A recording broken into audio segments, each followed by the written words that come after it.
Welcome to Classic Detective Mysteries. In today's story, The Scarlet Bat, a detective story by Henry Kitchell Webster, we are introduced to a daring mystery that takes us deep into the world of crime and intrigue. A brilliant detective must navigate a web of clues and suspects to uncover the truth behind the mysterious Scarlet Bat. With clever twists and a masterful plot, this tale will keep you on the edge of your seat.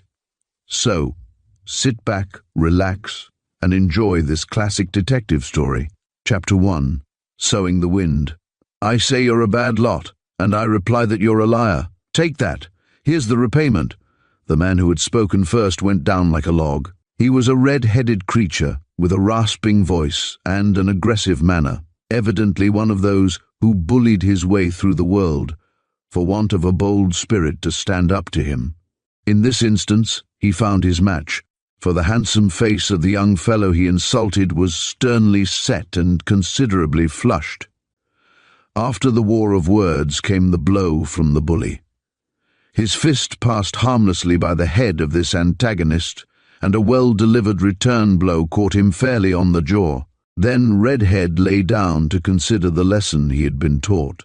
"You confounded scoundrel," said the other, standing over him. "You may be thankful that I don't wring your neck. You're no good in the world that I can see, and would be better out of it." "Guess you'd like to send him on the journey into Kingdom Come?" suggested a weather-beaten little man near at hand, who looked like a sailor. "I just would," said the young man, panting. "What does the ruffian mean by making me a target for his brutal wit? He'd leave the world fast enough if I had my way. Lie still." This to Redhead, who was rising. But the prostrate man did not obey the injunction, having some fight left in him yet. He scrambled to his feet and rushed with a lowered head at his enemy like a bull. But the other was ready. He skipped aside, and the red head met the wood of the counter with a sickening thud. This time he dropped insensible. The sailor man knelt beside the defeated. "I guess you'd better skip, Lancaster," said he. "You've done it this time, and the police are coming." It was not the police, but the attendants, who forced their way through the crowd in the bar. Seeing this, Lancaster's friend, by name Dickie Baird, and by profession an idler of the West End, seized his chum's arm and dragged him out of the bar by main force. "No use waiting for a summons," said Dickie, when the two were in the vestibule. "I think you'd better get home, Frank."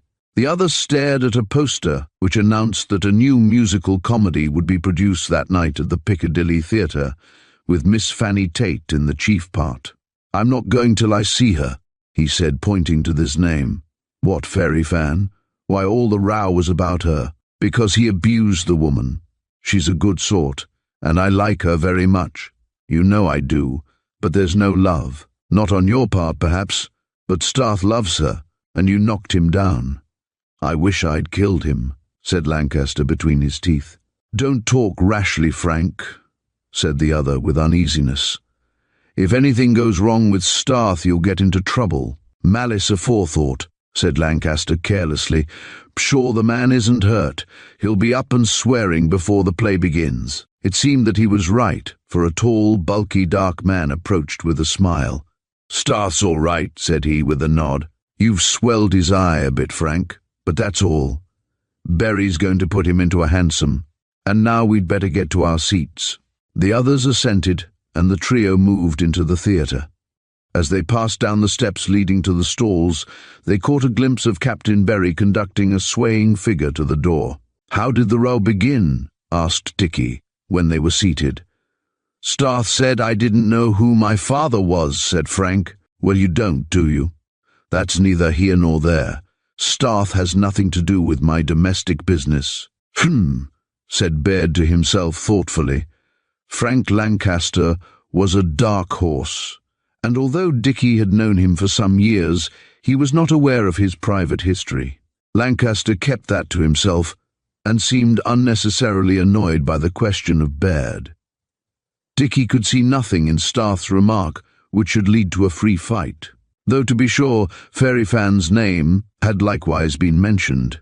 However, Frank seemed indisposed to speak, and like a wise man Baird held his usually too free tongue. "Miss Tate," commonly known as Fairy Fan, was a popular music hall star who danced gracefully and sang sweetly. For a salary largely in excess of her merits, she had deserted the halls for the theatre, and tonight was her first appearance in The Seaside Girl, hence the large audience and the subdued excitement. At the present moment she was dancing like a fay and singing like a lark, but the three men nevertheless talked all the time.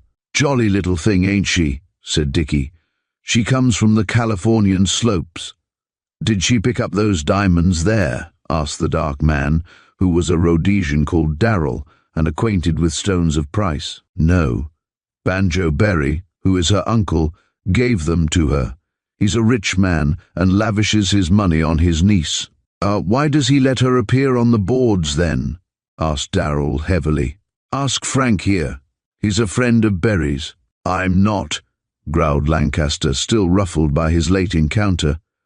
"I can't bear the creature. His niece is worth a dozen of him." "Is she his niece?" questioned the Rhodesian millionaire. "Yes, there's no doubt about that. I respect Miss Berry immensely.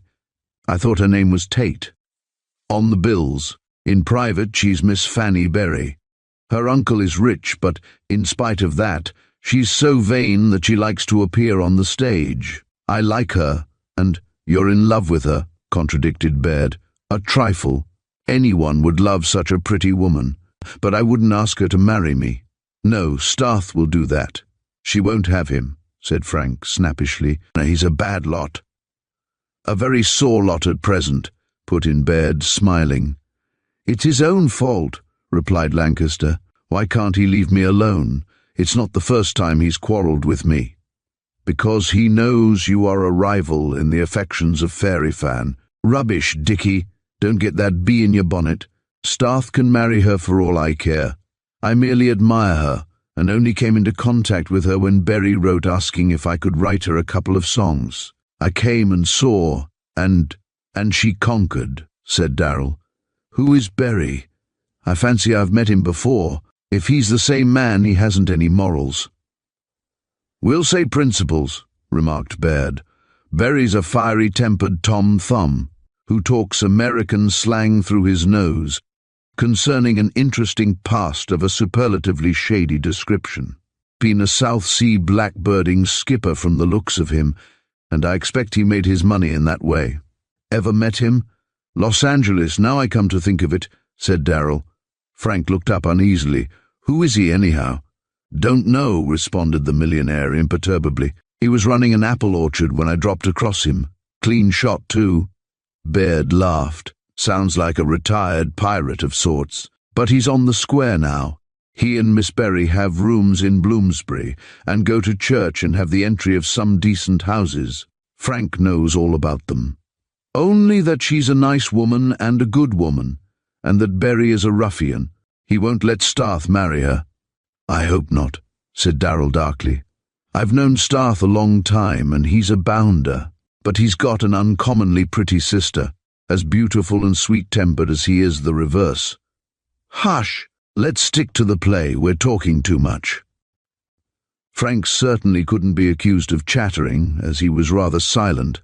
Even the rattling chorus and the jokes of the low comedian could not banish the frown from his brow, and he became aware that a man was looking at him, a fair-faced, effeminate little man, with light eyes and a deprecating manner. Lancaster, in no very good temper, scowled at the man, who immediately turned away his head. As he did so, the first act ended amidst loud applause.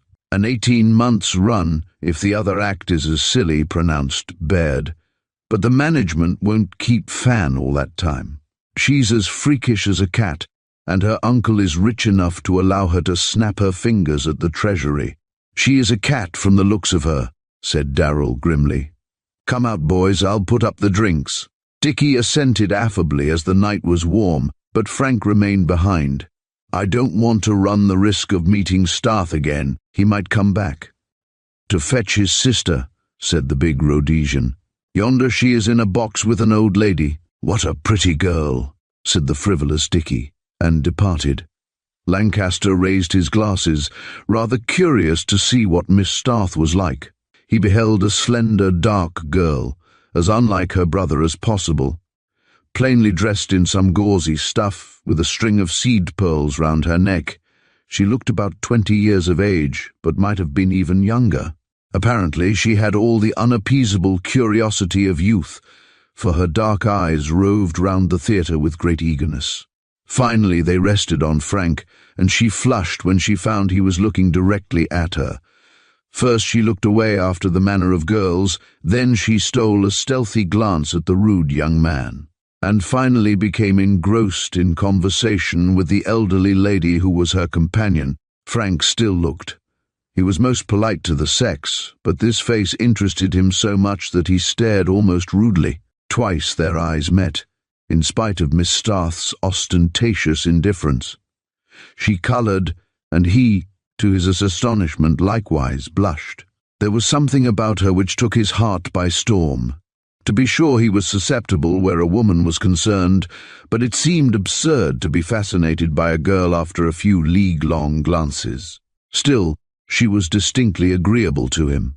Fairy Fan he admired after the manner of youth, but she was a pink and white doll beside this glorious creature who looked like a queen. Where could his eyes have been to admire the fragile charms of Miss Berry, when true beauty was to be found alone in a stately brunette with coils of shining hair, and eyes like fathomless lakes in the starshine? Fan had been Frank's Rosaline. This vision of loveliness was his Juliet, which means in plain English that he had fallen in love at first sight. But, as he assured himself calmly, such a passion was at once ridiculous and impossible. All the same, he continued to behold vanity until his divinity grew really angry and concealed herself behind an envious curtain which shielded her beauty. At once Lancaster became aware of his bad manners. "Hang it! I should like to apologize," he thought as his friends returned, and then considered dismally that he had quarrelled past all reconciliation with the brother of his angel, and that there was no chance of a meeting. Starth hated Frank virulently because Miss Berry openly approved of the young man's good looks and genuine talents. But even before Fairy Fan appeared to enchant a London public, Starth and Lancaster had never been able to meet without snarling at one another like dogs. Frank was not to blame, being good-natured and much too indolent to fight. But Starth snapped at everyone. That he should have so charming a sister was extraordinary. Even Dicky, the most critical of men, thought so. "Ripping girl, Miss Starth," said he. "I didn't notice," grunted Lancaster, not wishing to have Baird know too much on account of that gentleman's long tongue. He might repeat things to Starth, who could find offence everywhere. The second act requires no description. It was like the first, but slightly more incoherent. Fairy Fan had it all her own way, as the low comedian had not yet had time to invent his part. When the curtain fell on a pronounced success, with Fan standing in the midst of flowers, Baird bustled out to the bar again with Darrell and his chum. It was to discuss the prospects of the play that they went. Frank did not notice that the neat man with the light eyes was following them. He was taken up with the weather-beaten Berry, who rejoiced over the triumph of his niece. He was a small man, and had a hard face that might have been hewn out of ironwood. His lips were tightly closed, his eyes were grey and close-set, and he carried himself in a bouncing, aggressive way, which must have cost him many a fight in the naked lands where bounce is not approved of. Berry Captain by courtesy looked quite out of place amid civilized surroundings. A pea jacket, a tarpaulin hat, a streaming bridge, and a rocking, plunging tramp ship would have been more in keeping with his piratical appearance. Why such a Captain Kidd should accompany his niece to London and play the part of a sober citizen puzzled a great many people, Baird amongst the number. But Banjo Berry Such was his odd name, always explained profusely, having no call to do so, whereby the more astute assumed, and not unreasonably, that he had something to hide. "Well," said this mariner gaily, "I guess the play's a go." "A great success," said Frank, so indifferently that the little man looked at him sharply. Lancaster was wont to be more enthusiastic where Fairy Fan was concerned. "She sang your chanty well," he remarked, following them to the bar. "First rate," assented Lancaster. "How's Starth?" "Sent him home in a cab of sorts," replied Berry, still puzzled. "I guess he'll wake up and apologize tomorrow morning." "Not to me," said Frank, aggressive at once, in spite of the charming sister. "I don't want to have anything to do with him." "Ah, pistols and coffee for two is your idea of a meeting," was the captain's reply. "You'd like to see him buzz into the everlasting darkness, I guess." Before Frank could reply, his arm was plucked. In the crowd he did not see who it was for the moment. There was a rush of thirsty souls to the bar, and Berry disappeared in the mob. Still, the unknown kept his hand on Lancaster's arm and drew him towards the door with a gentle pressure. Rather surprised, Frank allowed himself to be so drawn, thinking it was one of his friends. But when the crowd grew thin, he found himself face to face with the small, neat man. "Well?" said Frank interrogatively. "I'm glad you didn't answer," said the man with the light eyes. "It is dangerous to answer that man." "Captain Berry, why?" The stranger opened the swing door and stepped into the street. He did not even wait for Frank, but walked along the pavement, dexterously avoiding the people as he walked. Taken by surprise by this odd demeanor, Lancaster followed and managed to catch up with the man as he was turning into a side street which was deserted. "What do you mean?" asked Lancaster, catching the man by his coat. "Who are you?" The other stopped under a lamp-post and laughed in an elfish way. "No matter who I am," he said in a precise voice, "but what I am is another and more important matter." "Well, what are you?" asked Lancaster, more and more puzzled. "A man who can read faces and hands and tell the secrets of the future," said the other, gravely. "Bah!" was Frank's disgusted exclamation. "A charlatan." "Just so, a charlatan. Yet I am sufficiently interested in you to warn you against coming danger. Do you know me?" "No, I don't know your name or your face nor anything about you.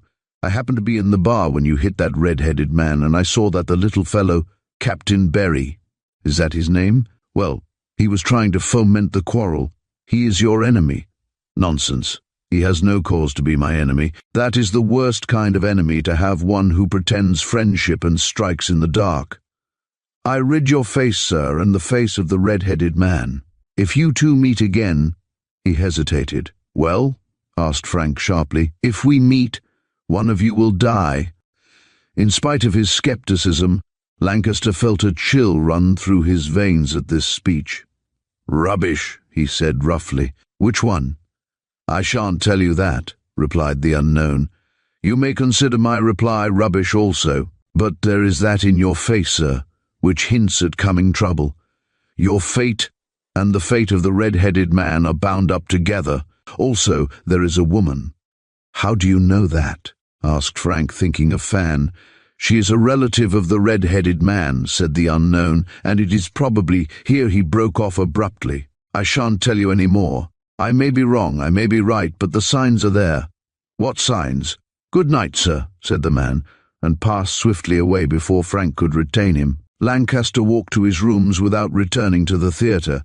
He laughed at the warning, so vague and absurd did it seem. All the same, it haunted him, and he had cause to remember the man afterwards. He never saw the seer again, but, as after events proved, undoubtedly the man was no charlatan. Chapter 2. Reaping the Whirlwind. Lancaster was by way of being a journalist, and managed to struggle along on an inadequate income. He had no influence, and sweated freely for his money. A few far-seeing editors assured him of a brilliant future, but did not seem anxious to assist him to realize their prophecies. No one knew who Lancaster was or where he came from, as he never spoke of his past. For 5 years he had been in town, and, unable to do anything else, had drifted into journalism. But in his heart he cherished the notion of startling London with an up-to-date novel. Pending the joy of waking up to find himself famous, he acted as theatrical critic for the Daily Budget, a paper which paid the lowest prices for the best procurable talent, and eked out his income with stray articles. Occasionally he wrote verses, and in this way had made the acquaintance of Fairy Fan. who had read some of his attempts in the papers and thought that he might compose words fit for her rosy mouth to sing. She took a fancy to him, for he was handsome and well-bred. But even Miss Berry, pretty and astute woman as she was, could not learn anything of Lancaster's past, cleverly as she tried to find out. Her uncle, using coarser methods, tried also, but failed likewise. Only to one man had Frank unbosomed himself, and that was to Eustace Jarman, who had first extended to the lonely young man a helping hand. A memory of Starth's words made Lancaster wonder if Jarman had revealed anything, and he would have sought out his friend to ask him directly had not Jarman dwelt in Essex. However, Frank concluded that Starth had merely made the remarks about his parents in a casual way, and without any real knowledge, so he dismissed that matter easily from his mind. But he could not so easily dismiss the memory of the quarrel, especially as the charming face of Miss Starth floated persistently before his mental vision. Jarman had introduced Frank to Starth 3 years before, and the two men had never got on well together. By mutual consent, they avoided one another, until Miss Berry brought them together to quarrel over her beauty. Starth thereafter became more and more insulting, until his behavior resulted in the row of the previous night. Had Frank not seen the beautiful sister, he would not have cared much, having small regard for the brother. As it was, he felt depressed the next morning, seeing in that final quarrel an insurmountable barrier to making acquaintance with his divinity. Being in this frame of mind, he was both surprised and pleased to receive a note from Starth asking him to call that afternoon between 4 and 5. It seemed that Starth wished to apologize as he had gone rather far, so he stated in his note on the previous night.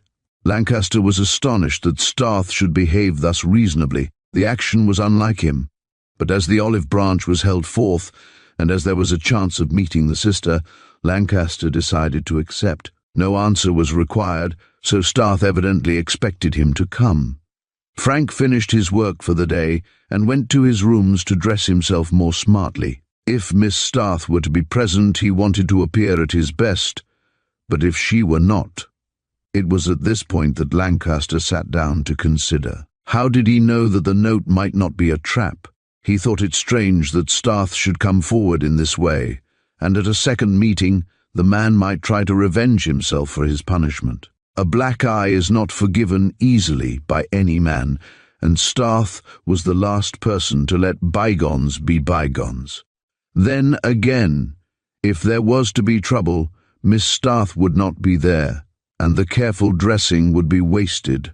Lancaster was no coward, but he did not wish to accentuate his bad relations with Starth. He had half a mind to send round, stating that he could not come, but the hope that, after all, his divinity might be present decided him to go. Having made up his mind, he completed his toilet and ended by stowing away a pistol in his hip pocket. It was a loaded derringer, which Frank sometimes took with him when he went round the slums on dangerous business connected with his journalistic work. On the present occasion it was taken merely to intimidate Starth, should he have arranged a trap. The man's a coward, thought Frank, as he issued forth into the July sunshine. So, if he threatens in any way, I can show him the pistol if necessary. I'd rather use my fists as I did last night, but for all I know he may have a revolver handy. It's as well to be on the safe side. All the same, he rather despised himself for this precaution, and twice was on the point of returning to his room to discard the weapon. Still, Starth was a dangerous man, and might use something lethal only to be met with by a revolver, and if nothing happened, no one would ever know that he, Lancaster, was thinking of himself carried a pistol. In spite of his experience of life, Frank was callow in many ways, else he would not have armed himself in so unnecessary a manner. Starth lived in a South Kensington side street, a blind alley where the houses were small and each was fronted by a weedy garden. Lancaster found himself after a brisk walk. He never took a cab unless forced to, and disliked a bus ride facing a blank, dismal house of 2 stories with green shutters. It had not been painted for years, and the front was blistered, weather-stained, discoloured, and generally dilapidated. Some attempt had been made to cultivate the patch of ground in front, but, beyond rearing a few marigolds and pansies, the attempt had not been successful. Up a path bordered by oyster shells, Frank advanced to a rustic porch of green latticework, entwined with dusty creepers, and rang a jingling little bell whose shrill summons he could hear. While waiting, he casually noticed that the right-hand window was slightly open, although the blind was pulled down. Before he could observe further, the door opened so suddenly that it almost seemed as though the person behind had been waiting in the passage. The person was a small, sluttish servant, with gooseberry eyes and a pasty white face. She was attired in her best blue dress, and wore a large picture hat trimmed with more flowers than adorned the garden. Also she had on gloves, and carried a yellow umbrella. As soon as she saw Frank, she burst into voluble speech. "Here the gent as wishes to see Mr. Starth, and I am glad to see you, sir, for he said as you was going to be here at 4, it now being past, and I'm going out, my young man waiting for me. This way, sir, and please be quick, as I am in a hurry. Mrs. R've gone out too, but the tea's already in the kettle on the fire."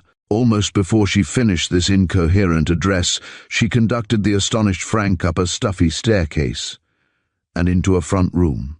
Hastily shoving him into this, she banged the door and hurried away, presumably to meet her young man. Lancaster, puzzled by this reception, and by the mean look of the room in which he found himself, halted at the door, waiting for his host to speak. Starth was sitting in an armchair by the window, with a book. He threw this down and advanced to his visitor with outstretched hands. "I'm glad you've come, Lancaster," he said eagerly. "I am so ashamed of myself that I hardly know what to say." "Say nothing more," said Frank, laying aside his hat and cane. "I'm only too glad to come to an understanding. I can't comprehend why you quarrel with me." "Jealousy," said Starth quickly, and sat down. "Of me and Miss Berry. Well, you needn't be. I don't love her." Starth pulled down the blind so as to prevent his discoloured eye showing up too badly. "I thought you were to marry her," he remarked. "Certainly not. Such an idea never entered my head." "Who said so?" "Captain Berry." Frank looked puzzled, then laughed. "I should have thought Berry more ambitious for his niece. I haven't any money." "That's just it," said Starth slowly. "If you are poor, how did you come to give her those diamonds?" "I never did. I heard you gave them to her." Starth laughed and glanced round the stuffy room. "Would I live in this dog's kennel if I could afford such stones?" he said. "My dear Lancaster, I'm desperately hard up. Between my sister and myself there is enough to live on, no more." "I saw your sister last night," said Frank. "Yes. She lives in Essex, but happened to be in town, so I got her a box. She went back this morning with Mrs. Perth." "Is that the lady who was with her?" Starth nodded.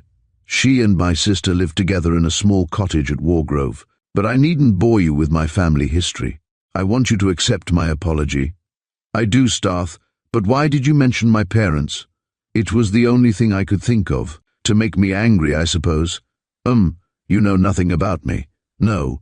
Is there anything interesting to know?" "I fear not," said Lancaster. "My story is a dull one."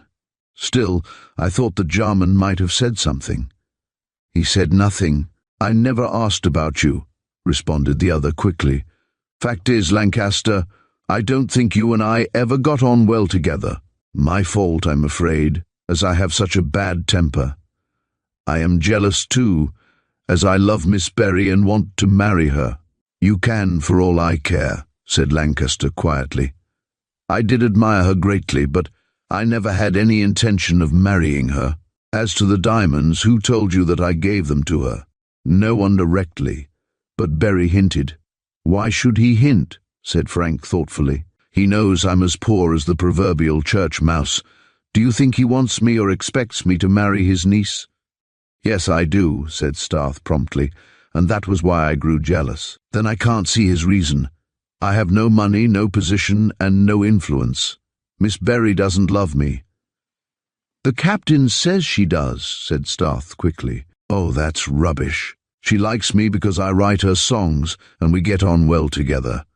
As for love—" Frank shrugged his shoulders. Have you never been in love, Lancaster? Frank grew red and shook his head, looking down meanwhile. Starth's jealous eyes followed his every movement, and he eagerly waited for an answer. But none came. Frank could not bring himself to say that he had fallen in love with the girl he had seen but once, and to say it to her brother. In place of gratifying Starth's curiosity, he changed the subject. What a queer servant that was who admitted me, he said. She was quite angered because I had delayed her appointment with her young man. Had I known, I'd have been punctual. It's Tilly, said Starth carelessly. A queer creature. As you say, a London slavey of the regular type. I believe Mrs. Betts, that's my landlady, gets her cheap from a workhouse. I let her go to see her young man because Mrs. Betts, who keeps her well in hand, is away at the wedding of some cousin or another. I've got all the house to myself till 9 o'clock. But, I say, let's have tea. Frank made no objection, as he was thirsty, and Starth went down to get the hot water. Pending his return, Lancaster strolled about the room and looked at the photographs. There was one of the beautiful girl he had seen on the previous night, and he nearly stole it. Also, he was taken with a gorgeous portrait of a tall, thick-lipped negress, which had an Arabic inscription written at the foot. "Who is this, Starth?" asked Frank, when his host returned with the tea tray and a kettle of hot water. Starth glanced at the photograph. "A girl called Balkis. I believe she comes from Zanzibar. I met her at the docks when I was exploring an opium den. She looks as though she had a temper." "She has. Took a fancy to me and gave me her picture with that writing. It's something about Allah and good luck, I believe. I saw her a good many times at that opium shop. She runs it, I believe." Lancaster sat down while Starth made ready the tea.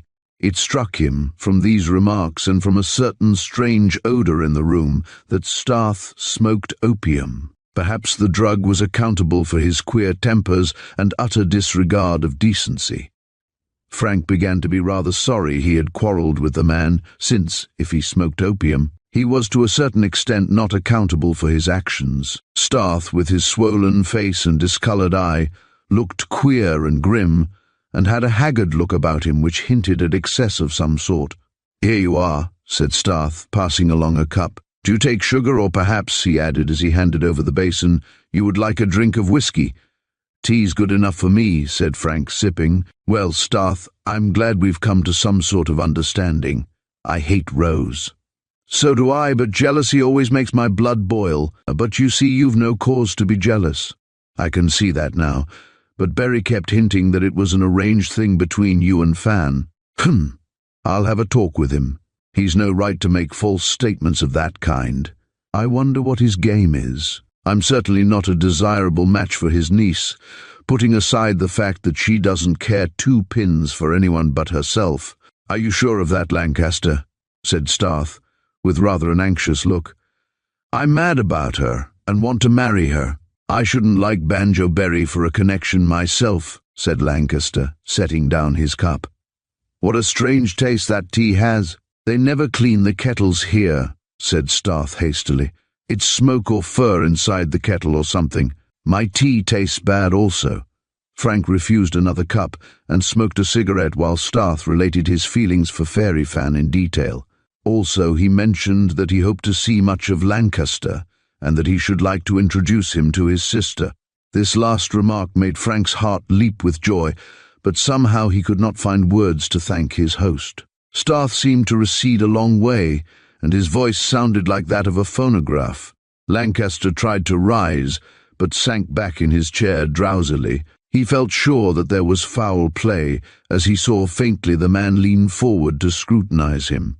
But his brain was clouded, his speech was thick, and wave after wave of something deeper than sleep poured over him. His last thought was something about opium being in the tea, but he could not put this into words. After that last effort of the mind to overcome the lethargy, his head fell back, and he became unconscious. In after days, Frank never could be got to tell his dreams. The mere memory of them would make him shudder. Far away in the land of sleep he wrestled with unknown foes, and passed a time of sheer agony not to be paralleled by any experience of the waking hours. He seemed to have slept for centuries when he came to himself on the sofa, with a furred tongue and an aching head. There was a faint light in the room as the blinds were up, and for a few minutes the young man, still half stupefied with the drug, could not grasp the idea of his whereabouts. Then, after an effort or two at thought, his self-consciousness came back with a rush. He rose slowly and staggered into the center of the room, only to stumble over a body. It was a body, for he fell on top of it. His memory became clearer with the horror of the discovery. He remembered his visit, the empty house, the drugged tea, and recalling his dread of foul play on the part of Starth, he slipped his hand round to his hip pocket. The derringer was gone. When he made that discovery, Frank leaped to his feet with a strangled cry. By this time he had his wits about him, but still remained a vague fear of the thing on the floor. His frock coat had been removed and cast on the carpet beside the sofa. He found it by the feel and obtained a match out of the ticket pocket. Striking this, he bent over the dead. It was Starth. "Great heavens," said Frank under his breath. "Starth dead shot." Assuredly shot, for there was a small hole under the left eye. The bullet must have passed into the brain, killing the poor wretch instantaneously. As the match flickered out, Frank was left alone in the half-gloom beside this dead thing, trying to think how the poor wretch had come by his death. Then it dawned anew on him that his pistol was gone, that the man had been shot. Who had slain him? What revolver had been used? The first question he could not answer, but the second answered itself. Since his weapon was gone, it assuredly had been used to commit the murder. But was it murder? What about suicide? Frank tried to argue the case. As he did so, the clock on the mantelpiece struck 9. The sudden tingle of the bell set his blood leaping. He recalled how Starth had expected Mrs. Betts and Tilly back at that hour, and making a dash for his coat, he hastily struggled into it. He must not be found here with the dead man. The row on the previous night, his foolish words, his weapon, his being alone in the house with a man with whom he was well known to be on bad terms, all these things would weave a rope to hang him. Realizing his danger with a gasp, Frank lighted another match and found cane and hat. But he had no more matches, although he desired to search for the derringer. All he wanted now was to get away, and he hastened down the stairs in a state of agony, the perspiration standing on his brow and his heart in his mouth. There was no difficulty in opening the door. He closed it again and went down the path through the gate and onto the road. Here a street lamp threw a strong light. Under it stood a girl and a young man. "My sir," said Tilly, catching sight of his face, "you have been a time with Mr. Starth. I hope he ain't angered." Lancaster waited to hear no more, but walked rapidly down the lane, he knew not whither. All he wanted was to get away from the gallows, from the dead. Chapter 3. A Friend in Need. Popular prejudice regards Essex as a damp, marshy flat, inhabited by mosquitoes, rheumatic yokels, and children of the sea mist. But Eustace Jarman dwelt on a far-extending plateau, whence from his study window he surveyed Tilbury, Gravesend, the mouth of Thames River, and vast tracts of meadowlands divided into irregular squares by erratic hedges. His home was 3 miles from the nearest railway station as the crow flies, and, being cut off from civilization by acres of furze grown common, was as isolated as his misanthropic soul could desire. Jarman had the reputation of being a solitary man, and those who knew him in literary circles hinted at the destroying influences of the inevitable woman. But Eustace never explained. After a journalistic career in town, he disappeared into the Essex wilds and devoted himself to writing music hall sketches, short tales, and articles on countries he had visited. As he had been round the world twice or thrice, and knew the manners and customs of various peoples, he was well paid for his contributions. The cost of living at Wargrove was nil, and Jarman was supposed to be saving money. At times he would vanish into the Far East, or seek South America when there was a chance of trouble between tin-pot republics. But but he always returned to his Essex plateau to live a hermit's life. Miss Cork waited on him and looked after his simple needs, and Miss Cork mentioned frequently that he was the queerest gent she ever set eyes on. The shanty, as he called his place, was an old farmhouse buried amongst elm and oak trees and surrounded by an orchard and a flower garden, all more or less in ruins. Jarman would not allow the place to be tidied up, as Miss Cork suggested, loving better the eccentric, untrimmed look of his property. The hedges grew sprawling at their own sweet will. Long grass flourished up to the very door, and poppies, sunflowers, and straggling rose trees showed above this miniature jungle. Eustace possessed 3 rooms, 2 of which were occupied by beds for himself and any chance friend, and a third apartment, large and airy, which served as a study, a dining room, a smoking room, and a parlour. In this last were collected trophies of Jarman's travels, ranging from Japanese curiosities to South Sea oddities. Books also, but these were everywhere, and overflowed from the study into the passages, into the hall, up the stairs, and in some degree into the bedrooms. Everywhere there was a scent of tobacco smoke, and Eustace loafed about in flannel bags with an old shooting jacket and a worn cricketing cap on the back of his head. The house was not very large, and Jarman was over 6 feet, but he moved with a dexterity remarkable in so huge a man, and was as handy as a woman in looking after his housekeeping. Miss Cork lived at the back, and merely acted as lieutenant in carrying out her master's orders. When she wished to introduce feminine innovations, Eustace protested. He loved his savage bachelor life, and his hermit crab shell too much to desire new-fangled customs. Extra civilization, especially of the womanly kind, meant extra work, and Eustace was a lazy man. It was a wet July night when Lancaster sought this refuge. All day it had been raining hard, and Jarman was just thinking of putting on his waders for his usual walk, when Miss Cork entered to announce a visitor.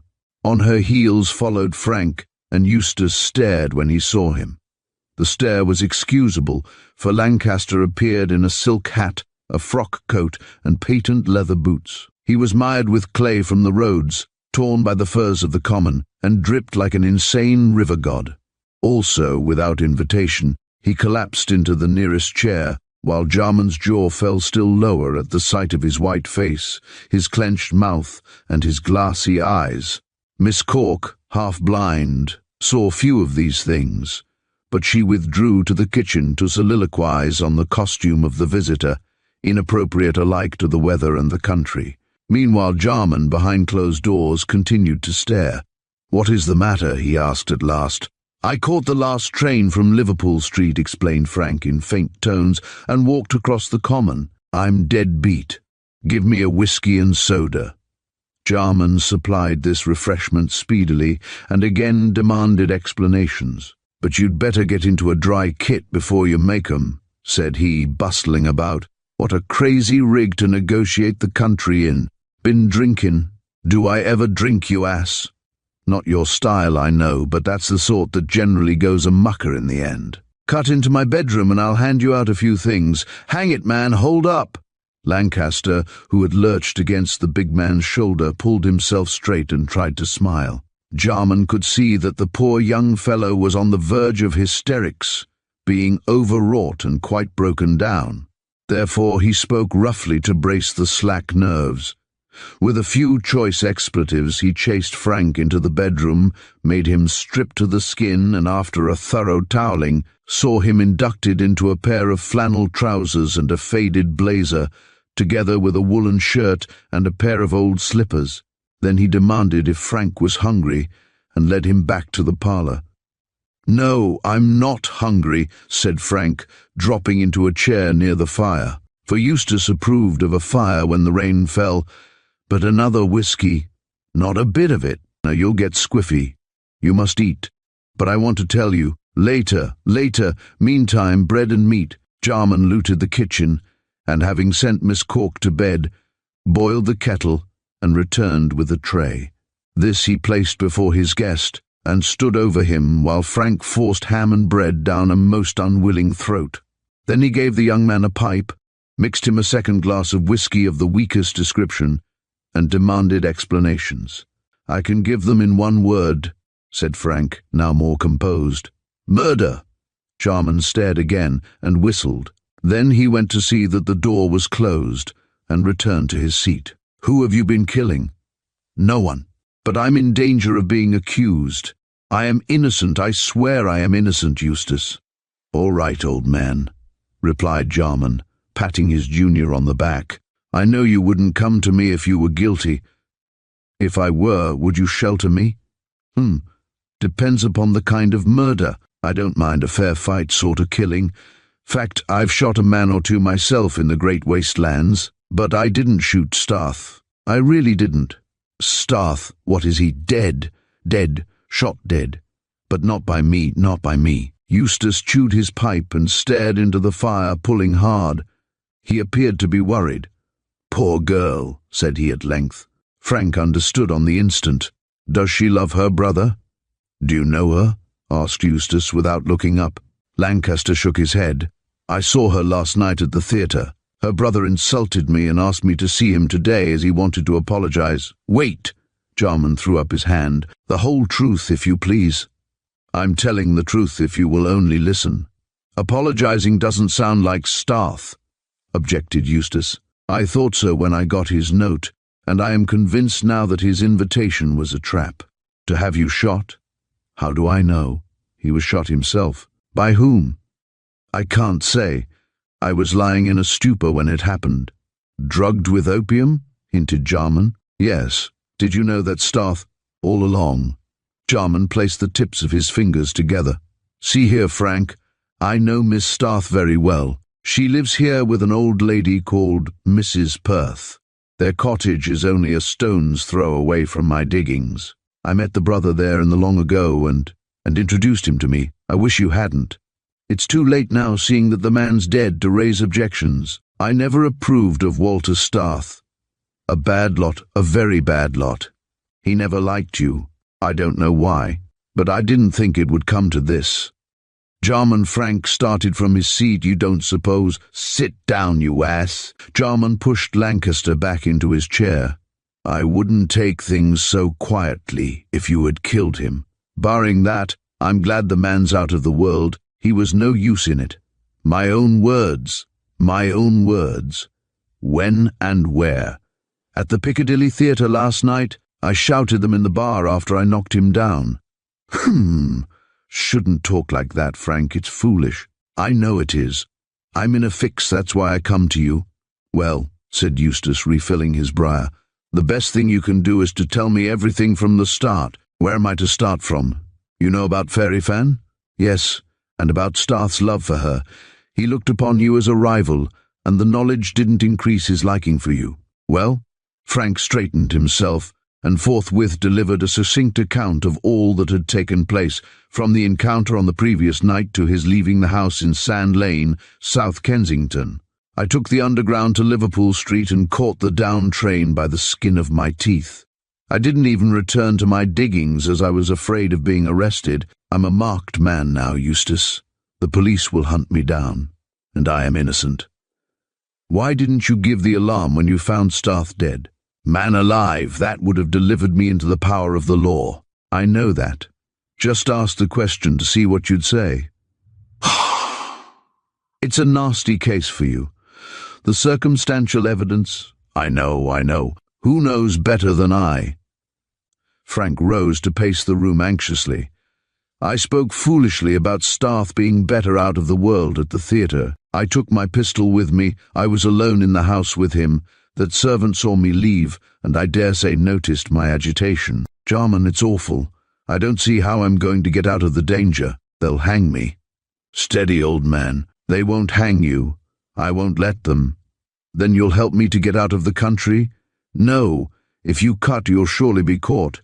By tomorrow, every seaport in the kingdom will be watched. You must stay here." "But I'll be traced." "I don't think so. Plenty of men go up and down on this line in frock coats and tall hats. I don't suppose anyone took particular notice of you. The train was crowded." "All the better. There's safety in a crowd." "No, Frank, don't leave England. Stop here. and I'll fix you up some sort of disguise. The very daring of the thing may be your salvation. The police will never think that you will remain so near town. I'll make things safe with Miss Cork, and she's the only person who has seen you. When we get time to turn round, we can sift matters out. What a good chap you are, Jarman. Nothing of the sort. If you were guilty, I shouldn't chance the risk of being an accessory after the fact. As it is, I'll see you through the business. It's a nasty affair, there's no denying that. I expect the sister will come over tomorrow to ask for my assistance. Oh, Frank jumped up nervously. Do you think she'll recognize me? Of course not. She only saw you once, and that at a distance. Besides, I don't suppose she inquired your name. Finally, as I intend to disguise you, she won't guess that anything is wrong. You work the typer? Yes. Good. Then you'll stop here as my secretary. I'll dictate and you'll work the machine. With your moustache cut off, dyed black hair, a stained face, and a pair of goggles for weak eyes, no one will recognize you. But no one hereabouts knows me, except Miss Starth, and she only saw me in the glare of the electrics for a few minutes. Frank, you're an ass. The Police Gazette will have a full description of you. Everyone will be on the lookout. Thank heaven you're of the commonplace type. Pink and white, fair hair, blue eyes, well-groomed, military figure, and all the rest of it. How will my blue eyes match black hair?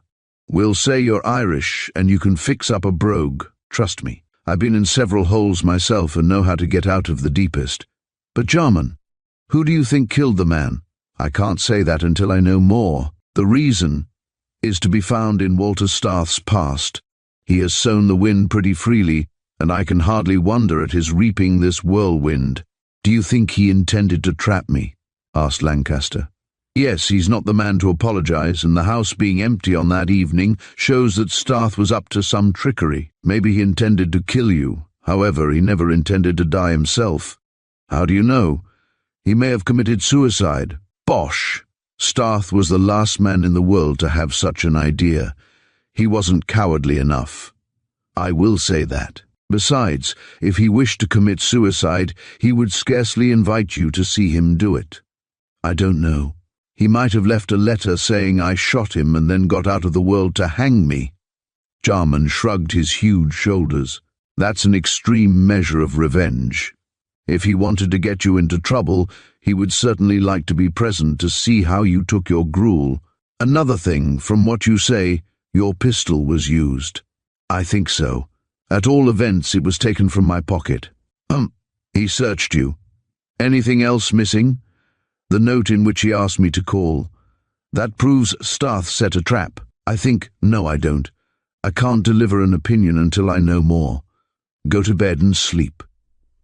I can't sleep, said Frank passionately. I'm ruined. But for all that, he dropped into a deep slumber, almost as soon as his head touched the pillow. Worn out, poor wretch, said Eustace. Chapter 4, £200 reward. What do you think of my new secretary, Miss Cork? Asked Jarman next morning when his housekeeper was laying the table. He put the question purposely to arrange matters for the disguise. I didn't see quite rightly, Mr. Jarman, my eyes being weak, young, and dark and Irish. His eyes are weak to the extent of blue glasses.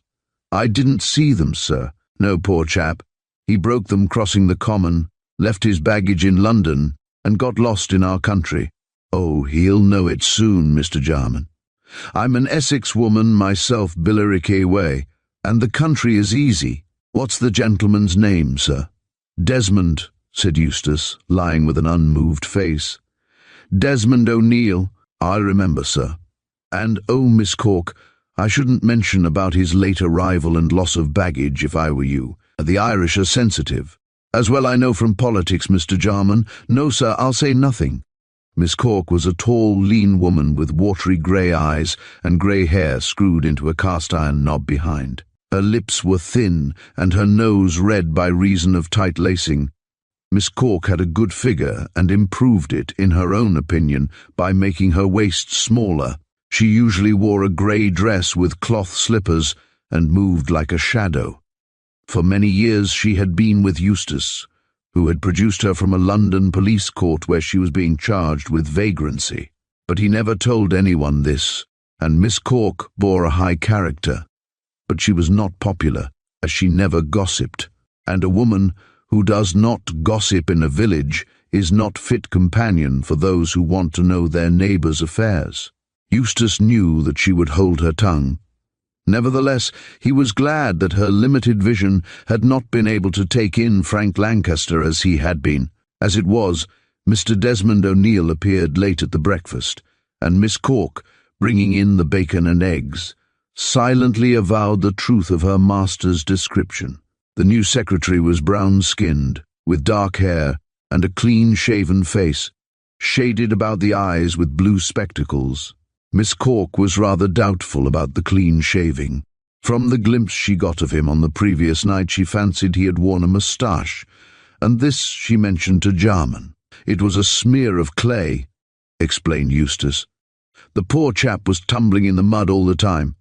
Were you mired, O'Neill? He asked aloud. I was that, responded the Irish gentleman, wondering why his host kicked him under the table.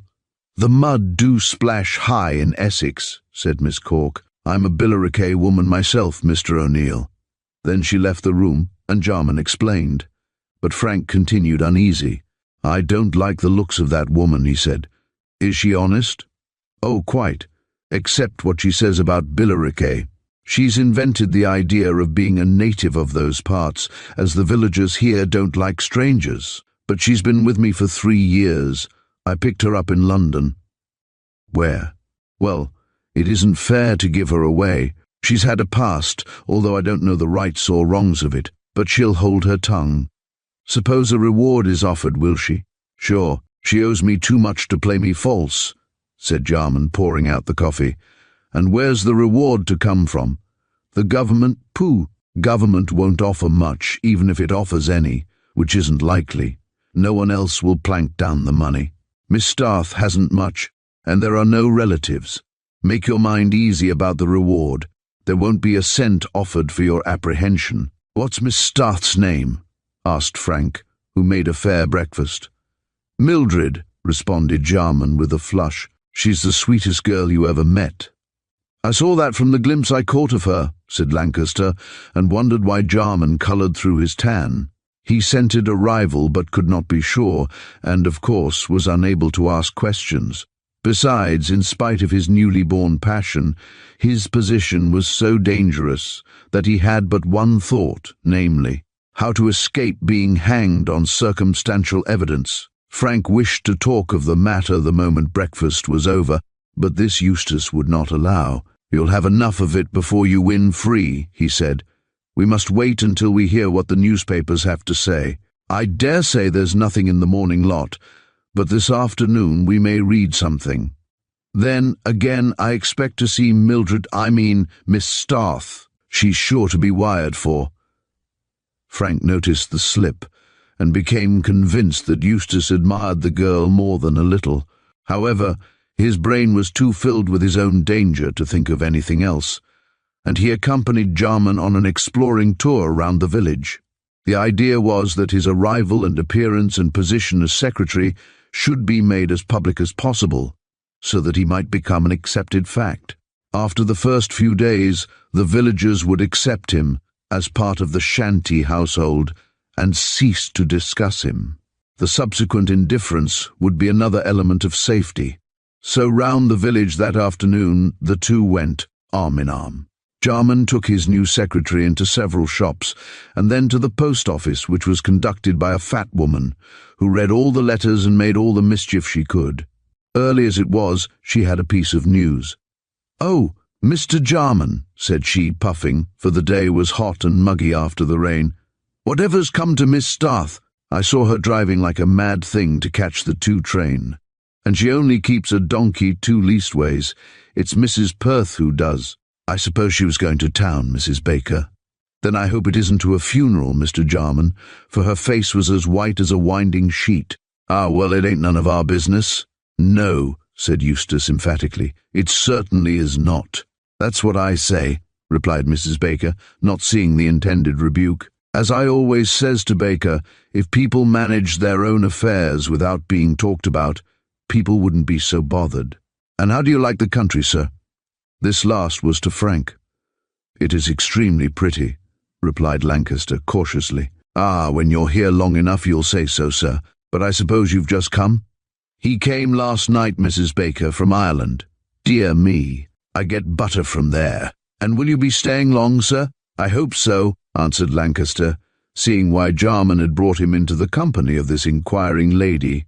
"I am Mr. Jarman's secretary." "Well, I'm glad you've a companion at last, Mr. Jarman, though a wife would be more to a single gentleman's mind. And I always thought—" "Good morning," interposed Eustace hastily, and left the shop, tucking a bundle of newspapers and letters under his arm. When they got some distance along the road, he laughed. "What do you think of Mrs. Baker?" he asked. "She seems to be a kind of gazette. I suppose you took me in so that she could talk of my personal appearance, and my engagement as a secretary and all the rest of it." "Precisely. The wider you are known, the safer you will be. Mrs. Baker will describe your appearance, and detail how you came from Ireland, where she gets her butter. We'll send a few letters through her hands, addressed to Desmond O'Neill, and then she'll drop talking. So even if you are traced by any chance, Frank, there will be no danger of a detective connecting you with the man who is wanted." Lancaster shuddered. "It's like a nightmare," he said. "Yesterday I was a free man with a career before me, now I'm an outlaw with a price set on my head. It's unpleasant. But wait, time works wonders. The real criminal may be discovered. Let us hear what news has come to Rose Cottage." "Is that where Miss Starth lives?" "Yes, she and Mrs. Perth share the place. Their united incomes are just enough to keep them in comfort." "Is Miss Starth engaged?" asked Lancaster with a side glance. "No," said the other, with unnecessary fierceness. "Why do you ask?" "Well, she's so pretty that I thought—" "Oh, bother your thinking," broke in Eustace testily. "Mildred isn't the girl to get engaged in a hurry. You seem to know her well, calling her by her name. I've known her for some years, and as she is something of a poetess, I help her to get her poems into print. She looks on me as a kind of father," added Jarman, colouring. Frank nodded. He guessed the truth, but was too languid to argue it. But he couldn't help asking what Mrs. Baker had been about to observe when Eustace left the shop. Was she speaking of Miss Starth? "I don't know. Mrs. Baker is by way of being a matchmaker, and always couples' names. There was a rumour that I was engaged to Mildred. It wasn't true? No. I've had enough of women. 7 years ago in Frisco, Jarman checked himself impatiently. What's the use of raking up old tales? You seem very interested in Miss Starth." "Naturally," said Lancaster sadly, "seeing what I am supposed to have done. If she knew, she would denounce me." "Not on the evidence you have placed before me," said Jarman. "She's a sensible girl, and the death of her brother will add to her income." "What an unpleasant speech," said Frank in vexed tones. "We live in a world of facts, my boy. Besides, that beauty is no loss." By this time they had arrived at the common. Here Jarman turned down a shady lane and passed through an arcade of chestnut trees. At the end of this was an open space surrounded by trees, and amidst these a thatched cottage that might have come out of a fairy tale from the quaint look of it. The walls were whitewashed, the windows of lattice work, and in front of it flourished a garden filled with old-fashioned flowers, evidently the delight of those who had planted them. A white paling fence separated it from the lane, and over the gate of this leant an elderly lady. Frank recognized Mrs. Perth. She was a delicate old dame, with an ivory-hued face, smooth white hair, and dressed severely in black from head to foot, even to a black straw hat. She beckoned to Eustace. He knew well enough why she was in mourning, but for obvious reasons asked questions. "Why are you in black, Mrs. Perth? No bad news, I hope?" "I don't know if you call it bad or good," she replied with some asperity. "Walter has been murdered." Frank in the background winced and dug his cane into the turf. But Eustace took the intelligence with well-feigned surprise. "Murdered? Mrs. Perth, how terrible! Who murdered him?" "Ah, that's what has to be discovered. Mildred received a letter this morning, telling her that Walter had been found last night, shot through the head in his rooms in Sand Lane. Also, he was stabbed in the breast right through the heart. Stabbed also, began Frank incautiously, when Jarman interposed. My new secretary, Mrs. Perth, Mr. Desmond O'Neill. He comes from Ireland. I am happy to meet you, Mr. O'Neill, said the old lady in a most stately manner. What was it you said? I was only expressing my surprise, stammered Frank. That the man should be stabbed as well as shot, put in Jarman, ever watchful. I don't wonder at it. Wasn't one mode of death enough? Apparently not. The shot must have killed him too, as it was under the right eye. The right eye, objected Frank, and it was on the tip of his tongue to correct the speech. But he swallowed his words. How horrible! You may well say that. We don't know all the details yet, said Mrs. Perth, addressing Eustace, and Mildred has gone up to town to hear what she can. The police are in possession of the house. Let us hope the assassin will be found. Let us hope so, muttered Frank, and then aimlessly strolled away to a little distance to overcome a qualmish feeling. He's rather a nervous chap, explained Jarman to Mrs. Perth. Bad health and weak eyes. He does indeed look pale, Mr. Jarman. I fear I'm not looking well myself this morning. No wonder, said Eustace. The shock, well, it was a shock to us both, interrupted Mrs. Perth, speaking low. But to tell you the truth, Mr. Jarman, Mildred is more grieved than I am. I never liked Walter. Heaven forgive me for speaking ill of the dead, but, well, Mr. Jarman, you know what a bad man he was. We'll bury his reputation with him, poor wretch. But this Mrs. Perth did not seem inclined to do. He led Mildred a truly awful life, she continued. But for my influence, she would have parted with her income to him. Moreover, he wished her to marry one of his disreputable friends. I never knew that, cried Eustace, and looked displeased now that he had acquired the knowledge. Who is it? Mr. Denham. You met him here when Walter brought him down. Ugh, Jarman looked disgusted. An effeminate little dandy. But I don't think there was any harm in him, Mrs. Perth. He was an ass, pure and simple, and disreputable, insisted Mrs. Perth. He came from the United States, and neither his manners nor his principles are English. I believe he had money, and for that reason Walter desired to bring about the marriage. Eustace fidgeted. I oughtn't to ask, of course, said he, but did Denham propose? Certainly not, said the old lady promptly. I saw to that. No, Mr. Jarman, say what you will, Walter is better out of the world than in it. Had he lived, he would certainly have ended in jail. Think what such a disgrace would have meant to Mildred. I think Starth would always have kept on the safe side, said Jarman. He had a great notion of looking after his own skin, had Starth. Has his sister any idea as to who killed him? No, Walter's life was distinctly apart from ours. I never allowed him to come to Rose Cottage more often than was necessary, as he worried Mildred, and, indeed, myself. He knew a bad lot of people, and most probably met his death at the hands of one of them. But I must say, added Mrs. Perth frankly, that it was kind of this Mr. Berry to inform us of the tragedy. Berry, cried Lancaster, who had again strolled within earshot. Yes, Mr. Banjo Berry, a most peculiar name. Do you know him? Jarman answered for obvious reasons. I was speaking about him this morning, said he hastily. I suppose the mention of the name in connection with this case recalled it to your mind, O'Neill? Yes, said Frank, taking his cue. Banjo Berry is not an ordinary name. Did you ever meet him, Mrs. Perth? No. Mr. Starth's friends were not mine, replied the old dame stiffly. But this Mr. Berry must have been most intimate with Walter, as he says in his letter to Mildred. She was again addressing Jarman, that he intends to offer a reward of £200 for the detection of the assassin. Lancaster dropped his stick in sheer amazement, and to prevent any betrayal, Eustace took his arm with a significant pressure. Well, Mrs. Perth, anything I can do shall be done, he said cheerily. You will let me know when Miss Starth returns? Certainly. We shall both be thankful for your aid. Mrs. Perth retired into the cottage, and the two friends went on their way, Frank in a state of bewilderment. What does Berry mean by offering a reward? He gasped. He means to hang you. said Jarman promptly. But he's my friend. He, as you told me, has said that so often that I begin to think he is your enemy. Why? I've given him no cause to hate me. Who knows?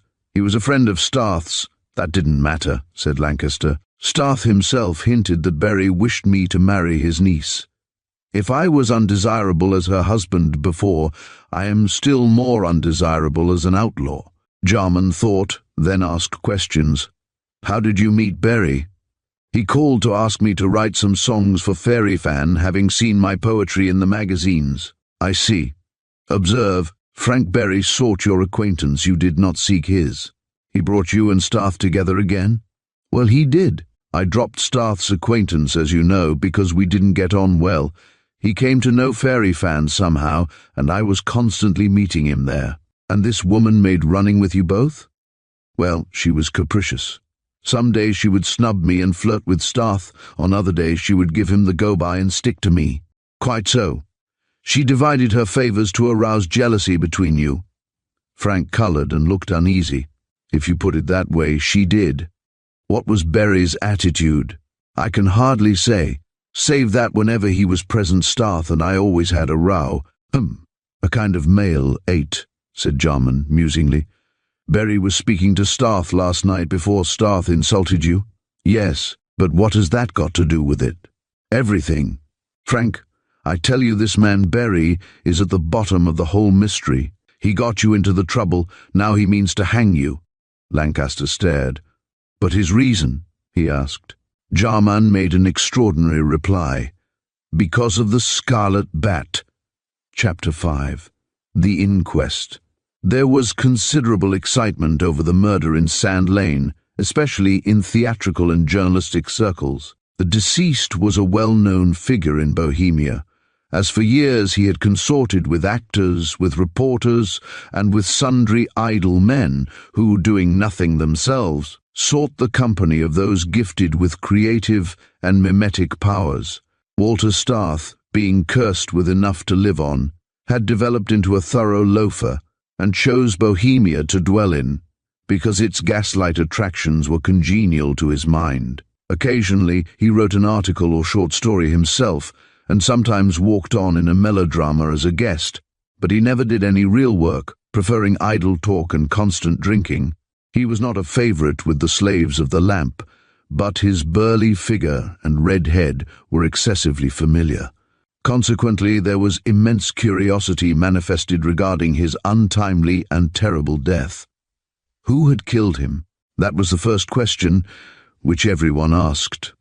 But before the inquest took place, it was known that Frank Lancaster was the assassin. How the rumour had started no one knew, but somehow, within 24 hours after the discovery of the body, Lancaster's name was on every lip. Now Frank, moving in the same Bohemia, was as great a favourite as Starth was the reverse, and at the outset everyone declined to believe that he had slain Starth in so brutal a manner. But afterwards, the open enmity between the two men was recalled, their attentions to Fairy Fan were mentioned, and an exaggerated version was given of the quarrel in the Piccadilly Theatre. When the inquest was held, it was quite believed that Lancaster was the guilty man. His flight proved his guilt. Frank, concealed under the dyed hair and brown face of Desmond O'Neill, wished Eustace to be present at the inquest, but Jarman did not think it wise to put in an appearance. "Captain Berry will be there," said he, "and as I stated before, I am pretty sure that for some unexplained reason he is your enemy. It is probable that he has made himself acquainted with as much of your sayings and doings as he can gather, and he doubtless knows that I am your friend. I'll keep out of it, Frank, lest Captain Berry should be induced to run down here and ask questions. If so, he might spot you in spite of your disguise. Besides, we'll see all that there is to be seen in the papers, and what isn't reported Mildred will explain when she returns. Is she stopping in town for the inquest?" "Yes, Mrs. Perth has gone up also, as the poor girl is much cut up. A brother is a brother, however bad he may be." Frank reflected for a few moments. "Eustace," said he at last, "do you remember what I told you about Starth taunting me with not knowing my father? That's true, you know. Yes, but afterwards he confessed that he said that only to get you dandered. How did he know that he would rile me in that way? Why should he hit the bull's eye with a pot shot? I fancied at the time that you might have told him something. No, denied Jarman. I keep my pores open and my mouth shut. It's probable that Starth learnt something about your family history from the egregious Berry. But how does Berry come to know anything? That's one of the things we must find out. One of the elements connected with his attitude towards you. Do you think he knows what the Scarlet Bat means? Yes. He knows more than you do, and on the face of it he purposely made your acquaintance to get you into trouble. Witness the way in which he brought you and Starth together and secured Fairy Fan's aid to make bad blood between you. He wanted Starth dead and you hanged. At least, I think so, but, of course, I'm groping in the dark. But what's hanging to it? Asked Frank, much puzzled. I don't know. Money, I should say.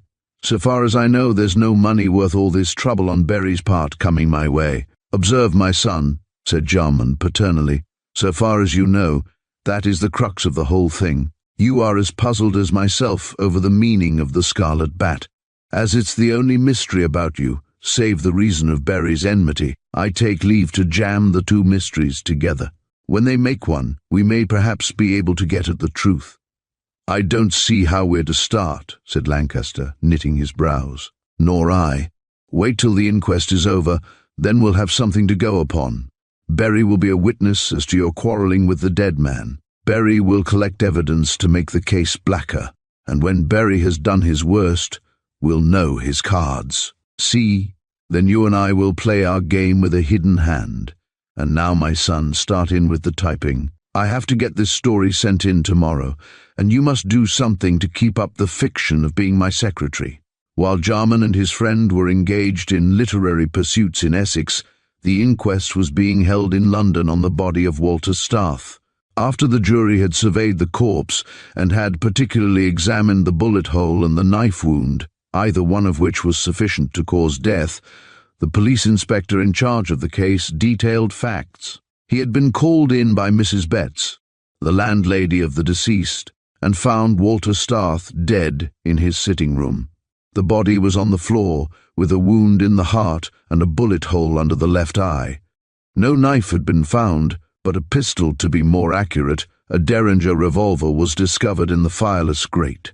There was no sign of a struggle. Everything was in its place.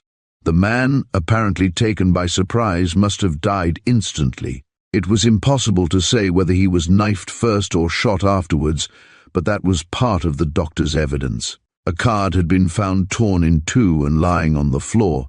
It bore the name of Frank Lancaster and an address.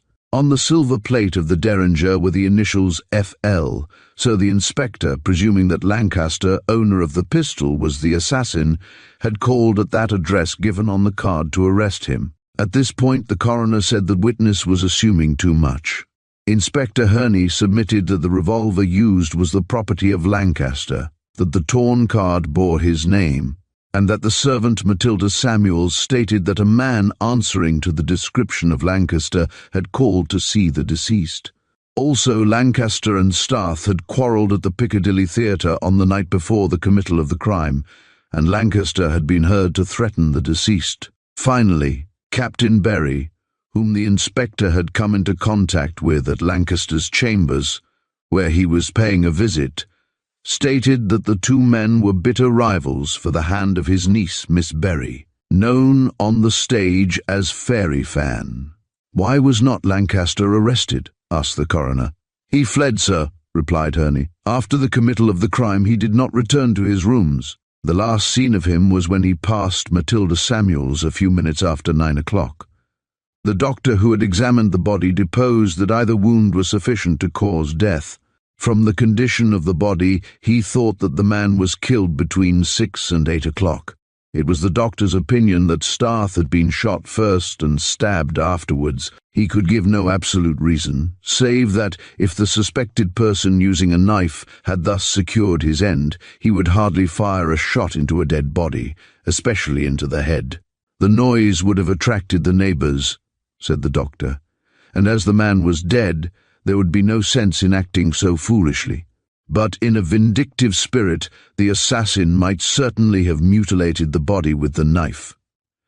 I am convinced that he killed Starth with the revolver, the coroner interposed. Twice the witness had referred to the assassin as he. How did he know that the criminal was a man?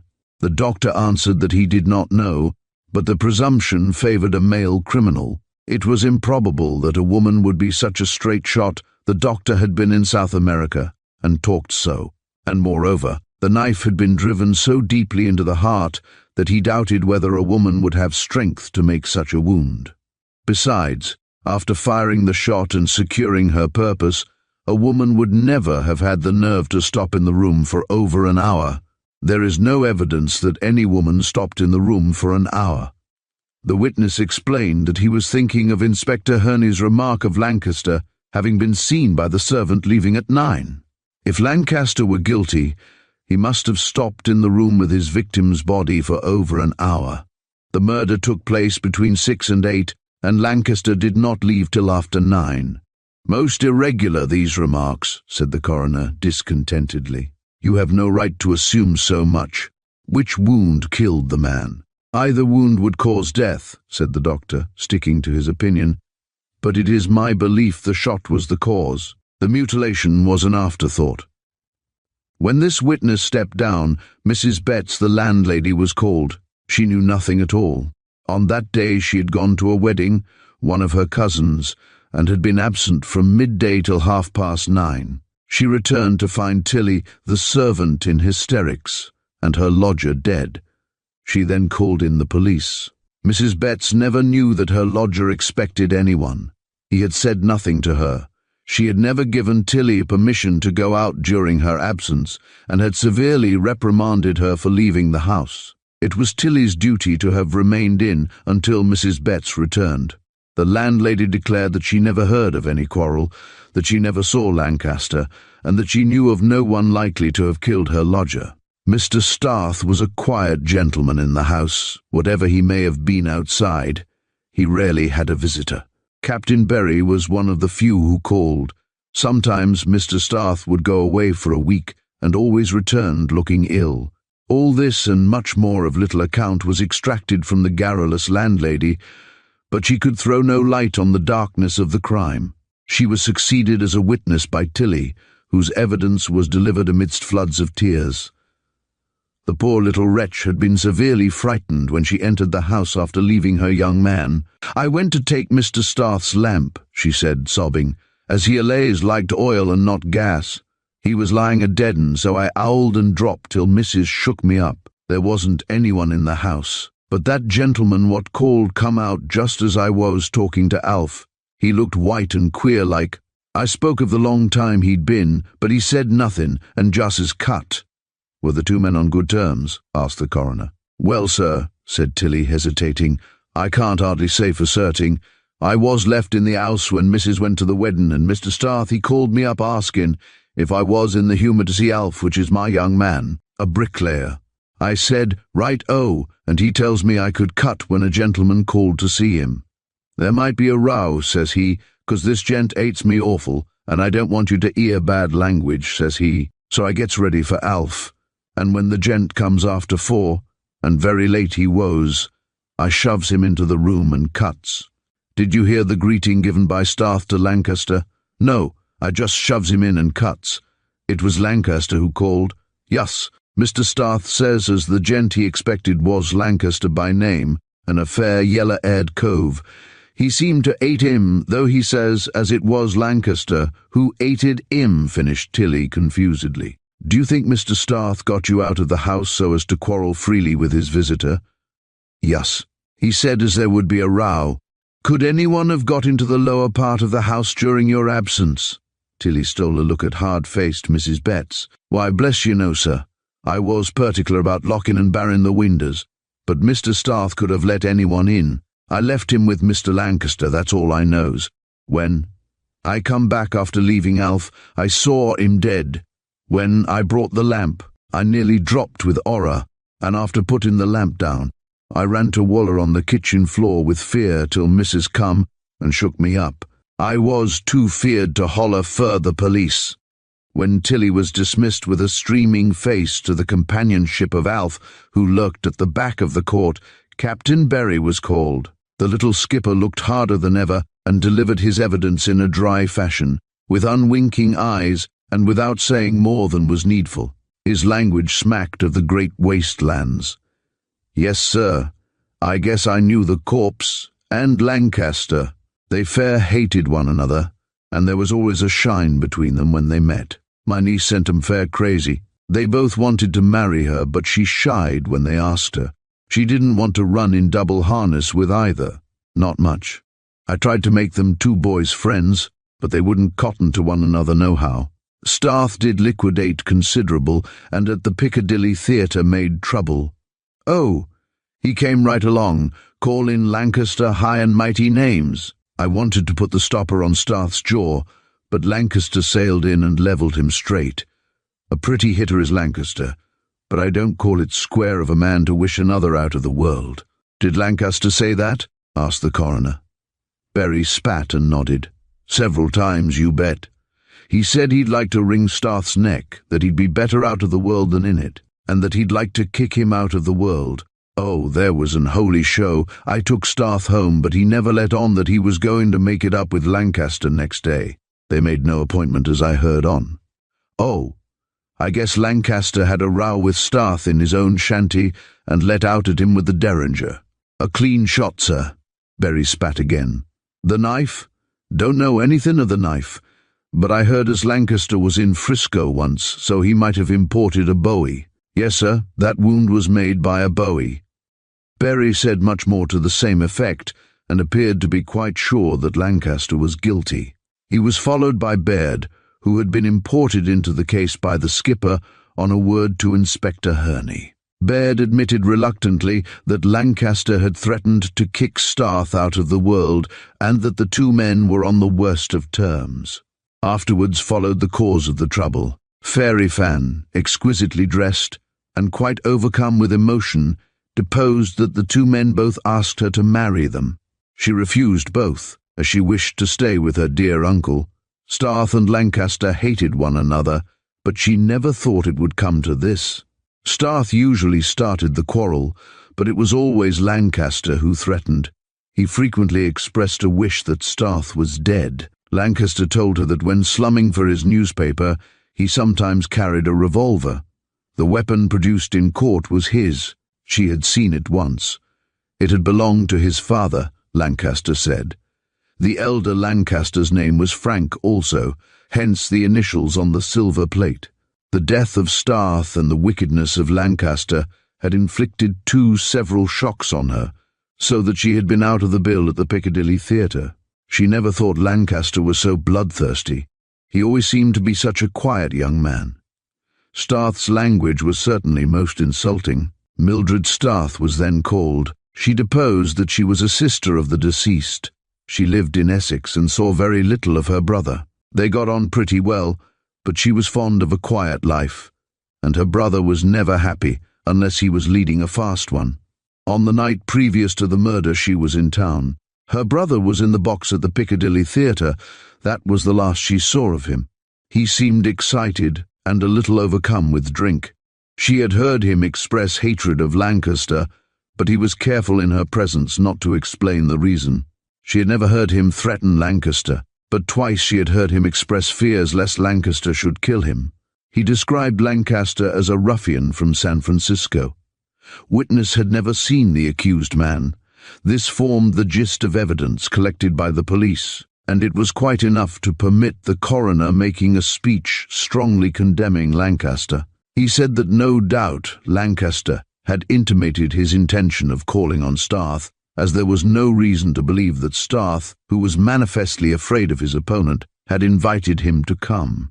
Lancaster had undoubtedly brought the revolver with him, and it would seem that he had called on deceased with the intention of committing the murder. Perhaps Starth, as seemed probable, had torn Lancaster's card in two, the pieces having been found, and the insult had fired Lancaster's rage, hence the murder. It seems that no one heard the shot. At all events, no one could be found who could give such evidence. The jury must therefore take the doctor's opinion that Starth had been shot between 6 and 8. It was impossible to say why Lancaster had remained behind with his victim's body until 9. But he apparently did, as he was seen leaving the house by the servant, Matilda Samuels. The jury had inspected the body. They had heard the evidence and the cause of death, and on the facts before them would give their verdict. This was easily given. Without the least hesitation, the jury brought in a verdict of willful murder against Frank Lancaster. After that, the crowd went out, and the neighborhood buzzed with excitement. The one question asked was whether the police knew the whereabouts of the guilty man. The police did not, and to a reporter, Inspector Herney confessed that he had absolutely no clue. Lancaster had vanished like a water bubble. Chapter 6. A Scrap of Paper.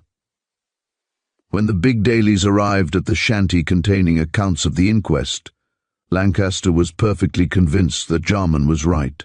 Captain Berry was his enemy sure enough, though for the life of him Frank could not conjecture the cause of such hostility. Also, it seemed as though Fairy Fan was likewise against him, since, according to Frank, she lied freely during her 5 minutes evidence. Starth might have asked her to marry him, he explained to his friend, when they were strictly alone, but I certainly never did.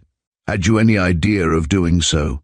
Lancaster hesitated, not being willing to reveal his deepest and most sacred feelings even unto this staunch friend.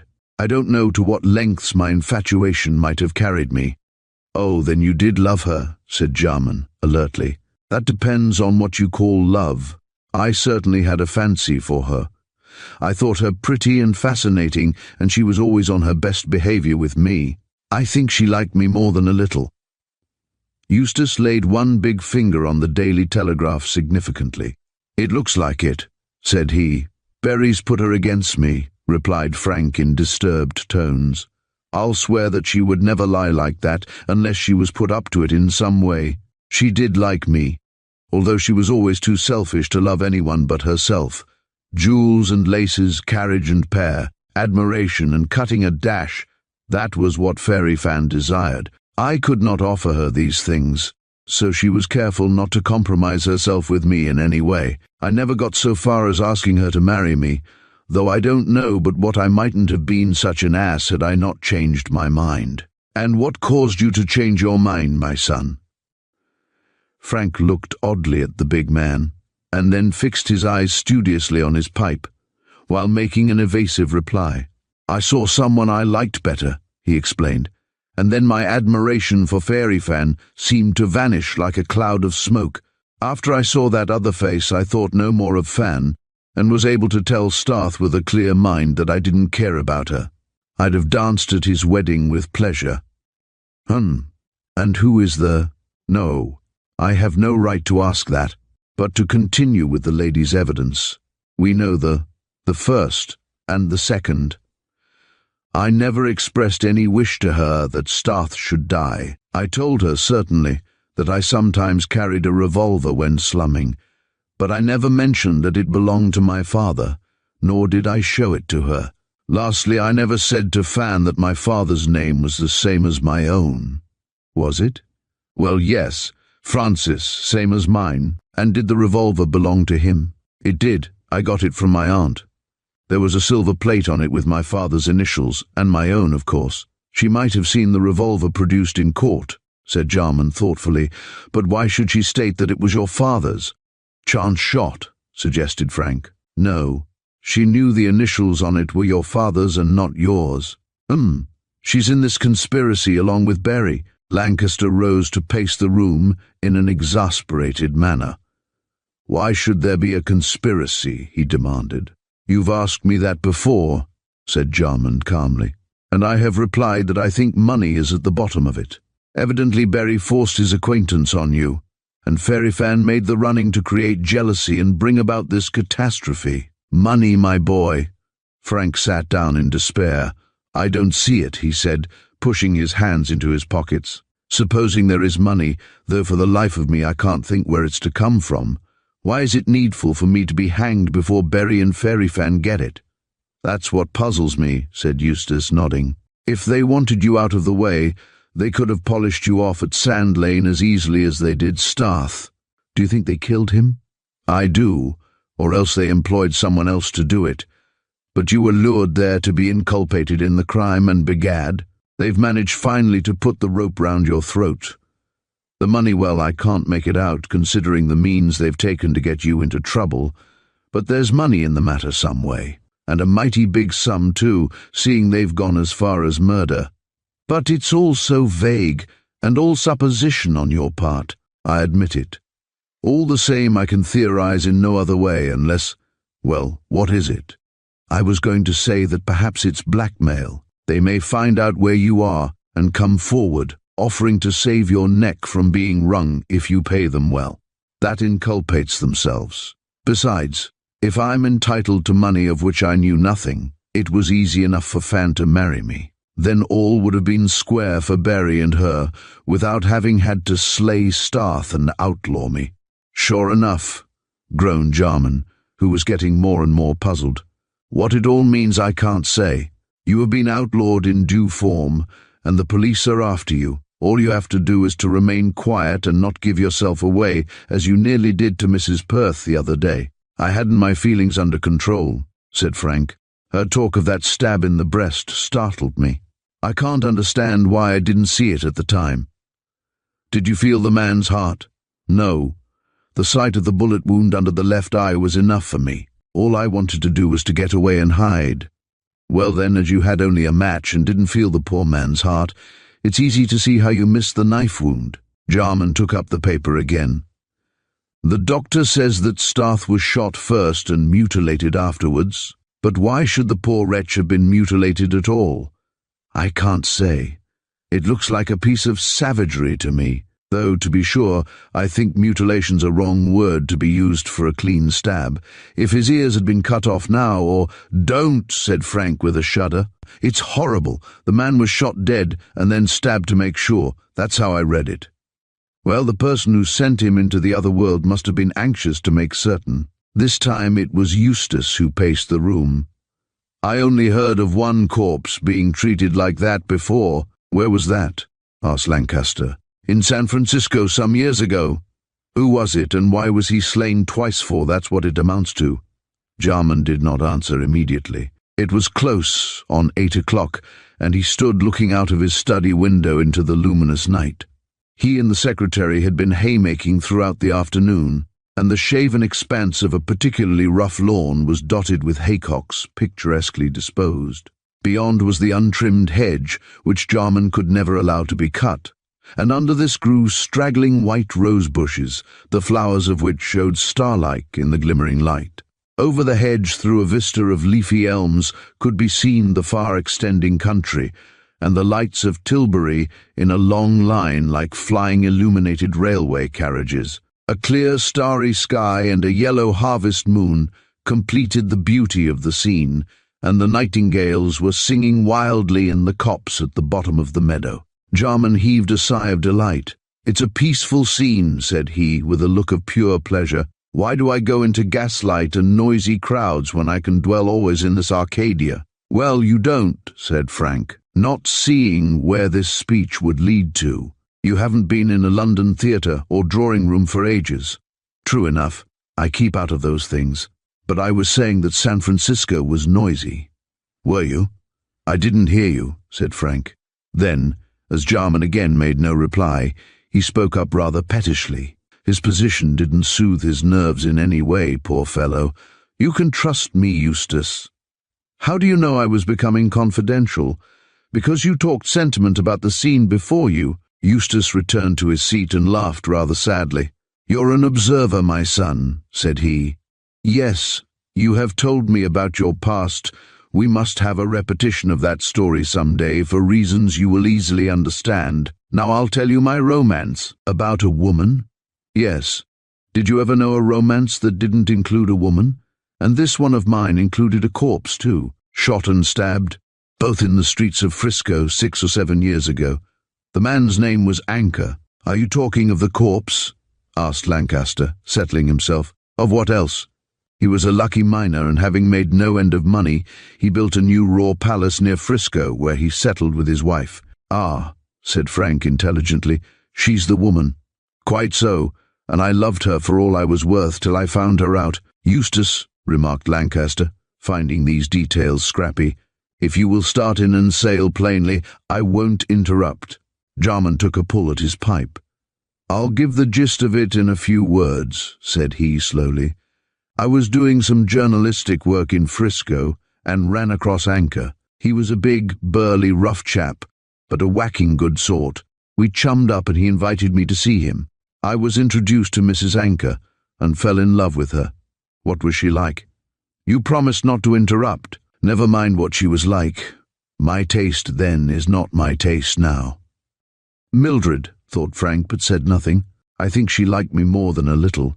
But after I visited at her house for a time, I found that Anchor was turning nasty. Jealous, I suppose." Eustace nodded. "But upon my soul he had no cause to be. I was as straight as a die. It's not my fashion to loot other men's wives. I think Mrs. Anchor did her best to make him jealous. After a time I became sure, and then found out, it matters not how, that she wished to get rid of her husband. I was to be the man to remove him." "Confound. Did she want you to murder the man?" "Well, that was her idea. But all this I didn't find out for a long time. Anchor grew nasty, and I rarely went to his house.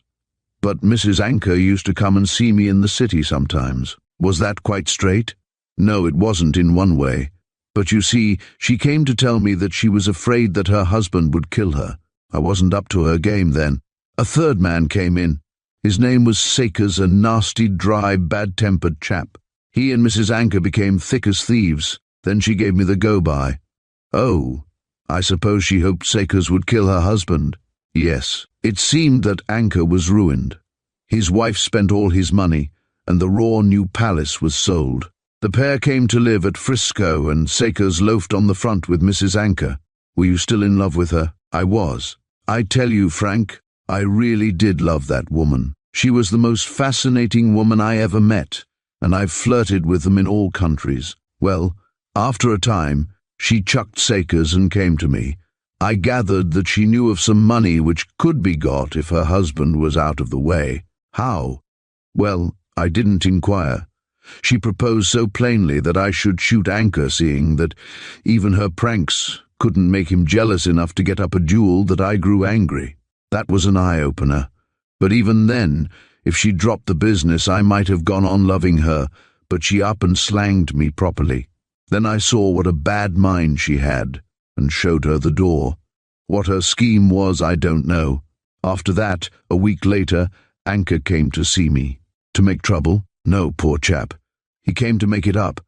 Said that he had been mistaken in me, and that he didn't believe all the lies that were told about my being in love with Mrs. Anchor.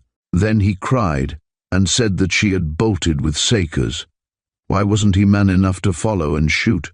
He was off that night to Chicago, where the two had gone, but he came to see me to explain. It seemed that there was some money, about $1 million, that he had something to do with. He promised to see me again before he left for Chicago, and to give me some papers about the matter. It was by the midnight train he was going, and he was to call back at 8. I went to the door of my house with him. It was in a quiet side street, and we stood chatting at the door. "But why didn't he bring the papers with him?" asked Frank. "He didn't know if I'd take them, and moreover was afraid of being robbed and killed by, well, I can't say who by, but Sakers was mixed up in the business." "I see. Mrs. Anchor had told Sakers what she told you, and he, less scrupulous, intended to kill Anchor to get these papers. That's about the size of it. But the whole thing was so vague that I couldn't get at the pith of it. Anchor would tell me nothing until he came back with the papers at 8. All he said when we shook hands at the door was, 'Tamaru—' Well, go on, Tamaru what?" "He didn't get any further," said Jarman, "for at that moment he was shot." "Shot? In the open street?" "It was a quiet side street, and being about mealtime, there was no one about. Also, it was almost dark. The man who shot Anchor must have been concealed in a corner close at hand. I turned and saw him cutting along the street. I followed, calling for the police. But he bunked into a crowded street, and I lost him. I went up to a policeman and made him come back with me. I had been away for 15 minutes on the chase. Anchor was still lying before my door, but in addition to the shot wound, there was a knife in his heart. In this instance, Frank, the knife was left in the wound. It was a brand new Bowie, and nothing could be made of it in the way of evidence. What happened then? Well, at first I was thought to be guilty, but I soon cleared my character. Anchor was buried, and I never saw nor heard of Mrs. Anchor nor Sakers again. What about the papers? I never heard anything of them either, but it appeared that when Anchor was seeing me, a black individual came to his lodgings to wait for him. As he didn't turn up, the man skipped. I fancied he might have been an emissary of Mrs. Anchor's to steal those papers, but none were found. And who killed Anchor? Well, I fancy Sakers fired the shot, but who knifed him I can't say. Frank rose, and walking to the window stretched himself. "It's a gruesome story," said he. "And what did Tamaroo mean?" "I can't tell you.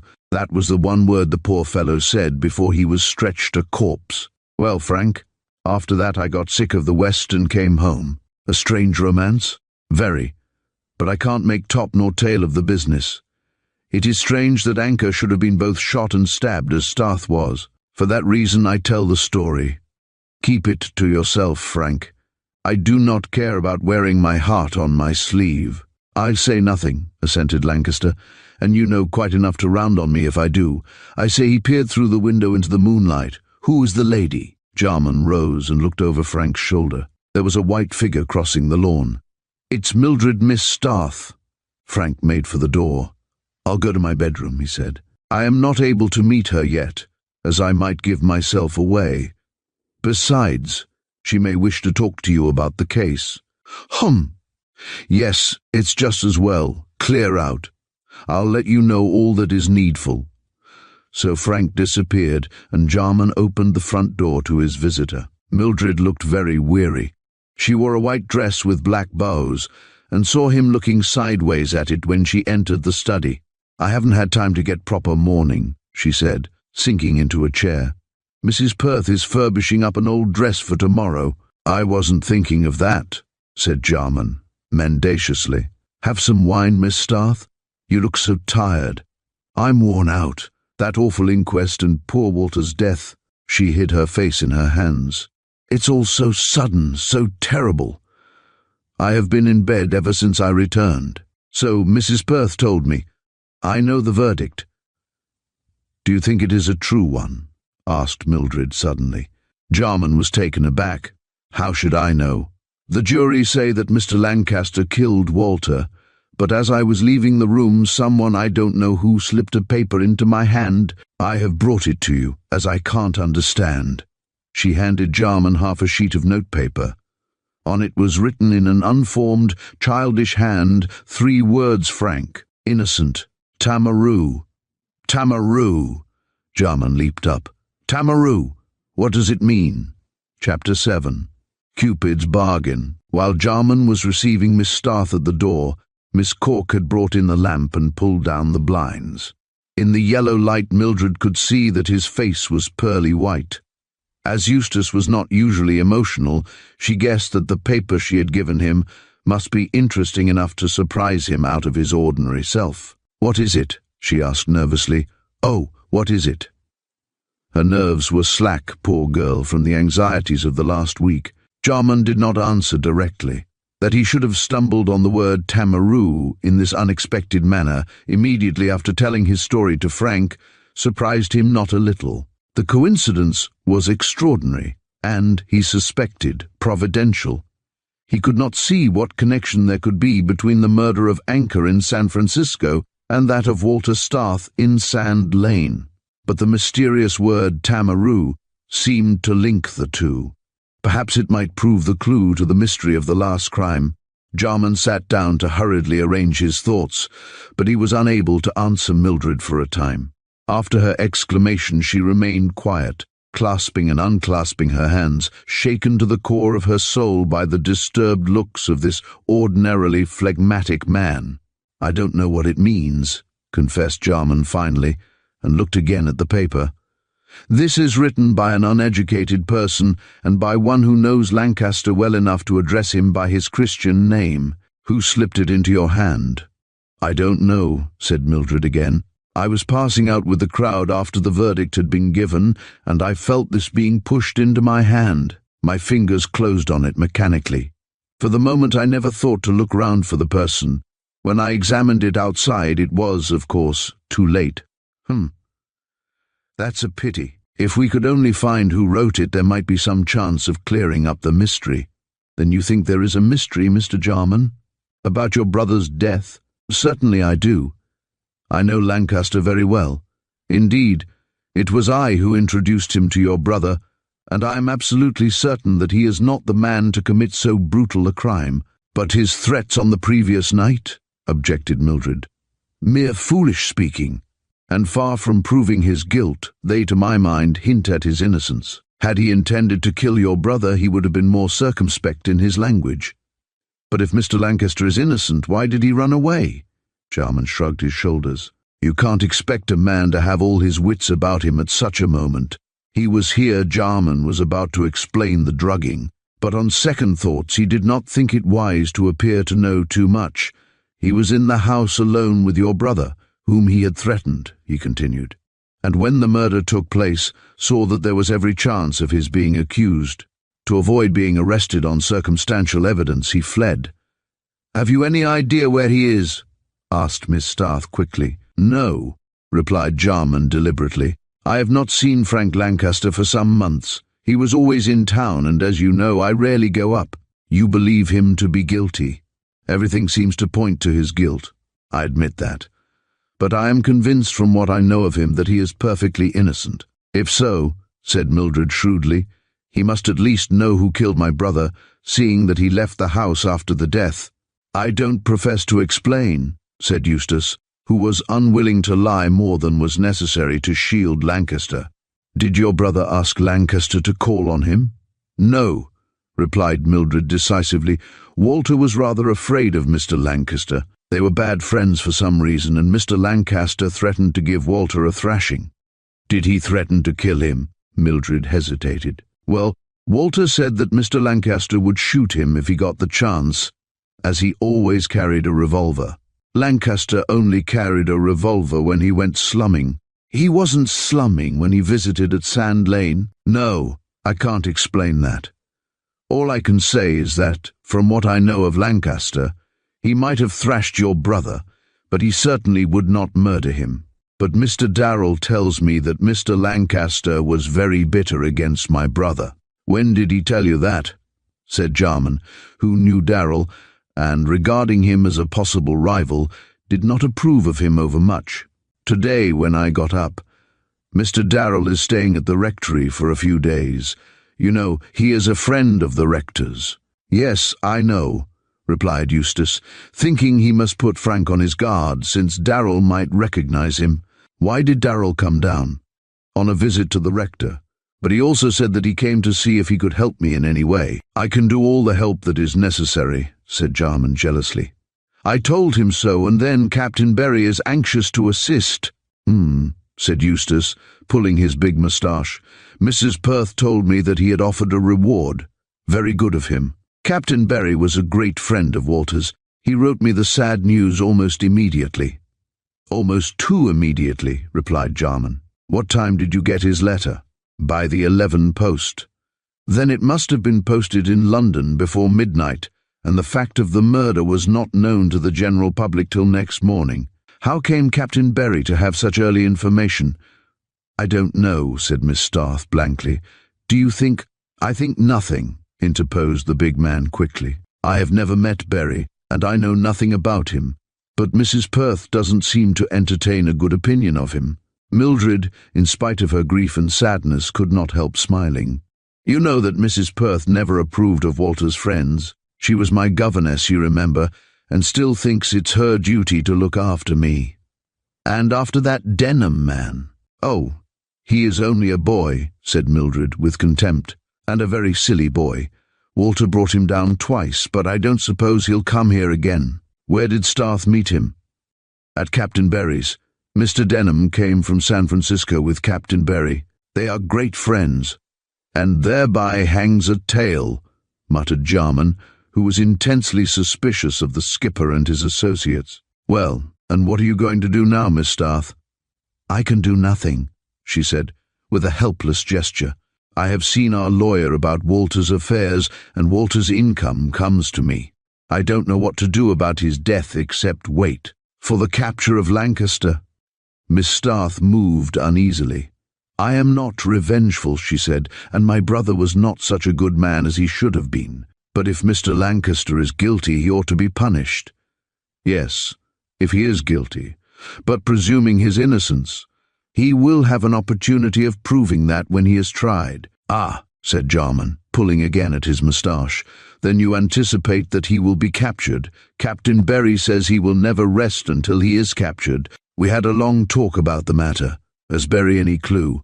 "No, neither has Inspector Hurney. Since that servant saw Mr. Lancaster leave the house, nothing more has been heard of him. I don't want him to be captured.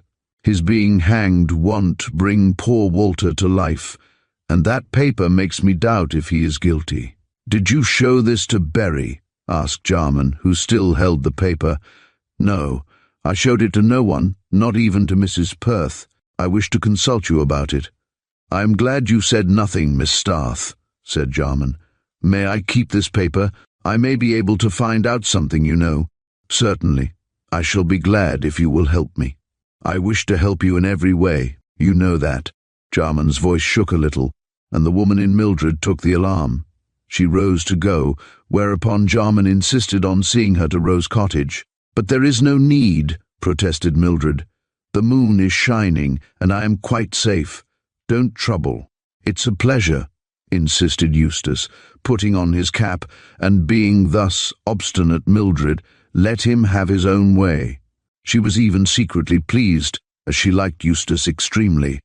They stepped out into the moonlight and took their careful way between the haycocks.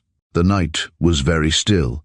Occasionally there would float towards them an outburst of song from the copse hidden nightingales, diversified by the hoot of an owl or the whir of a distant train steaming towards London. Mildred had simply thrown a lace shawl over her head to run across to the shanty, and her face looked wonderfully pure and white in the ivory radiance of the moon. Eustace felt his pulses throb with suppressed excitement, and the blood tingled pleasantly in his veins. He was in love with Mildred, he was jealous of Darrell, and these passions lifted him somewhat out of his usual self. The romance of San Francisco appeared the veriest prose beside this lyrical night. Yet he felt that he could not break in upon the grief of the girl with his tale of love, and so walked sedately by her side, holding himself well in hand. As they passed into the lane, and under the checkered shadows of the elms, Mildred felt the influence of her companion. She was not in love with Jarman, or with anyone, but she liked and admired him immensely, and, granted that the fairy prince did not come along, was not unprepared to listen should he speak. Still, the feeling of sorrow for the death of her brother lay heavily upon her, and she sighed as the cool night wind ruffled her dark hair. After a time, to break the silence, she asked Jarman about the new secretary. "Mrs. Perth told me that he was very handsome," she said. "Oh, he's good-looking enough," replied Eustace, "but his spectacles rather spoil him. Weak eyes, you know. I was not aware that you intended to engage a secretary." "I have so much work to do." "You might have engaged me," said Miss Starth reproachfully. "I can type quite as quickly as you can dictate, and you know I am always glad to assist you." "I know that," said Jarman, suppressing a strong inclination to take her in his arms. "We have done some work together." "You have. I don't know what I should have done without you to correct my verses and help me to get them printed. I was only 16 when I showed you my first poem." "Yes, and very shy you were over it. Natural in a schoolgirl." "I am not a schoolgirl now, Mr. Jarman." "Who knew that better than Eustace? I wish you were," he muttered. "Why? You should be glad to see me grow up, Mr. Why so formal, Miss Starth Mildred? Call me Eustace." "I should like to, Eustace," said the girl, frankly, too frankly. Alas, for any feeling of love to lurk in the words. "You know how fond I am of you," and she squeezed his arm playfully. "Mildred, He could stand it no longer, although he felt that this was not the time to speak of love. But the influence of the hour, of her words, and the feeling of jealousy inculcated by Daryl's arrival made him confess his secret. "Mildred?" "Yes." She detected the change in his voice and grew nervous. I love you. Mr. Jarman, I mean Eustace."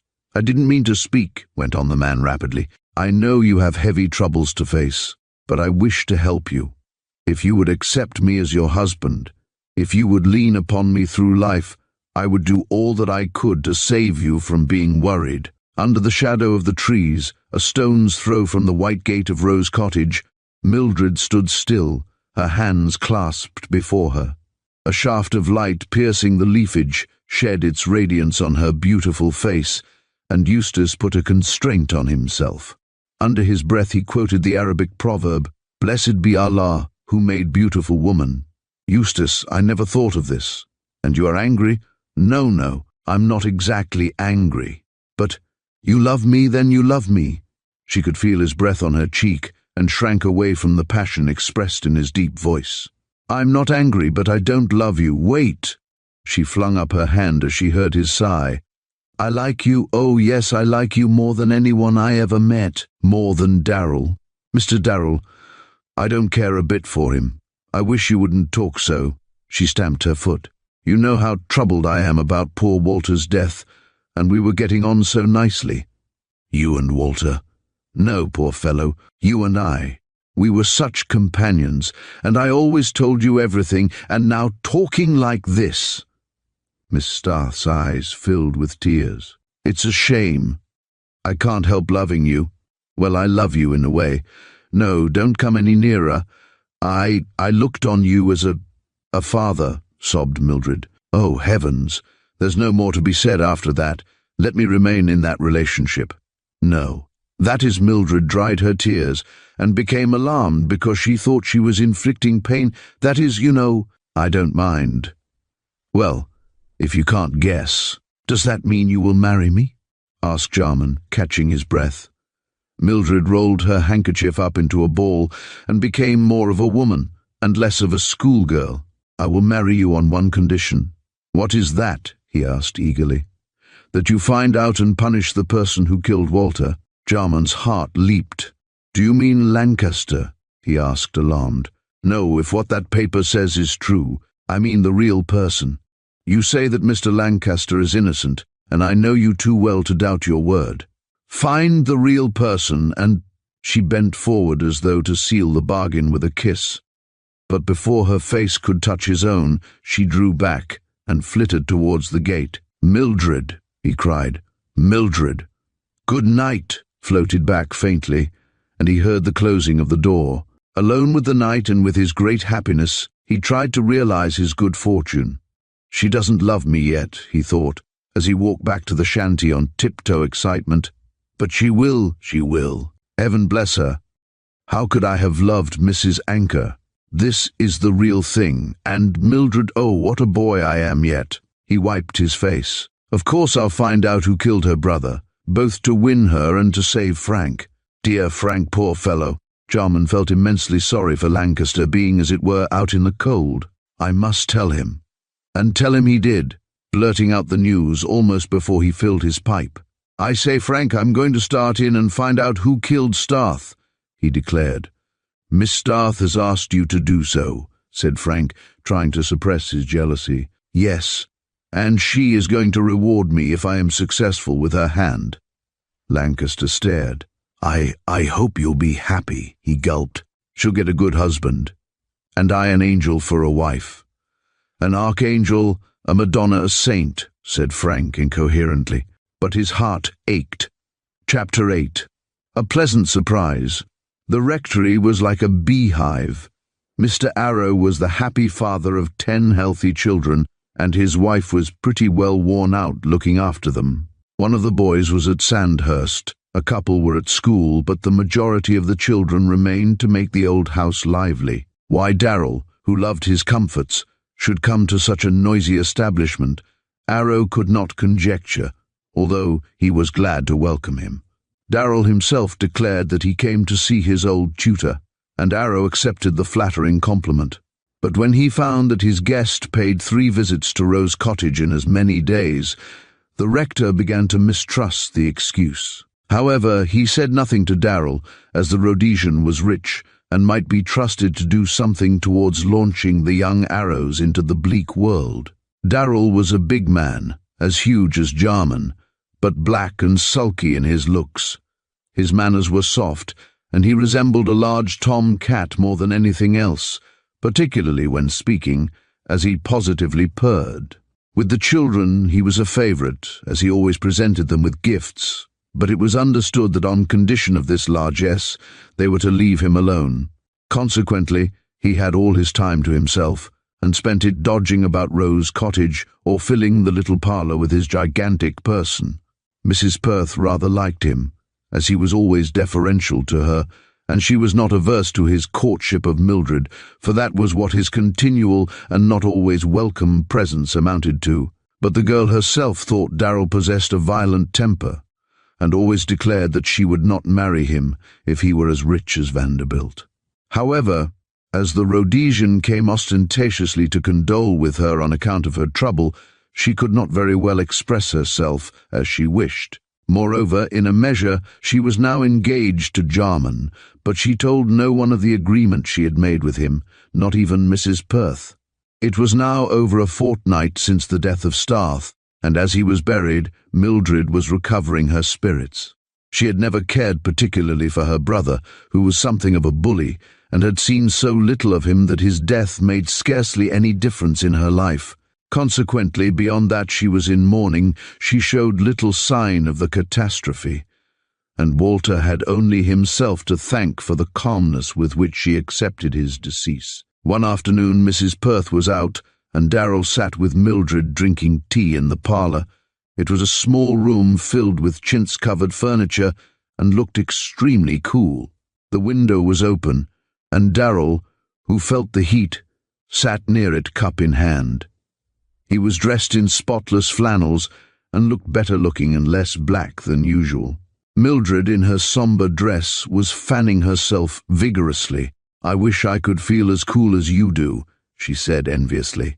"It's more looks than anything else," replied Darrell in his heavy way. "I'm warm enough quite. How I'll stand town I don't know." "When are you returning?" asked Miss Starth indifferently. "Tomorrow, if you don't want me to stay. I have no control over your movements, Mr. Darrell." But the coldness of the tone had no effect. "I mean that there may be something I can do for you, now that your brother is dead." "Mr. Jarman is looking after things for me, thank you," said Mildred stiffly. "The only thing you can do is to find out who killed Walter." Darrell raised his bushy eyebrows. "There's no difficulty about that, Miss Starth. The verdict of the jury was wrong. I can't believe that this Mr. Lancaster committed so horrible and apparently purposeless a crime. Have you any reason to believe him innocent?" Mildred, for obvious reasons, did not answer this question directly. "I can't see his motive," she said, looking down pensively. "The evidence of that lady at the inquest—" "I know nothing about any lady," retorted the girl, flushing. Then, to change the conversation and mark her sense of Darrell's bad manners, she asked a question. "Did you know Mr. Lancaster?"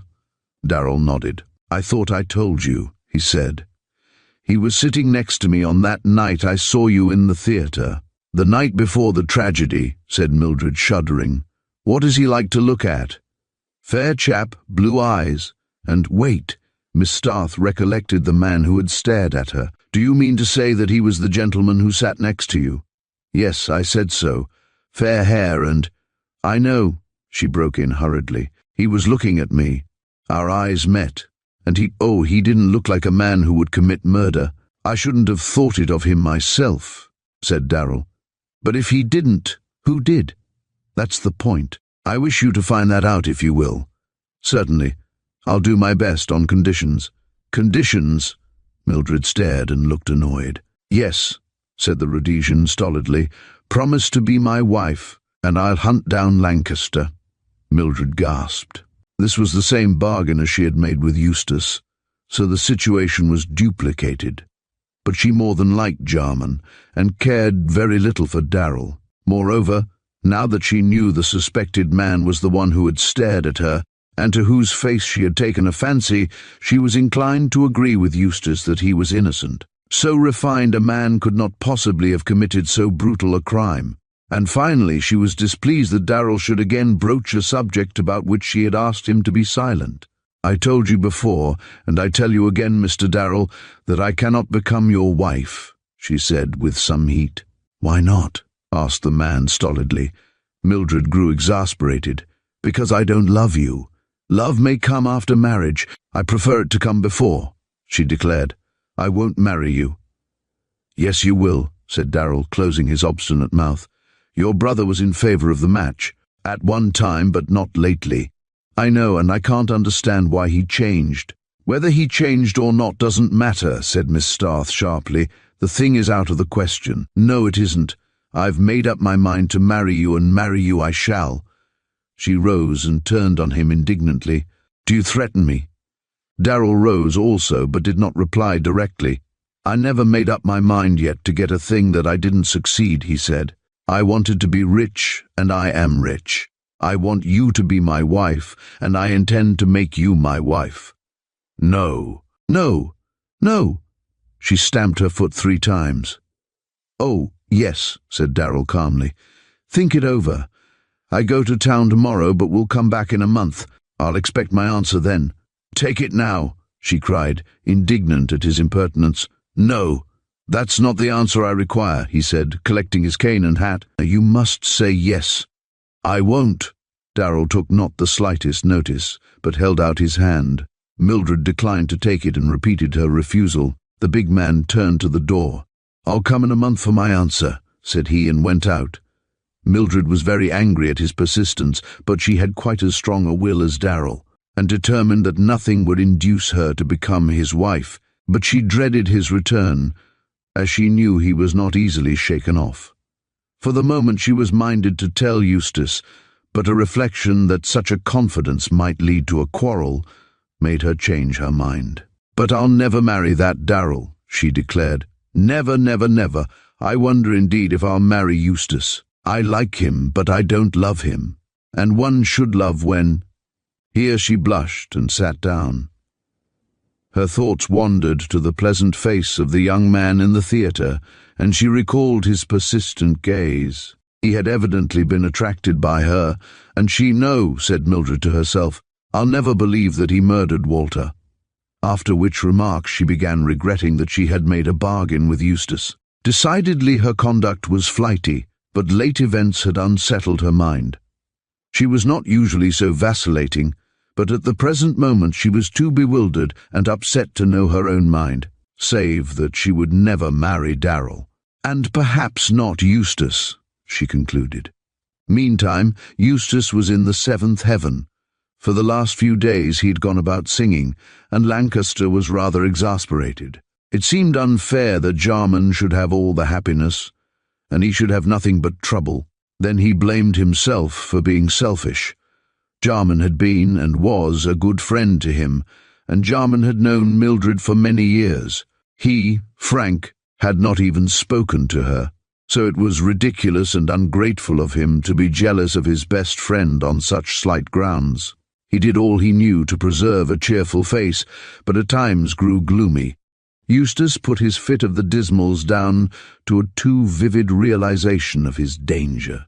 He would not allow Frank to speak more than was necessary about the murder, as he did not wish him to brood over it. But he was not idle, and one morning announced that he was going to town. "I'll be away for the day," he said, "so you can make yourself comfortable, Frank. Look out that Darrell doesn't see you." "Darrell has gone back to town," said Lancaster, "so one of the young arrows told me. He returns in a month. Mildred will be glad he has gone. He was always hanging round her. Why didn't you put a stop to that?" "I have not the right as yet. You see, I am not formally engaged to Mildred, and will not be until I have discovered the assassin." "Why not denounce me, and bring about the engagement at once?" said Frank, with some bitterness. Jarman stared. "Because in the first place you are innocent, and in the second I should not like to build up my life's happiness on your ruin." I thought you knew me better than that, my friend. Forgive me. I am a beast, said Lancaster penitently. But the fact is, he gulped down the truth. Am not myself. Don't wonder at it, considering the fix you are in. Cheer up. I may learn something today likely to give me a clue to the truth. From whom? From your friend, Fairy Fan. Lancaster jumped up from the breakfast table. What? You look surprised, but it is so. I'm going to see her today by appointment. And he displayed a perfumed note. Frank glanced over it and discovered that Miss Berry would be pleased to see Mr. Leonard Grant at her rooms in Bloomsbury at 1 o'clock on that day. Why did you write to her? Asked Frank, handing this back. The use of my nom de plume should tell you that, replied Jarman.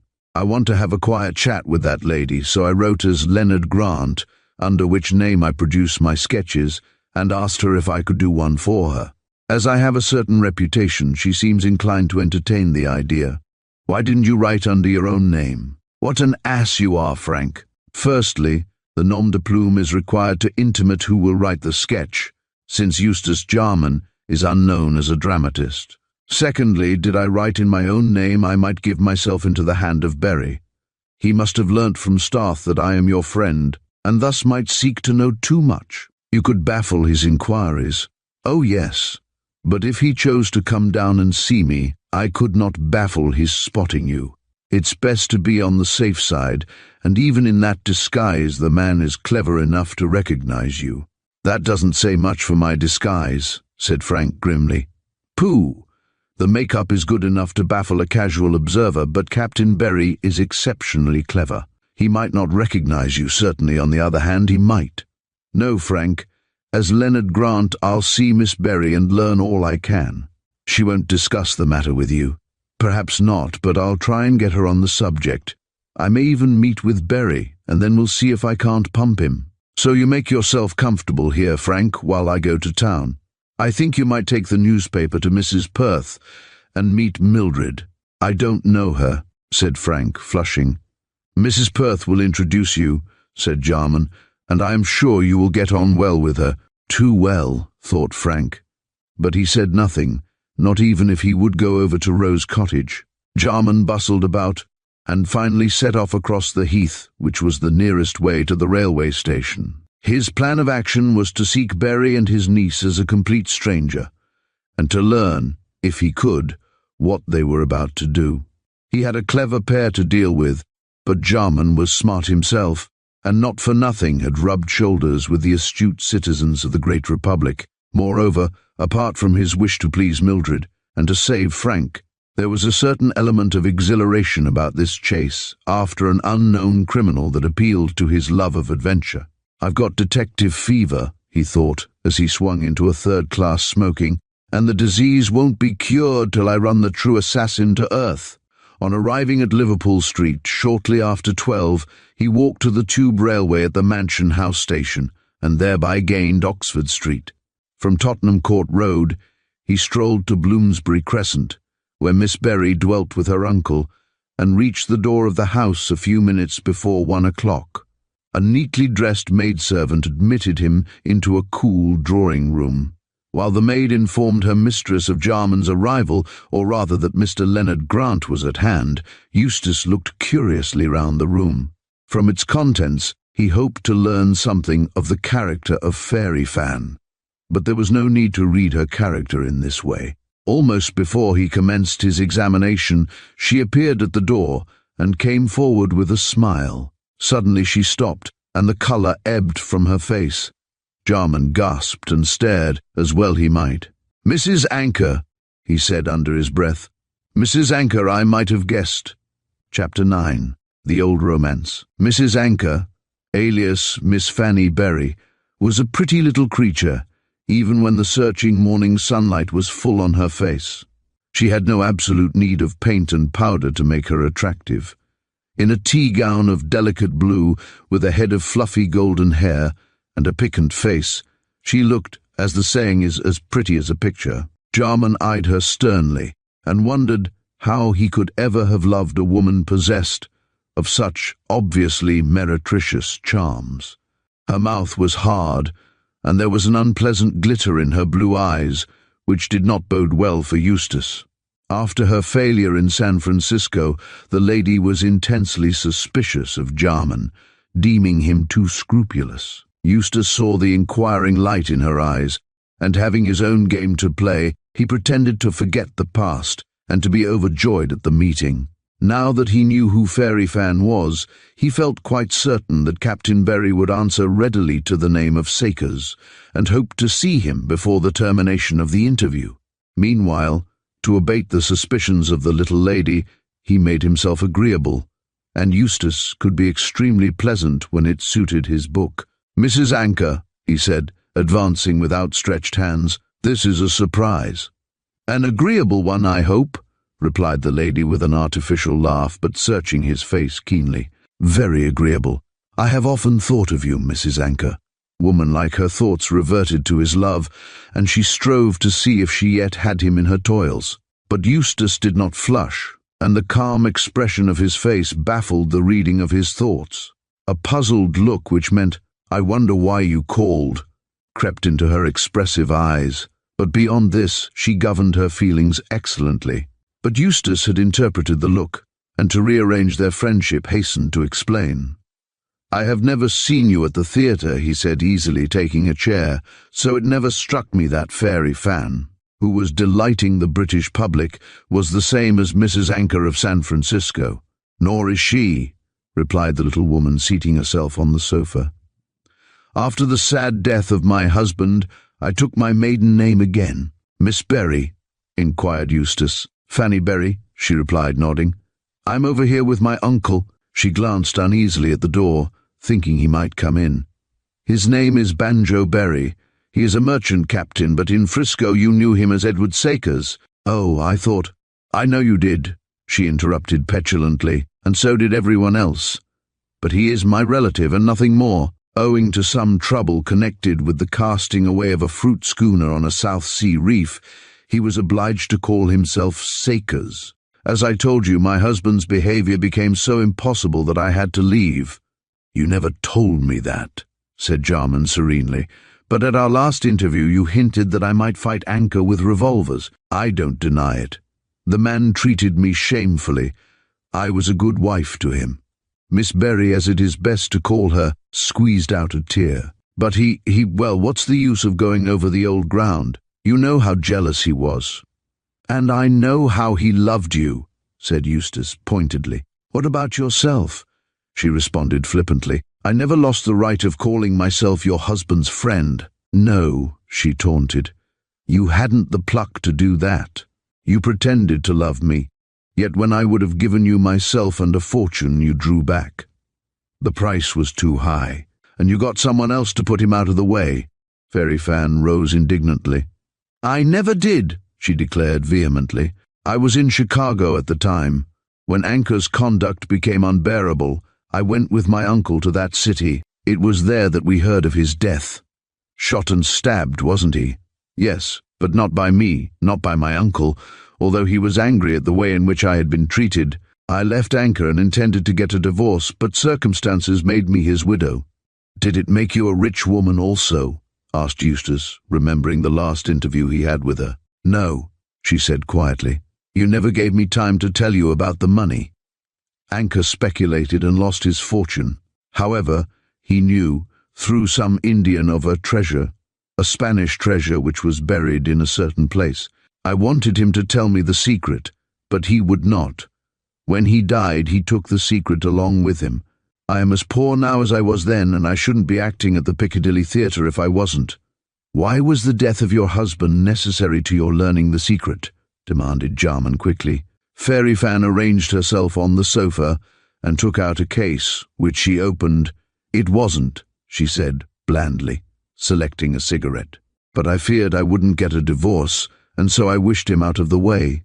You were too scrupulous, although all you had to do was to pick a quarrel with him. You were a better shot than he was. I don't commit murder even for love, Mrs. Anchor." "Berry, if you please." "Love," she repeated, lighting the cigarette. "You don't know the meaning of the word. Had you really and truly loved me, you would have rid me of the man who struck me. Did he strike you?" "I was beaten black and blue, I told you so," she retorted. "Would any woman put up with that treatment? I hated the man." She clenched her small fist, and her face grew angry. "I would have killed him myself had I been able. Perhaps, as you didn't, you got someone else to—" "How dare you say that, Eustace?" Jarman winced as she called him by the old name. "I tell you I knew nothing of the matter.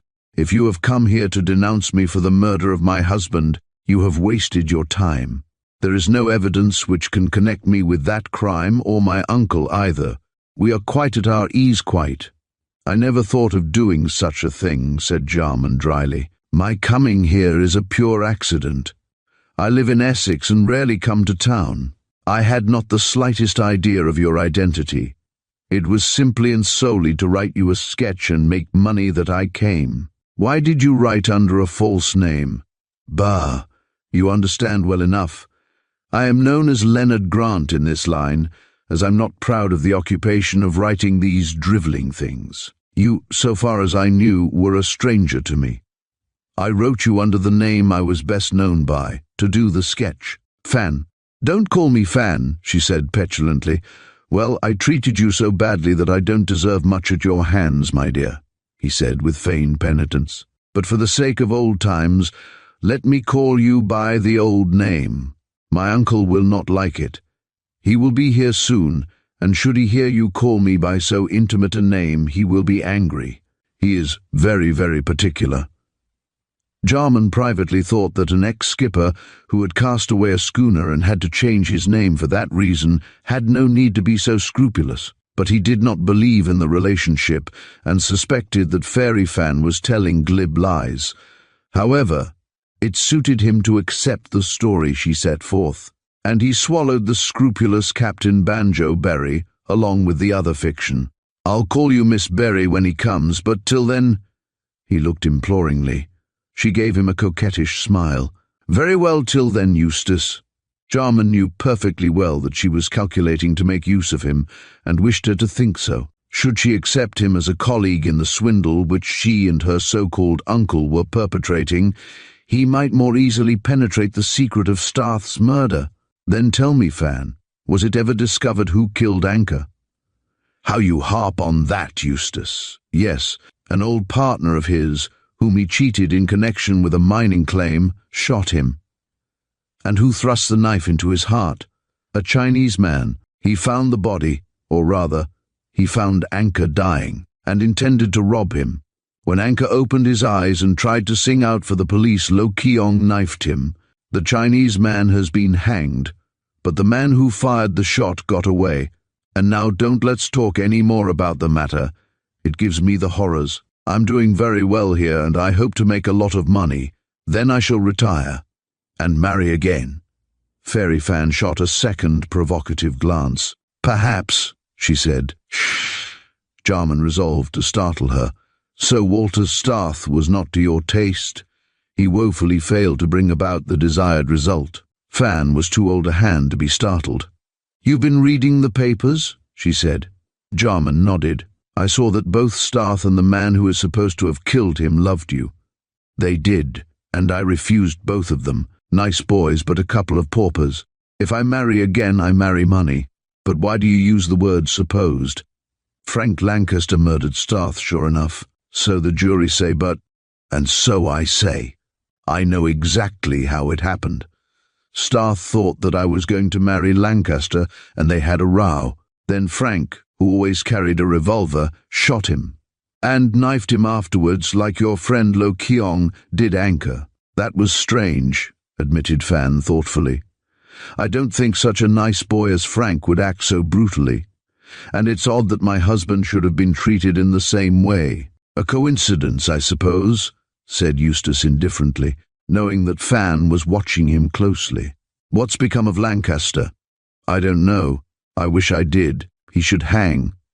I thought you liked him as a nice boy. So I did, she replied, but I liked Starth better. Oh. Jarman found it difficult to believe this. She eyed him suspiciously, and he would have explained himself further, but that banjo-berry, followed by a young man, entered the room. Uncle, said Fan, rising and anticipating Eustace, Who do you think Leonard Grant, who wants to do the sketch, is? Well, this is very curious, said Berry, shaking Eustace by the hand in the warmest and most friendly way. Jarman, of Frisco. That's me, responded Eustace. How are you, Sakers? Berry winked. Don't need that name now, said he. There's no chance of my getting run-in for piling up that old schooner at Samoa. I'm Banjo Berry now, my own name, and it's a hummer in the South Seas. I've been explaining all that to him, said Fan impatiently. I say, Mr. Jarman, Eustace observed the punctiliousness. Do you know this boy, Natty Denham? The boy, so called, was a callow young gentleman of 25, dark-haired and brown-complexioned. He had a pleasant smile but rather a vacant expression, and in Jarman's mind was sized up, not exactly as a fool but as a youth of rather weak will. He thrust forward a slim hand and gave Eustace a nerveless handshake. How do you do? He said, talking very fast. I never met you in Frisco, but I saw you often. I'm Chicago myself, and came to this old country along with the captain and Miss Berry. You never met in Frisco? Asked Fan, addressing Jarman. No. I heard you talk of Mr. Denham, though. It seemed to Eustace that both Fan and her uncle were rather relieved by this admission, and he wondered what connection this fool could have with the game the two were playing. He fancied that Denham was the pigeon, and Berry and company the hawks. It also struck him that if he could get Natty to himself he might find out something, always supposing that the young fellow knew anything. Later on, after a desultory and friendly conversation, Natty gave him an opening. I say, said he, you live down in Essex? Yes, at Wargrove. Natty nodded to Fan and the captain. I knew, he said. Can't understand how it slipped my memory. What slipped your memory, bub? Asked Berry sharply. Why, that he nodded towards Eustace was in Essex. When Starth took me down to see that pretty sister of his, he said something about Jarman. I remember now. Why didn't you tell me, Natty? Said Fan, in so cooing a voice that Eustace guessed she was thoroughly angry. I forgot. Can't remember anything, rattled on the youth. I say, suddenly turning to Eustace, awful about poor Starth, eh? Oh, give it a rest, cried Berry savagely. You've done nothing but jaw of that since it happened. Jarman, wasn't it you who introduced him to Lancaster? Quite so. Guess Lancaster's an almighty friend of yours, eh? Well, he was, drawled Jarman, seeing that his reply was awaited with much interest. But now, Eustace shrugged his shoulders. I don't much care to consort with criminals. Right, sir. You don't happen to know where he skipped to? Certainly not. He legged it sharp to escape the police. He won't escape me, said Berry grimly. I'm going to get that young man lynched, you bet. I loved Starth just like a son. Jarman laughed. Yet Starth wasn't a lovable man, he said. Oh, there was no end of good in him when you got at it, replied the little skipper solemnly. Besides, we had a scheme on to make money. What sort of a scheme? Never mind, said Berry. He's dead now, and the scheme's up a tree. I suppose Miss Starth's cut up, said Denham to Eustace. Naturally, her only brother. I guess she needs a heap of consolation, went on the young man artlessly. It's just in my mind to go down and see her. Jarman was not at all pleased at this proposition, and was inclined to reply in the negative. But a bright thought struck him, a very daring thought of the nature of bluff. Denham was a fool, and not at all observant. It might be that if he came down and saw Mr. Desmond O'Neill, he might be able to dispel any suspicions which might afterwards take shape in the minds of Fan and her uncle. With this idea he gave Natty an invitation. Come and stop with me, he said cordially. There is no one with me but my secretary, an Irish chap called O'Neill. You'd get on well with him. Natty seemed inclined to accept, but looked at Berry for instruction. The skipper nodded. Go by all means and have a good time.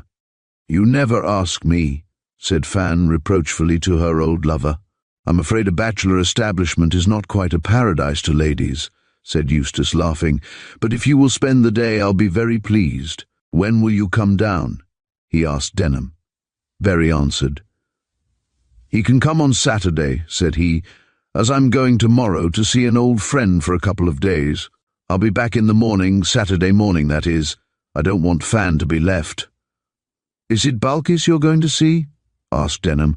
Jarman nearly uttered an exclamation of surprise, for Balkis was the name of the negress in the portrait which Lancaster had seen in Starth's rooms. Berry didn't seem pleased at Natty's speech, and Fan frowned, but they both laughed indulgently. "It isn't Balkis," said Berry, "but a Marine officer I'm seeing in connection with Lancaster. He's left the country, and I think I know the ship he skipped by." "That's clever of you," said Jarman, rising to take his leave. "If you catch him, Captain, you'll do more than the police." "Ah," scoffed Berry, "your police are fools. Most people in this old country are. I can squash the lot of them. Lancaster too, you bet." Eustace laughed when on his way home. He was pretty certain that, having already made a false start about Lancaster, Berry would not squash him. Jarman hoped to gather a great deal from Natty's prattle. Chapter 10. A Queer Mark. Frank was not at all pleased when he heard that Denham was coming down to the shanty. The experiment was too risky, as there was every chance that the young man would recognize him, in which case he would at once put the revengeful Berry on the scent. But Jarman did not look at the matter in this light, and explained himself after sundry questions. "Have you met Denham often?" he asked. "Yes. He was always dodging round the Berry establishment." "I thought he lived with them." "No, he had digging some way off. Berry, so he told me, is a kind of guardian to him." "Does a man require a guardian at the age of 23? Denham's 25. He's almost the same age as I am, although I look older," said Lancaster. "And I should think, seeing what a fool he is, that he will require a guardian all his life." "Then you think he's more fool than knave?" asked Eustace, ruminating. Frank nodded emphatically. "I don't think he's a rascal at all, whatever the captain may be. Denham's just a silly, good-natured ass who would give his head away. He has a weak will, and is quite under the thumb of Berry." "Did you fraternize with Denham?" "No. His cackle got on my nerves, but he knows me well enough to spot me should I betray myself." "Then you must not betray yourself," said Eustace decidedly. "So far as looks go, he won't know you. I would defy even a detective to penetrate your disguise. Denham may twig me by my voice. I don't think from what I saw of him that he is so observant. Besides, I shall give you something to roughen your voice. You can say you have a cold." Frank stared at his friend. "You seem to be up to all the tricks." Jarman nodded. "I thought of being a detective myself once, and I practiced for a time. I have all the materials for disguise here. I told you so when I made you up as Desmond O'Neill. I can get into the skin of a character with ease, and that's what you have to do. You are not Frank Lancaster, remember, but Desmond O'Neill from County Kerry." "But, I say, Eustace, why do you want Denham down here?" "Well, I wish him to report to the Berry lot that there is no concealment about me. They may suspect that I know something of your whereabouts, and I don't want either one to drop down upon me. Denham is a fool, and what he sees he will report to them in his artless fashion. Consequently, Berry and Fan will trust me. I want to get in with them and learn what they are up to. Do you think Denham can tell you?" "No," said Eustace promptly. "I don't. Whatever the game is, that boy is in the dark. He has much too loose a tongue for Berry to trust him with his secrets. But what's Berry bothering about him for? That's what I want to find out. Denham may know something. For instance, he mentioned the name of Balkis, as I told you." "What's the use of that?" asked Frank gloomily. "This much. Starth had her portrait, and Berry is in touch with her. I want to learn why Berry calls it an opium shop at the docks. He's going there, I'm sure, to see Balkis." The two were standing by the window chatting in this way. As Eustace repeated the name of Balkis, there sounded a low moan, which made the speakers turn. Miss Cork, with the tablecloth over her arm, stood at the open door, her thin face as white as the linen she bore. Apparently she had entered silently, as was her wont, to lay the table for luncheon, and had overheard the name. Like a statue she stood, her vacant eyes fixed on Jarman. "What's the matter?" he asked. Miss Cork's lips moved. "Balkis," she said in a whisper. "What about Balkis? Do you know the name?" "Balkis," said Miss Cork again. Then she threw down the cloth and ran back to the kitchen. Eustace followed and found her moaning in a chair. Rather brutally he shook her. "What's all this?" he asked. Miss Cork went on moaning. "I had a child," she began, then shut up, and not another word could he get out of her. After many fruitless inquiries, Eustace returned to the sitting room to explain. "I told you I didn't trust her," said Frank, whose fears took shape at once. "She is a silent, secretive woman. I am sure she will get me into trouble. Why should she know that name? I can't say. And now she talks of some child her own, she says. But you needn't be afraid, Frank. She's as true as steel." "I don't trust her," said Frank doggedly. "Where did you pick her up?" Jarman, driven into a corner, replied reluctantly, "In a London court." "A police court?" inquired Lancaster. Then, when he received a nod, went on, "Then she's dangerous. What do you know of her past?" "Nothing. She never speaks of it. The poor wretch was taken up for vagrancy and afterwards was handed over to the missionary. I knew the chap, and he told me what a capital cook the woman was, and how she needed a good home to put her right. She came to me as Miss Cork, and I have had no reason to regret having played the part of a good Samaritan. But it's strange that the name of Balkis should upset her. Won't she explain?" "No. She is a very obstinate woman when the fit takes her." But the fit apparently did not seal Miss Cork's mouth on this occasion. A soft knock at the door told of her return, and she presented herself quietly. Picking up the cloth, she proceeded to lay the table, and without looking at the men, proceeded to exculpate herself. "I ask your pardon," she said in her whispering voice. "I ask your pardon, Mr. Jarman, and yours, sir, but the name Balkis—" Here she stopped and laid her hand on her heart. "I had a child of that name." "Ah," said Jarman sympathetically, while Frank still looked suspicious. "And the name brings sad memories to you?" Miss Cork nodded. "I'm a married woman," she said softly, "but my husband left me to starve with the child, and the child died." "No," she burst out fiercely, "the child was stolen." "By whom?"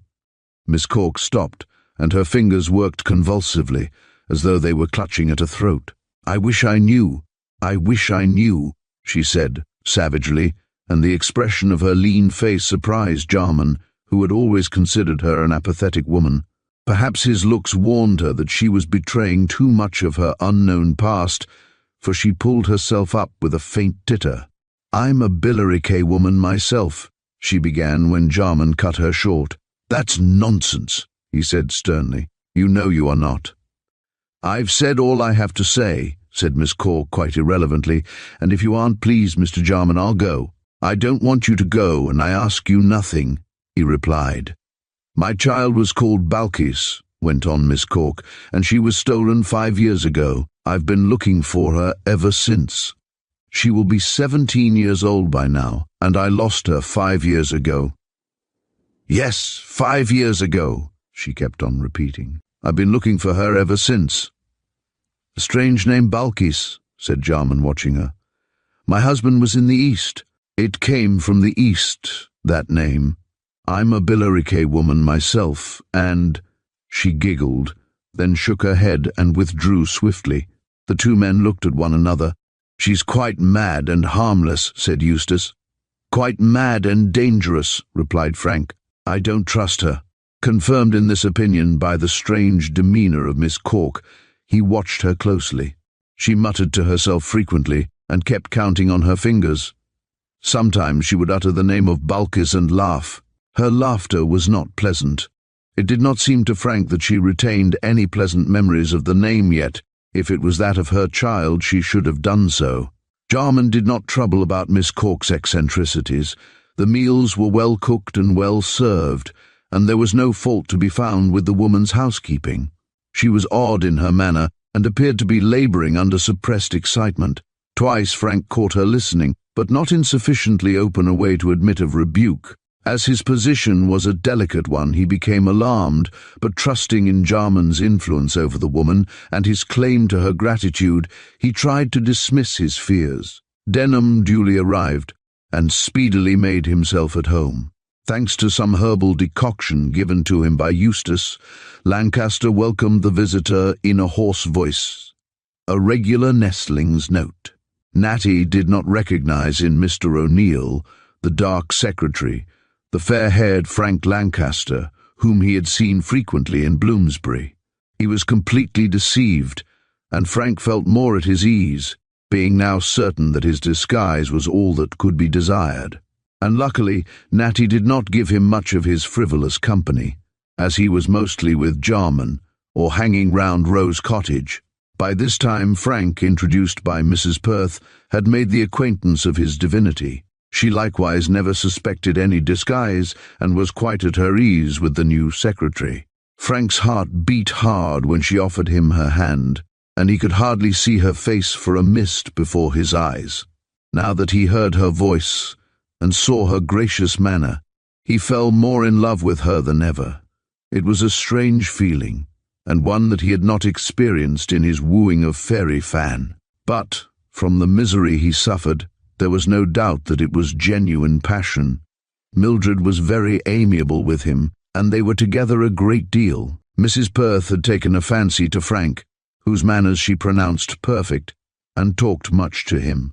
She even discussed the death of Walter Starth and the probability of Lancaster being the assassin. But by this time Frank had schooled himself into hearing the case talked of without moving so much as an eyelid.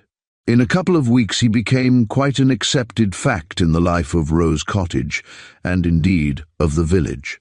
Even Mrs. Baker had ceased to ask him questions. Several letters addressed to Desmond O'Neill with the Dublin postmark had arrived, so Mrs. Baker was quite satisfied that he came from the country whence she procured her butter. From being a 9 days' wonder in that quiet Essex hamlet, Frank became a comparative nonentity, which was exactly the state of things Jarman wished to bring about. Thus, when Denham arrived on his 3 days' visit, there was nothing likely to connect the secretary with the bedraggled man who had arrived so late at night. And Miss Cork, in spite of her odd ways and Lancaster's suspicions, kept her own counsel most faithfully. One afternoon, Frank, now quite at his ease in his disguise, strolled over to the cottage to ask for afternoon tea. He brought a book of poems in his pocket, for Mildred was fond of hearing him read. Frank could read admirably, which is a rare accomplishment, and often he would declaim poems to Mrs. Perth and Mildred. But on this occasion there was no chance of enjoying Browning, for Jenny Arrow from the rectory was present. She was a kittenish damsel of 18, with a freckled face, a turn-up nose, and a gay, vivacious manner. Also she had a vein of romance, and cherished an unrequited affection for the dark secretary. She confided this to Mildred. "Doesn't he look a romance, dear?" said Jenny, when gazing from the drawing-room window she saw Frank approach. "Don't you love him, Milly?" Mildred laughed. "I have had quite enough of love," she said. "That Denham boy worries my life out. Then there's your brother Billy." "Oh, Billy's an ass," said Jenny contemptuously. "He falls in love with everyone he sees. I suppose you will marry Mr. Darrell?" "Certainly not," said Mildred quickly. "What put such an idea into your head, Jenny?" The young lady nodded sagaciously. "Oh, I know," said she. "It's not to see poor Pa that Mr. Darrell comes down here. Ma saw that. Ma says he's in love with you, and being rich you're sure to marry him." "I would never marry for money, Jenny," said Mildred, thinking of Eustace. "Mr. Darrell will never make me his wife." "Oh, but he's so very rich." "Then marry him yourself." "I would rather marry Mr. O'Neill." Mildred laughed again, but all the same, for some reason inexplicable to herself, felt annoyed. "Here is Mr. O'Neill, you'd better propose." "Mildred, if you reveal my love, oh, how I shall hate you." But Mildred, watching the approaching figure of the man she knew merely as O'Neill, did not reply. She was wondering why she was so attracted towards him. He was not particularly good-looking, nor had he shown any marked preference for her society. Indeed, she had laughed with Mrs. Perth over the attentions which O'Neill paid the old lady. But there was something about the secretary which made Mildred's pulses beat as they never beat in the presence of Jarman. Perhaps, although she never knew, it was a case of telepathy, for Frank was always moved beyond his usual self when in her presence. But he never revealed it by his manner. Mildred, however, was not sufficiently a psychologist to analyze her feeling, so did not search too closely into the reason of her sensations. Still, she could not help wondering why she felt annoyed by Jenny's silly remark. "I think you had better take that Denham boy," said Mildred to Jenny. "He bothers me greatly, and he's the kind of donkey who would fall in love with anyone." "I don't regard myself as anyone," said Jenny with dignity. "Besides, he's not half so nice as Mr. O'Neill." Mildred acknowledged this with a sigh, and welcomed O'Neill with a blush, which he marked and wondered at. "Where is Mr. Jarman?" she asked. "He has gone bathing with Billy and Denham," said Frank, standing outside and looking in at the window. "I have done my work and came to be rewarded." "With what cakes and ale?" asked Jenny, languishing. "Their modern equivalent in the shape of afternoon tea." "Let's have it outside on the lawn." "Oh, Mildred, do," Miss Starth assented. "Mrs. Perth is lying down," she said, "and as the room is rather hot, we may as well have a picnic on the lawn." Forthwith she ordered the tea, which was brought out by the one servant of the establishment. But Jenny had to lay the cloth, and Frank was told to place the tables under the noble elm. In a few minutes they were all seated, Mildred and Frank in chairs, and Jenny lying gracefully on the lawn. Every now and then she looked up adoringly at the secretary, who took no notice. But Mildred did, and so strong became that absurd feeling of irritation that she could willingly have slapped Jenny. After a desultory conversation, Jenny asked when Denham was returning to town. "Billy will be sorry when he goes. He's awfully fond of Mr. Denham. The adventures that man's had in America are extraordinary." "He comes from America, doesn't he?" asked Mildred idly. Jenny nodded. "And Billy says he's been a sailor, he thinks." "He doesn't look much like a sailor," said Frank contemptuously. "He has been wrapped up in cotton wool all his life." "Oh, no, he hasn't indeed," said Miss Arrow eagerly. "He has lived in Mexico, and among the Indians. Not the Red Indians, you know, but amongst those Cortez found." "The Aztecs," said Mildred. "My dear girl, there are none left." "Oh, yes, there are. Mr. Denham says so. Billy calls him Natty, because that's his name, and he and Billy are going to explore for hidden treasure. There's lots of it in Mexico." "Denham's been reading romances," said Frank disbelievingly. "No," insisted Jenny, "he's had all sorts of adventures. Why, when he was just a baby, he was carried off by these Indians." "How do you know?" "He says so, and they tattooed him on the left arm, Billy says." Frank sat up suddenly. "On the left arm?" he asked. "With what?" "With a scarlet bat, the queerest thing. Billy says, oh, what's the matter?" Frank, profoundly moved, had fallen back in his chair. Chapter 11. Frank's story. Seeing Frank's disturbed face, Mildred also became alarmed, but he managed to pacify both her and Jenny in a few words. It was impossible to tell the truth, therefore he was obliged to romance. "I think the heat is too much for me," he said, smiling, "and your mention of tattooing, Miss Arrow, recalled a disagreeable story." "Tell it to us," said Jenny eagerly. "I love ghastly tales." "I wouldn't shock you by repeating this one," said Lancaster, finding it difficult to improvise. "It's about a leper." Mildred uttered an exclamation of disgust. "Ugh! How dreadful! I don't want to hear it." "I do," cried Miss Arrow with the avidity of a ghoul.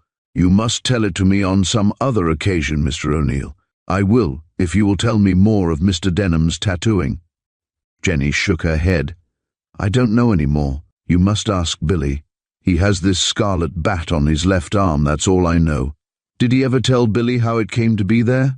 "I told you. The Indians marked him." "I can't say the reason." Frank was silent. He was particularly anxious to know why Denham was marked in this peculiar way, and resolved to find out before the young man returned to town. As it was, The tattooing was another link in the chain which, to his mind, connected Berry with the crime. However, he kept his ideas to himself, and would have taken his departure to think them out at leisure, but that he had a purpose to achieve connected with the photograph of Balkis. He knew that Walter's effects had passed into the hands of Mildred, and wished to obtain the portrait, for reasons which he afterwards explained to Jarman. Mildred herself gave him a chance of introducing the subject without awakening suspicion. "You have been working too hard," she said in reference to Lancaster's late emotion, "and it is so very hot." "Perhaps I have," he assented, glad of the excuse. "But Jarman is anxious to get a new story finished quickly. It's an Eastern tale." "Tell it to us," said the bold Jenny, sitting up and hugging her knees. "Jenny, how can you?" corrected Mildred. "Mr. O'Neill must keep all those sort of things quiet. I can tell you this much, Miss Arrow, that Jarman wants a few words of Arabic and we can't find them." "I never knew him to be at a loss before," said Mildred. "Well, he is this time, so you can crow over him, Miss Starth. He is anxious to get some Arabic letters. You haven't such a thing, I suppose," he added half-jokingly. "Good gracious, where could I— Wait," she said, rising. "There's a portrait which belonged to poor Walter. There are some Arabic letters on it. Mrs. Perth told me they were Arabic, but she may be wrong. As a governess she ought not to be," put in Jenny. "Get it, Mildred." While Miss Starth hastened into the house, Jenny stared up into Frank's face in quite an embarrassing way. "Are you going to stay long at the shanty?" she asked. "That depends upon Mr. Jarman." "Oh, then you'll stay as long as you like. He's very fond of you." "He is a very good friend to me," said Frank quietly. Jenny nodded. "He is to everyone, I think. Mildred's fond of him. He has helped her a lot with her poetry. I like him better than Mr. Darrell. Do you know Mr. Darrell?" "I have heard of him," replied Frank cautiously. "I don't like him at all," said Jenny, shaking her head vigorously. "He's a great friend to Pa and Ma, and very rich, but he doesn't come down to see them," she tittered. "No, Mildred's the attraction." "Does Miss Starth like him?" asked Frank quickly. "She says she doesn't, but, of course, he's so rich. But I would rather she married Mr. Jarman, wouldn't you?" Frank was spared the pain of replying to this embarrassing query by the return of Mildred with the portrait, which she placed in his hands. "It's the picture of a negress," she said, "and the letters at the foot. They are Arabic, sure enough. Who is the woman?" "I don't know. It is a fancy portrait, I suppose." "Probably. Can I take this away with me for a few days to copy the letters, Miss Starth? I'll return it safe." "Oh, take it by all means. Look, Jenny, there's beauty." Jenny sat up and looked at the face earnestly. "It's something like Mr. Darrell," she said at length. "Nonsense," said Mildred, looking in her turn at the picture. "But really, I don't know. What do you think, Mr. O'Neill?" There was a resemblance to Darrell, the same sulky expression and thick lips and arrogant air. "Perhaps she's a relative of his," giggled Jenny. "He was born in the West Indies, you know." "This portrait was taken at some place in Rotherhithe," said Mildred, pointing out the photographer's name. "But it is like Mr. Darrell. Quite as ugly," said Jenny. "Though it's mean of me saying that," she added, "for Mr. Darrell gave me a lovely brooch last time he was down. He's coming again in a month. Do you know, Mildred?" "Yes, I know," replied Miss Starth, in no very pleased tone. Frank slipped the portrait into his pocket as Billy Arrow came on to the lawn, followed by Jarman and Natty. Billy was nearly 21, and a Sandhurst cadet, but a great deal of the schoolboy remained in him. "We've had a ripping time," said the young gentleman, throwing himself on the lawn. "Would you like some tea?" asked Mildred. "Rather, tea would be saucy. Let me get it." And Billy swept into the house like a whirlwind. Frank saw that Jarman looked rather disturbed and wondered what could be the reason. He guessed that he had learnt something relative to the berries from Natty and was anxious to know what it was. But he could not question Eustace at the moment, therefore curbed his curiosity until a more seasonable time. Meantime, Natty was paying compliments to Mildred. "You do look well, Miss Starth," he babbled in his inconsequent way. "And what a slapping day! We had an A1 dip." "You should have come along, Mr. O'Neill." Frank suppressed a smile, thinking how soon his disguise would have vanished had he accepted this offer. "I have been more pleasantly engaged," he said. "Here comes Billy and the tea." Billy was a first-rate hand at getting what he wanted. He brought a tray laden with strawberry jam, a large bowl of Devonshire cream, some hot cakes, and a fresh pot of tea. "You'll starve us out of house and home, Billy," said Mildred, when these were arranged before her. "What will Mrs. Perth say?" "She'd say eat well and not too quickly," said Billy, selecting a cake while Jarman looked on amused. "You're still a boy, Billy."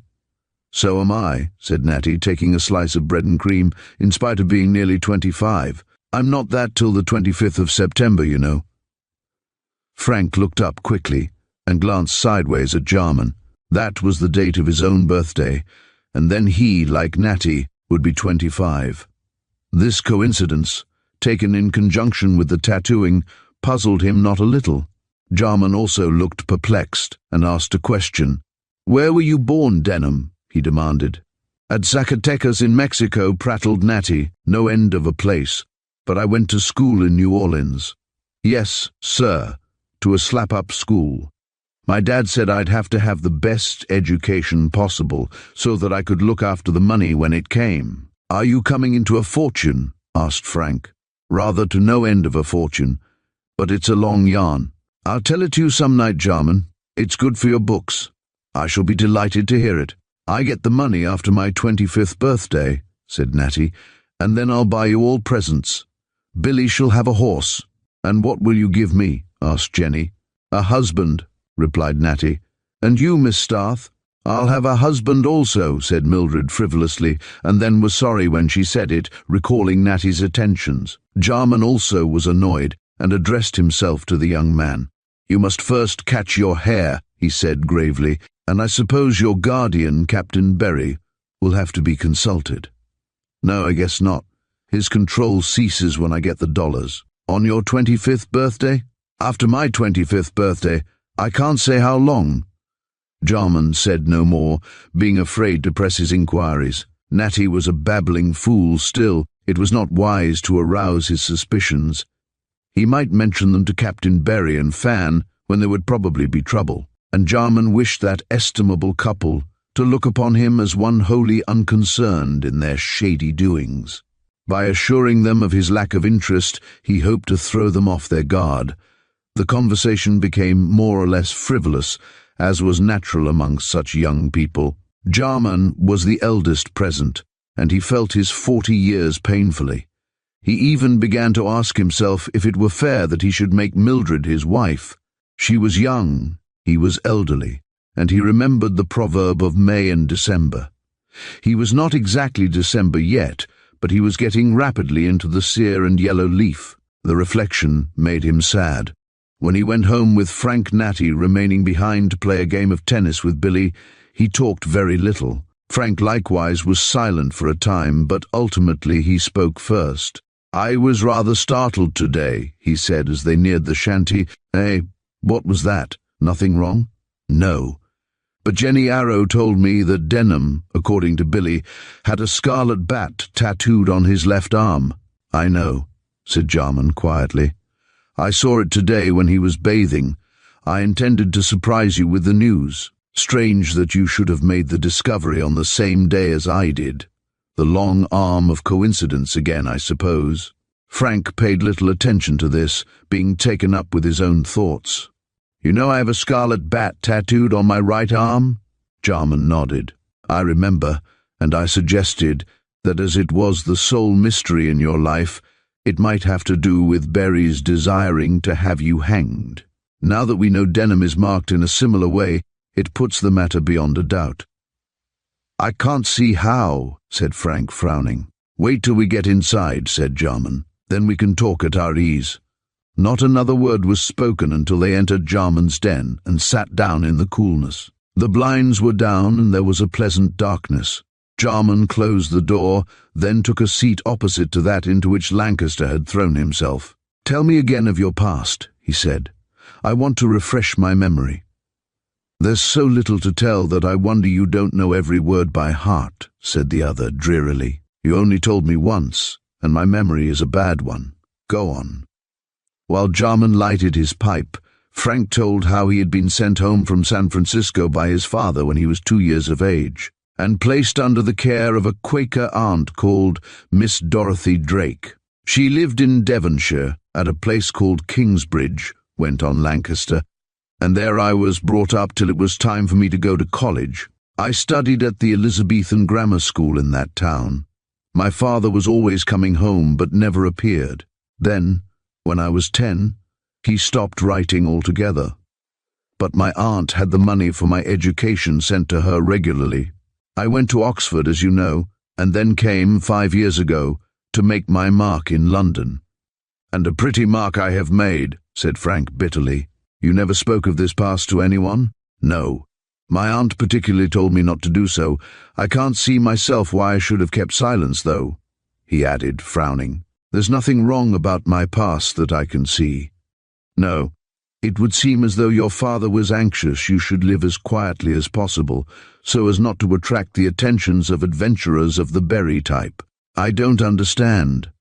"Well, that tattooing on your right arm, you never knew what it meant?" "No. I asked my aunt and she could not tell me. It was on my arm, the Scarlet Bat, I mean, when I came from America.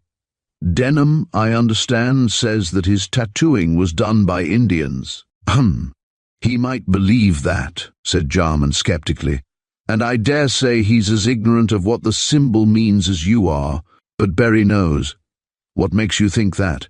"Because he is hounding you down, and you are marked in a similar way to that boy whom he has in his clutches." "Do you think Denham is in his clutches?" "I am sure of it. The boy believes in him thoroughly, and is quite under Berry's thumb, poor wretch. He knows nothing about the significance of the Scarlet Bat, or Berry would not trust his babbling tongue within reach of my ears." "But you told me that there was a chance of your learning something about yourself?" "Yes. Aunt Dorothy said that when I was 25, she had been told by my father to give me a sealed envelope. What it contained she did not know. In fact, Jarman, my aunt knew nothing, save that my father was a great traveller, that he married in America, and that when my mother died he sent me home. She thinks he is dead because she has not received a letter from him for so long. I don't agree with her, as all this time the money has been forwarded for my education and keep." "Are you still receiving money?" "Yes, £20 a month, but I don't touch it. Aunt Dorothy is poor, so I give it to her and work for my own bread and butter." "You're a good fellow. Who pays you the money?" "White and Son, lawyers in the city." "Can't they tell you anything?"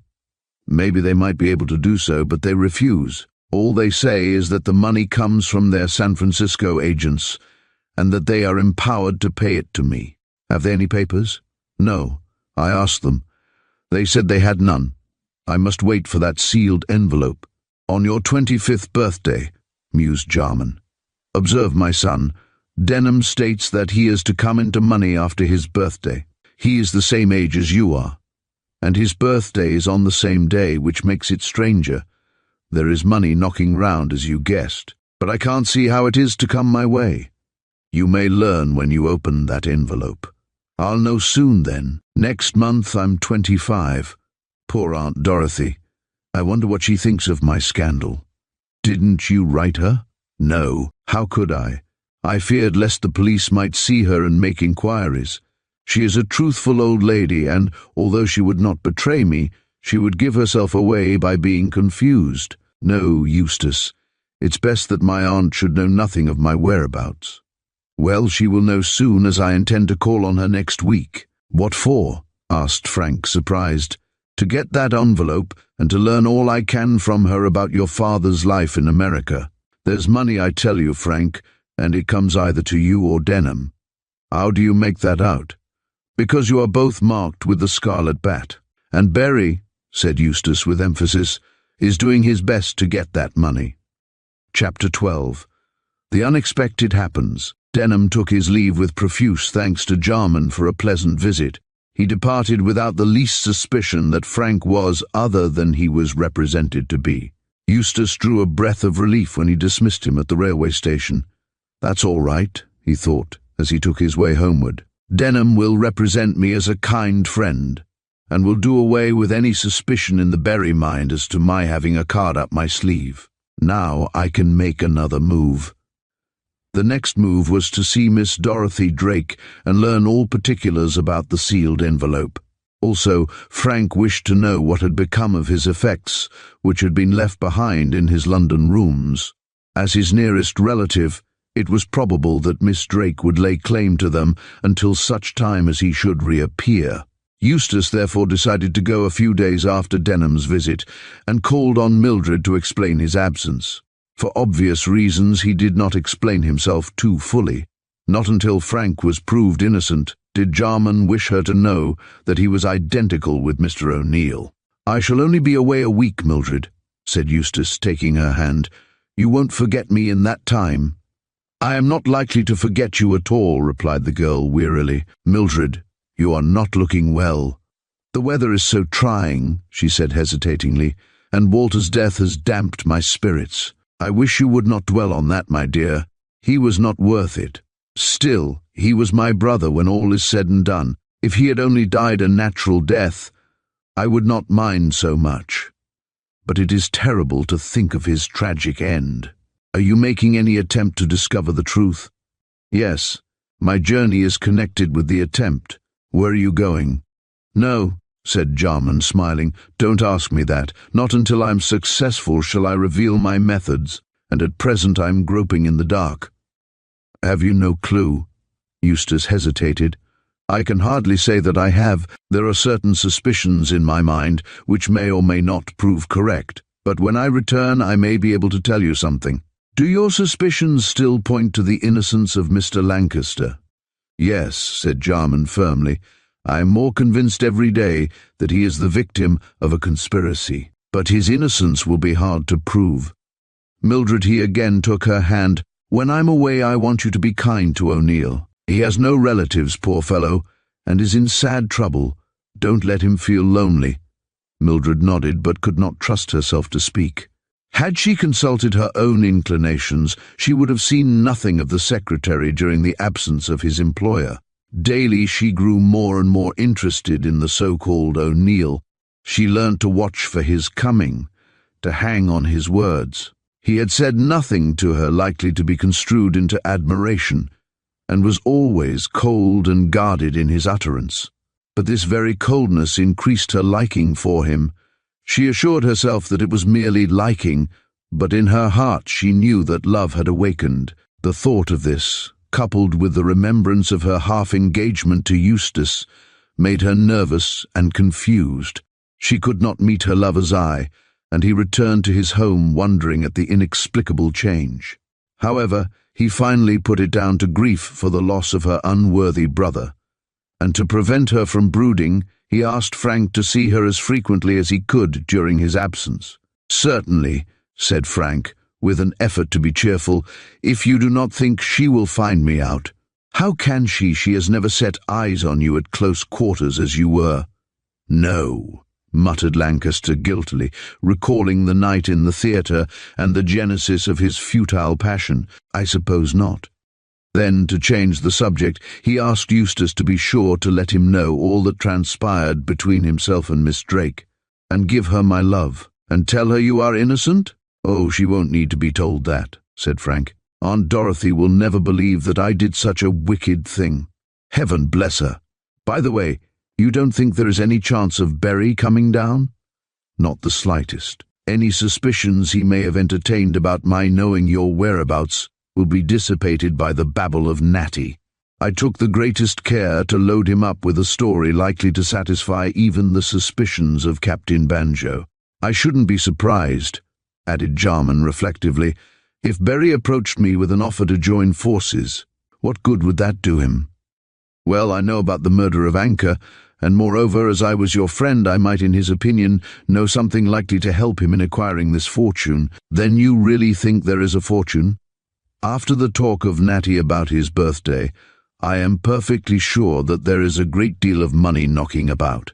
It ought to come to you, but Berry's machinations, unless thwarted, will put it into the pocket of Denham. If so, he won't benefit." "Oh yes, he will," rejoined Eustace grimly. When Denham is in possession of the fortune, he will die as Starth did. He will follow poor Anchor to the other world in the same way. Then Fan and Berry will retire to live happy ever afterwards. It's all theory, grumbled Frank. Quite so. But that's my reading of the mystery. However, your aunt may throw some light on the subject. She will probably tell me more of your father's life than she told you. But Lancaster was not to be convinced. I don't think she knows anything, he said. Better see those lawyers, White and Son. I'll look them up when I return to town. Jarman, having settled his plans, went off, and Frank found himself in sole possession of the house. Miss Cork waited on him assiduously, and he noticed that she was not so eccentric as usual.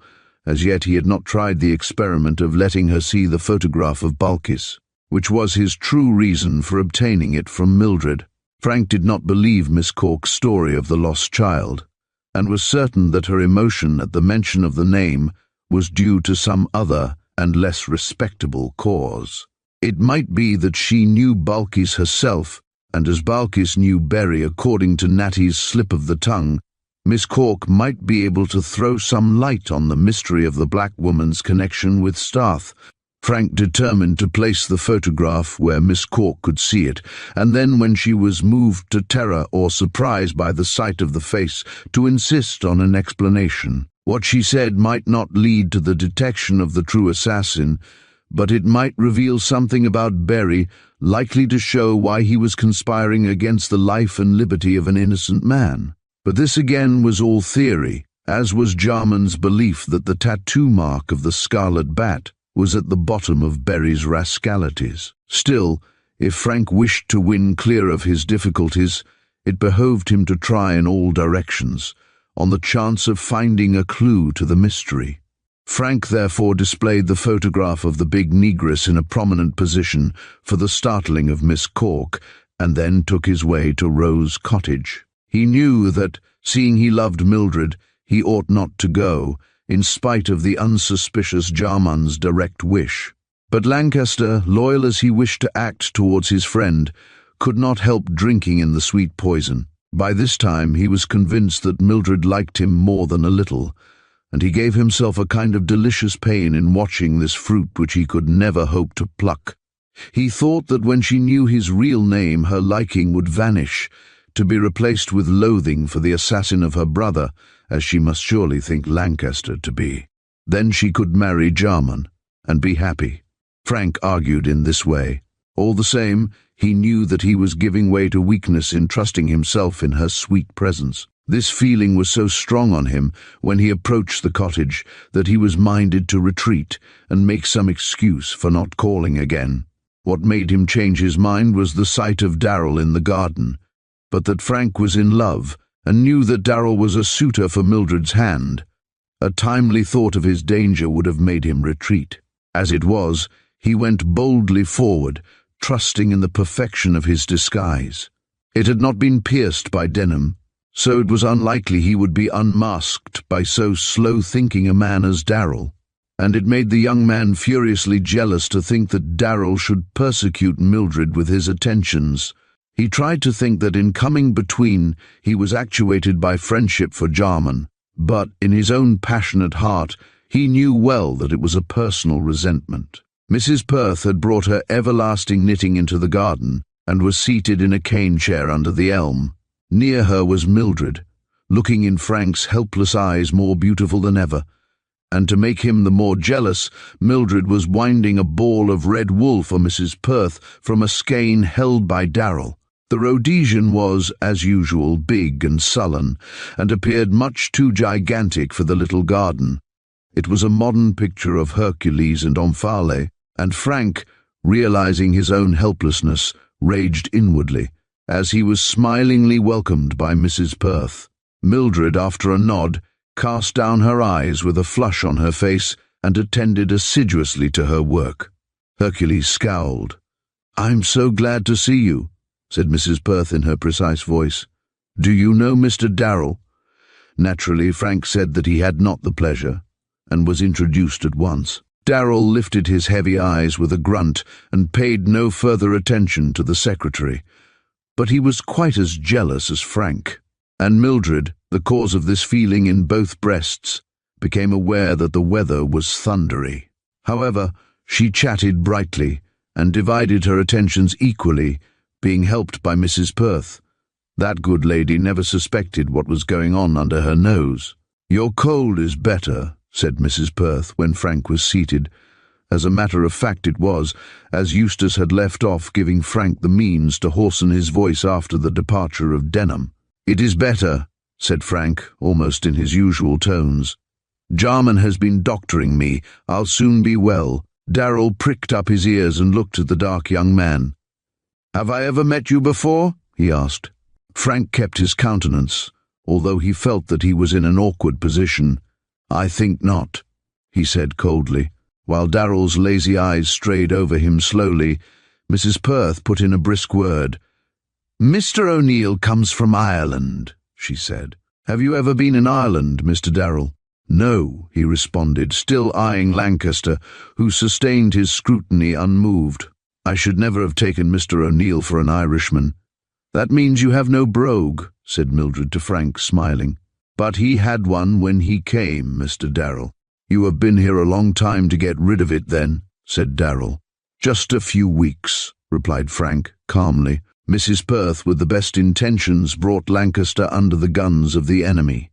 "You came just when we were in deep grief over that horrid murder," she said, clicking her needles. "Yes, I remember you saying something about that," said Frank. "I have been in Scotland," said Darrell suddenly, and taking side looks at Lancaster's unmoved face, "so I don't know what has happened. Have they caught the man who did it?" "Mr. Lancaster," said the old lady, "no, they have not." "And I hope they never will," said Mildred, flushing. "From what Mr. Jarman says, I believe Mr. Lancaster is innocent." "Oh," said Darrell, turning away his eyes from Frank. "So Jarman takes up the cudgels on behalf of this murderer. I remember he was a friend of Lancaster's." "And is," said Frank incautiously. "You should know," said Darrell quietly and with a keen glance. "Being his secretary, I have heard Jarman speak of this matter," replied Frank. He knew that Darrell's suspicions were aroused and tried to keep the colour from his cheeks. He looked directly at Darrell, and the eyes of the two men met. It was Darrell who first withdrew his gaze. "No," he said at length, "you're not a bit like Lancaster, although you have the same tone of voice." "Has he indeed?" said Mildred with interest. "Lancaster was fair-haired and white-skinned," went on Darrell, "whereas I am a dark Celt," said Frank, drawing a long breath, as he deemed the danger was at an end. "Well, don't talk any more about the matter," put in Mrs. Perth sharply. "You'll upset Mildred, and the affair is too horrible to discuss." Upon this hint, Darrell turned the conversation into other channels and devoted himself to Mrs. Perth. Frank thus had an opportunity of chatting with Mildred. They talked on the most indifferent subjects, but all the time each one knew what the other wanted to say. Such sudden love seems incredible to those who have never loved, but anyone who has fallen a victim to the great passion knows how suddenly the devouring flame blazes into a conflagration. The two had seen little of one another, all things considering, and they had never become confidential. Yet they loved one another, and it needed only an unguarded moment of emotion for the truth to be openly acknowledged between them. Darrell, with his side glances, saw their embarrassment, their flushed cheeks, their efforts to appear easy, and took note of all. But with great self-control he continued his conversation with Mrs. Perth. For quite an hour he talked, and then rose to take his leave, at the same moment as Frank announced his intention of departing. "I am stopping at the rectory," said Darrell when they passed through the gate. "You come my way, I think?" "For some little distance," replied Frank, always on his guard, but suspecting no evil on the part of his companion. For a time they strolled on in silence, down the lane and out onto the dusty white road. Then Darrell commenced to converse on indifferent matters and told stories about Africa. Also he stated his experiences in America. "I was at Los Angeles," he said. Frank remembered how at the theatre he had said that he met Berry at Los Angeles, but made no comment on the remark. Darrell still continued to talk, till they halted in a quiet side road, whence Frank branched off to the shanty. There Darrell stopped. "Miss Starth is in love with you," he said abruptly, his jealous eyes on the young man's face. "What do you mean?" demanded the secretary indignantly. "And you are in love with her," went on the Rhodesian.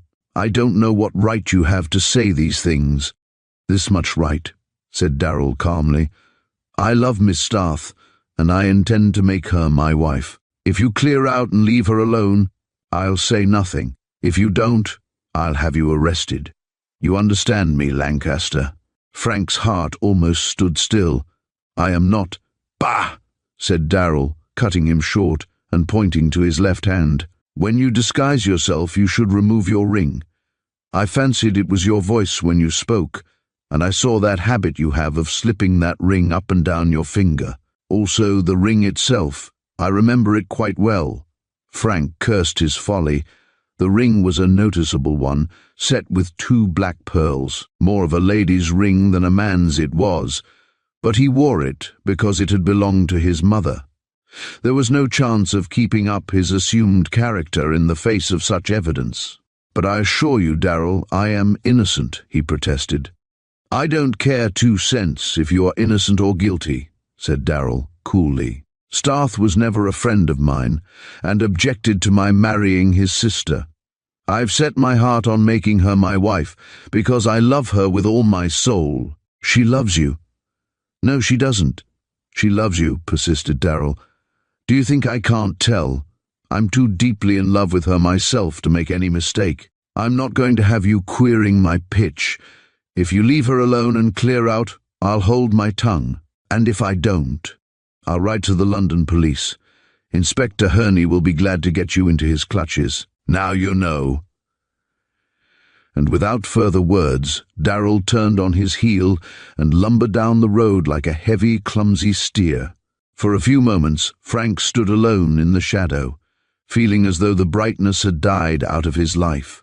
He felt that he did not much care if he were arrested, so wearing was the role he was playing, but the thought that Mildred would be told, that she would look upon him with loathing, made him shudder.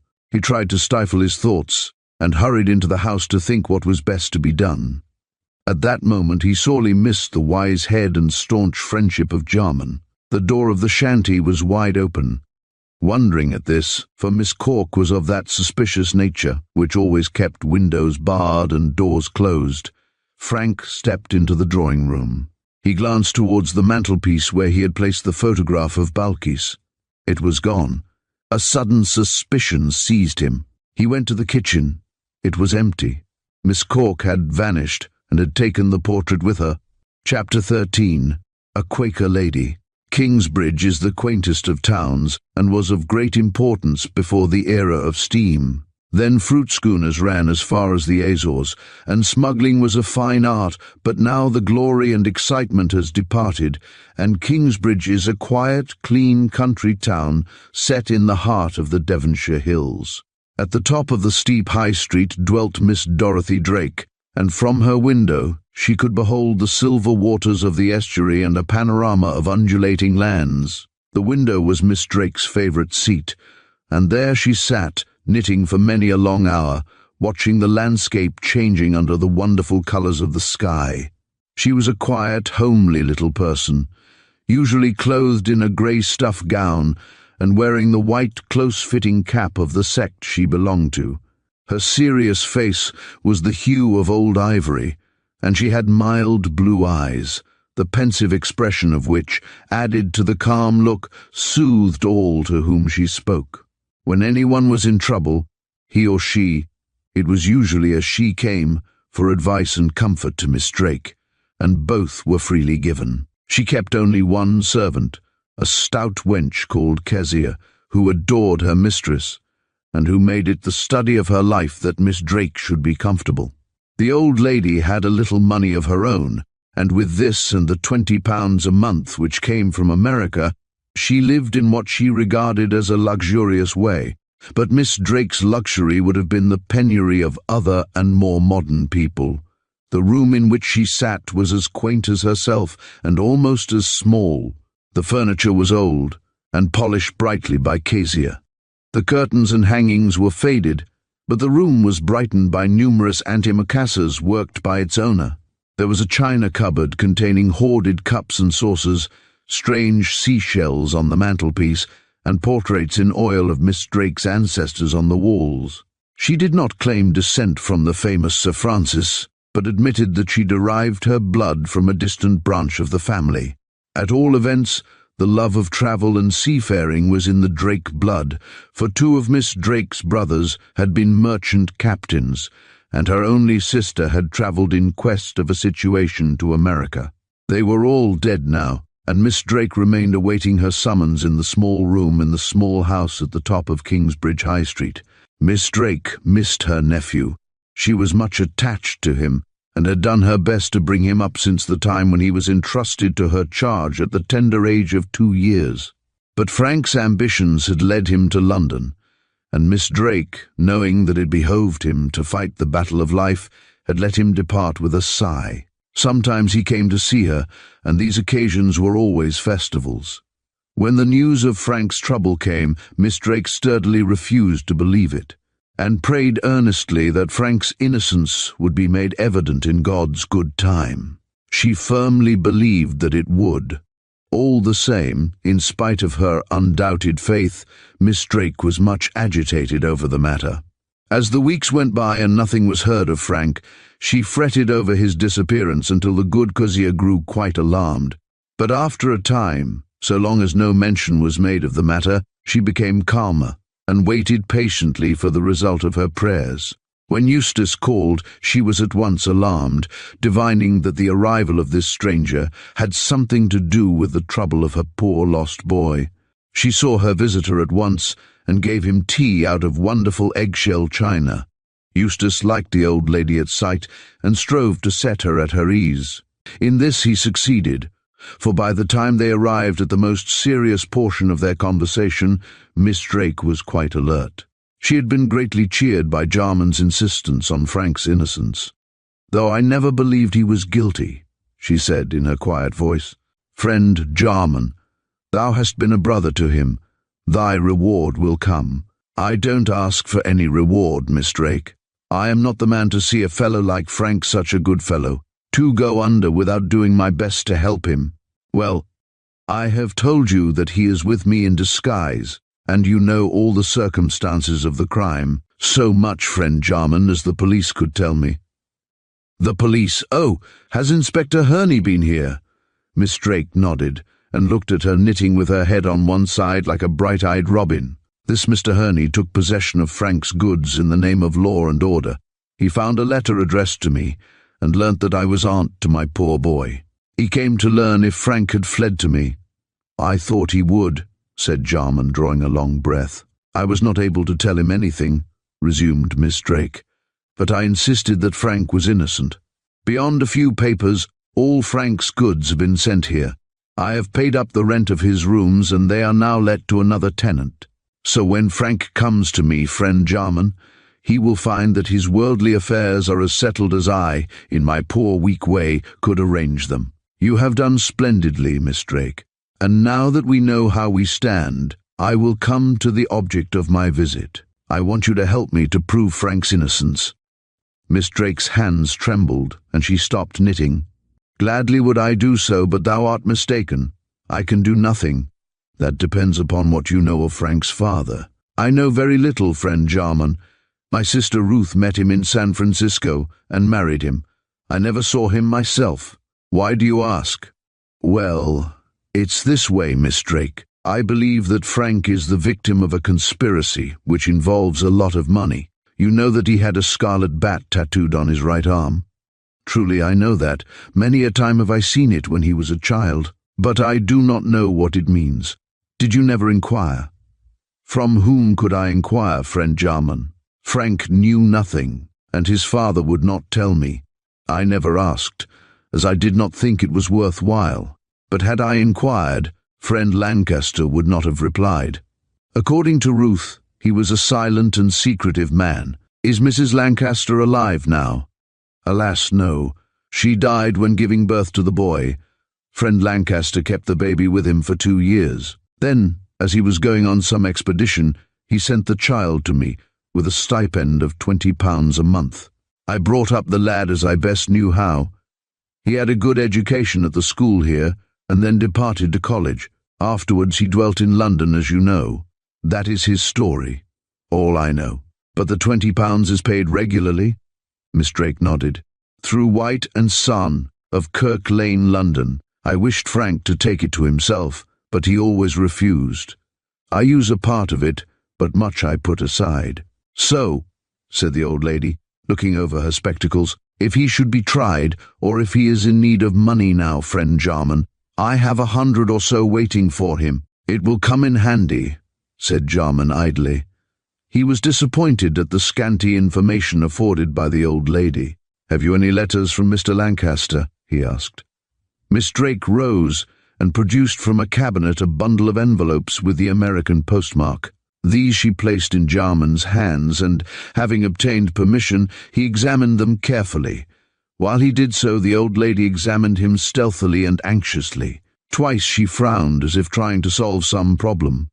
There's nothing here likely to throw any light on the subject, said Eustace, tying up the bundle again in the faded blue ribbon. What didst thou expect to find, friend Jarman? Eustace pinched his nether lip in perplexity. I thought to find some mention of Banjo Berry, he said, frowning, for it seems to me that he is at the bottom of all this business. For some reason he wants Frank hanged. An evil man, said Miss Drake, shaking her head. Oh, he's one of the worst, continued Eustace, but in these letters he laid his hand on the bundle. There is no mention of him. These only ask after the boy and announce the remittance of money. But I notice, said Eustace, looking at his hostess sharply, that there are no late letters. Miss Drake nodded. Quite so, friend Jarman. For many years there have been none. Friend Lancaster stopped writing to me when his son was aged 10. That is nearly 15 years ago. So I understand, said Eustace, pondering. Frank is 25 in September. His birthday is in a few weeks. The old lady took off her spectacles and rubbed them with a vexed air. She appeared about to say something, but closing her mouth firmly, she went on knitting. Jarman was annoyed as he saw that she was not quite open with him. However, he made no direct comment, but resumed the conversation as though he had noticed nothing. Do you think old Mr. Lancaster is dead? He asked. I cannot say. I think he is, said Miss Drake with a worried look. But Frank thinks otherwise, friend Jarman. He would have gone to San Francisco to learn, but that I asked him to wait till his 25th birthday. Jarman recalled Natty's remark that he was entitled to money after his birthday in September. Frank was the same age and was born on the same day. So it would seem from Miss Drake's remark that to his birthday also there was something attached. Is Frank entitled to any money? He asked. Is there a will or— There is no money as far as I know, friend Jarman, said Miss Drake. Rising, she paused, then went on. But my heart misgives me. Why should it? There is some mystery about the boy, continued Miss Drake, still agitated. That mark on his arm is strange. And then the sealed letter. It was for the mention of the sealed letter that Jarman had been waiting. Now that Miss Drake had mentioned it of her own free will, he no longer disguised the object of his visit. It was to get that letter that I came down. Why? Asked Miss Drake suspiciously. Because I think it may solve the mystery of Berry's enmity. Miss Drake, he went on earnestly, this man Berry has in his clutches a fellow called Denham, who seems to be an ass as far as I can judge. Denham is of the same age as your nephew, and was born on the same day. He also has a scarlet bat tattooed, but he is marked on the left arm. I believe that there is a sum of money, a fortune, perhaps the one to which Denham alludes. Berry is trying to get Frank out of the way so that Denham may obtain the money, in which case he will have the handling of it. Of course, this is all supposition, but I can account for the extraordinary circumstances in no other way. Miss Drake heard him quietly, her bright eyes fixed on his earnest face. I believe thou art a good man, friend Eustace, she said, and for the sake of my poor boy I will trust thee. 16 years ago, just before friend Lancaster stopped writing, he sent me an envelope which he asked me to give Frank on his 25th birthday. I intended to do so with my own hands, but as this trouble prevents me from doing so, I will give the letter to the—" She stopped and folded her hands as though in prayer. "I trust I am doing right," she murmured to herself, "but the man seems good and kindly. I swear you can trust me, Miss Drake. I have Frank's interests at heart. I shall take the letter back and ask Frank to open it." But it was not to be opened until his 25th birthday. "Under the circumstances, I think it should be opened at once," pleaded Jarman earnestly. "There is no good to be gained by waiting, and remember, Frank is in great danger. Should Berry succeed in tracing him, he will denounce him at once to the police. If Frank is tried, I don't see what defense he can put forward. But he is innocent, poor lamb. I am sure of that. But the circumstantial evidence is too strong." Miss Drake thought for a few moments. "Friend Jarman," she said at length, "by his unhappy position, Frank is tied hand and foot, and thou must act for him. If thou dost think that the letter is vital to the proving of his innocence, why not open it now?"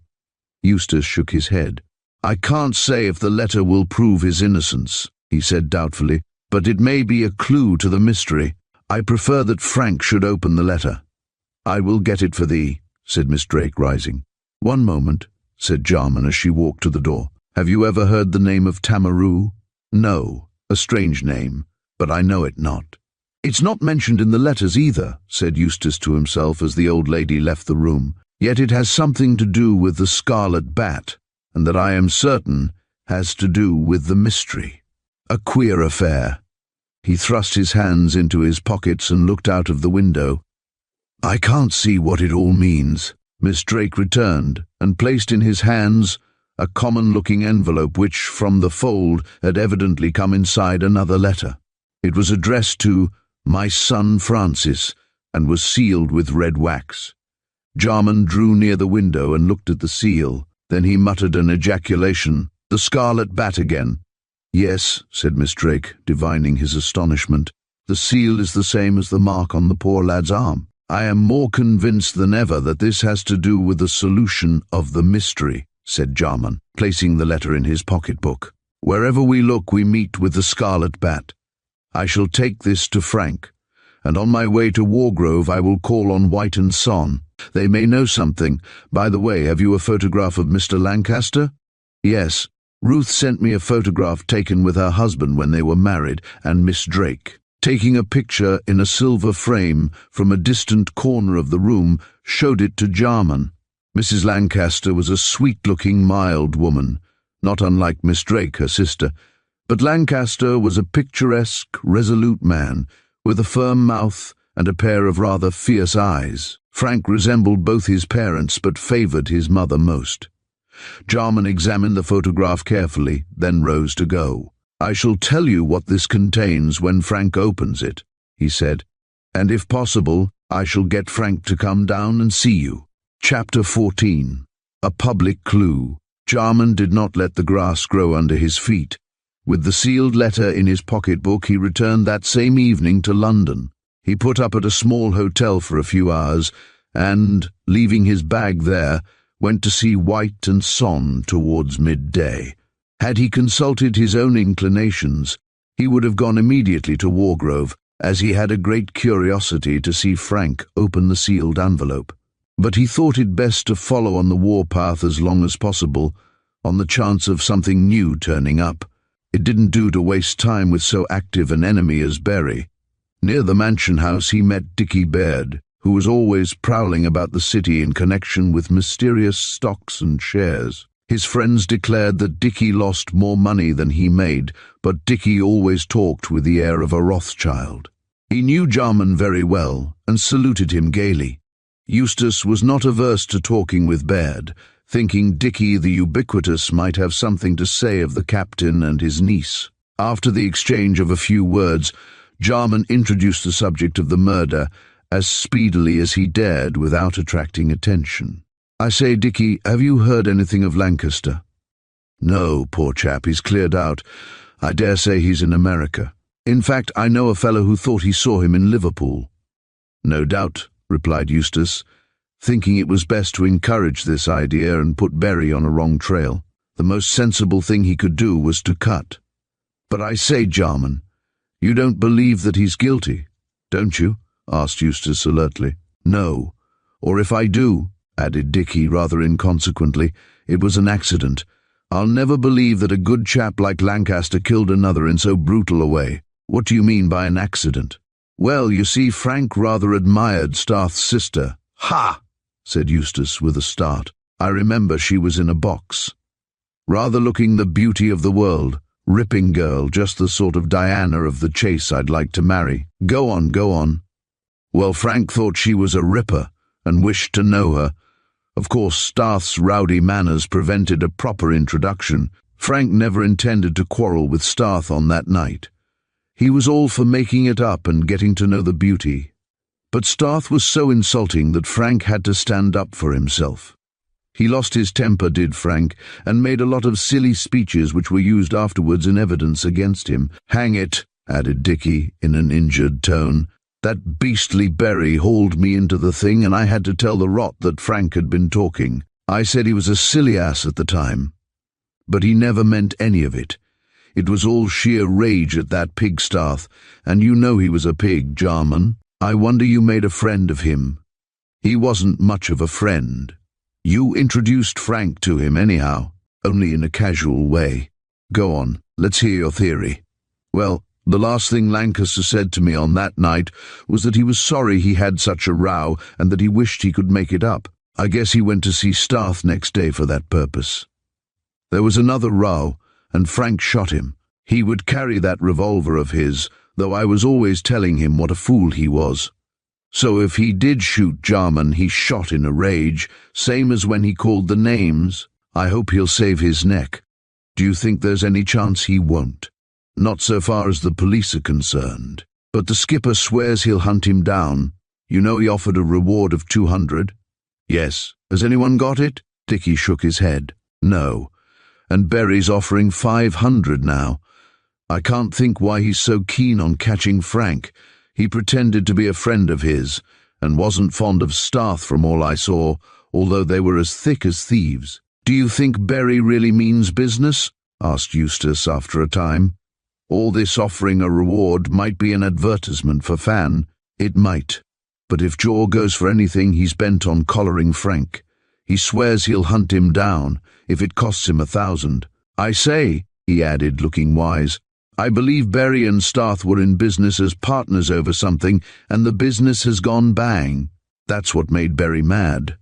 "What sort of business?" "I can't say.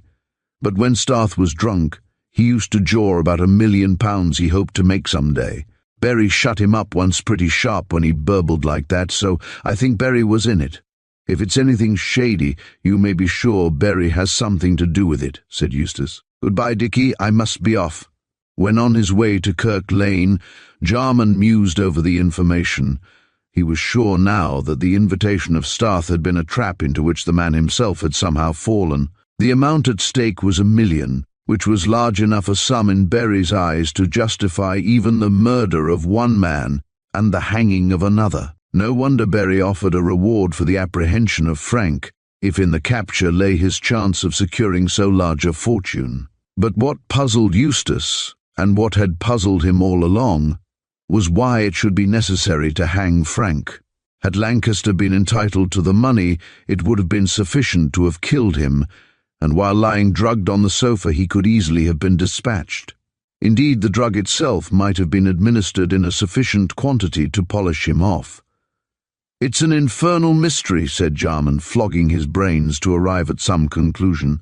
"I can't see the pivot on which the thing turns. Perhaps these lawyers may supply a clue." Messrs. White and Sion were most respectable solicitors. They occupied a dingy, dark office at the top of Kirk Lane at the end furthest from Cheapside. The senior partner was engaged, but Jarman was told that he could cease on. He had with him a letter of introduction from Miss Dorothy Drake, and sent this in with the clerk.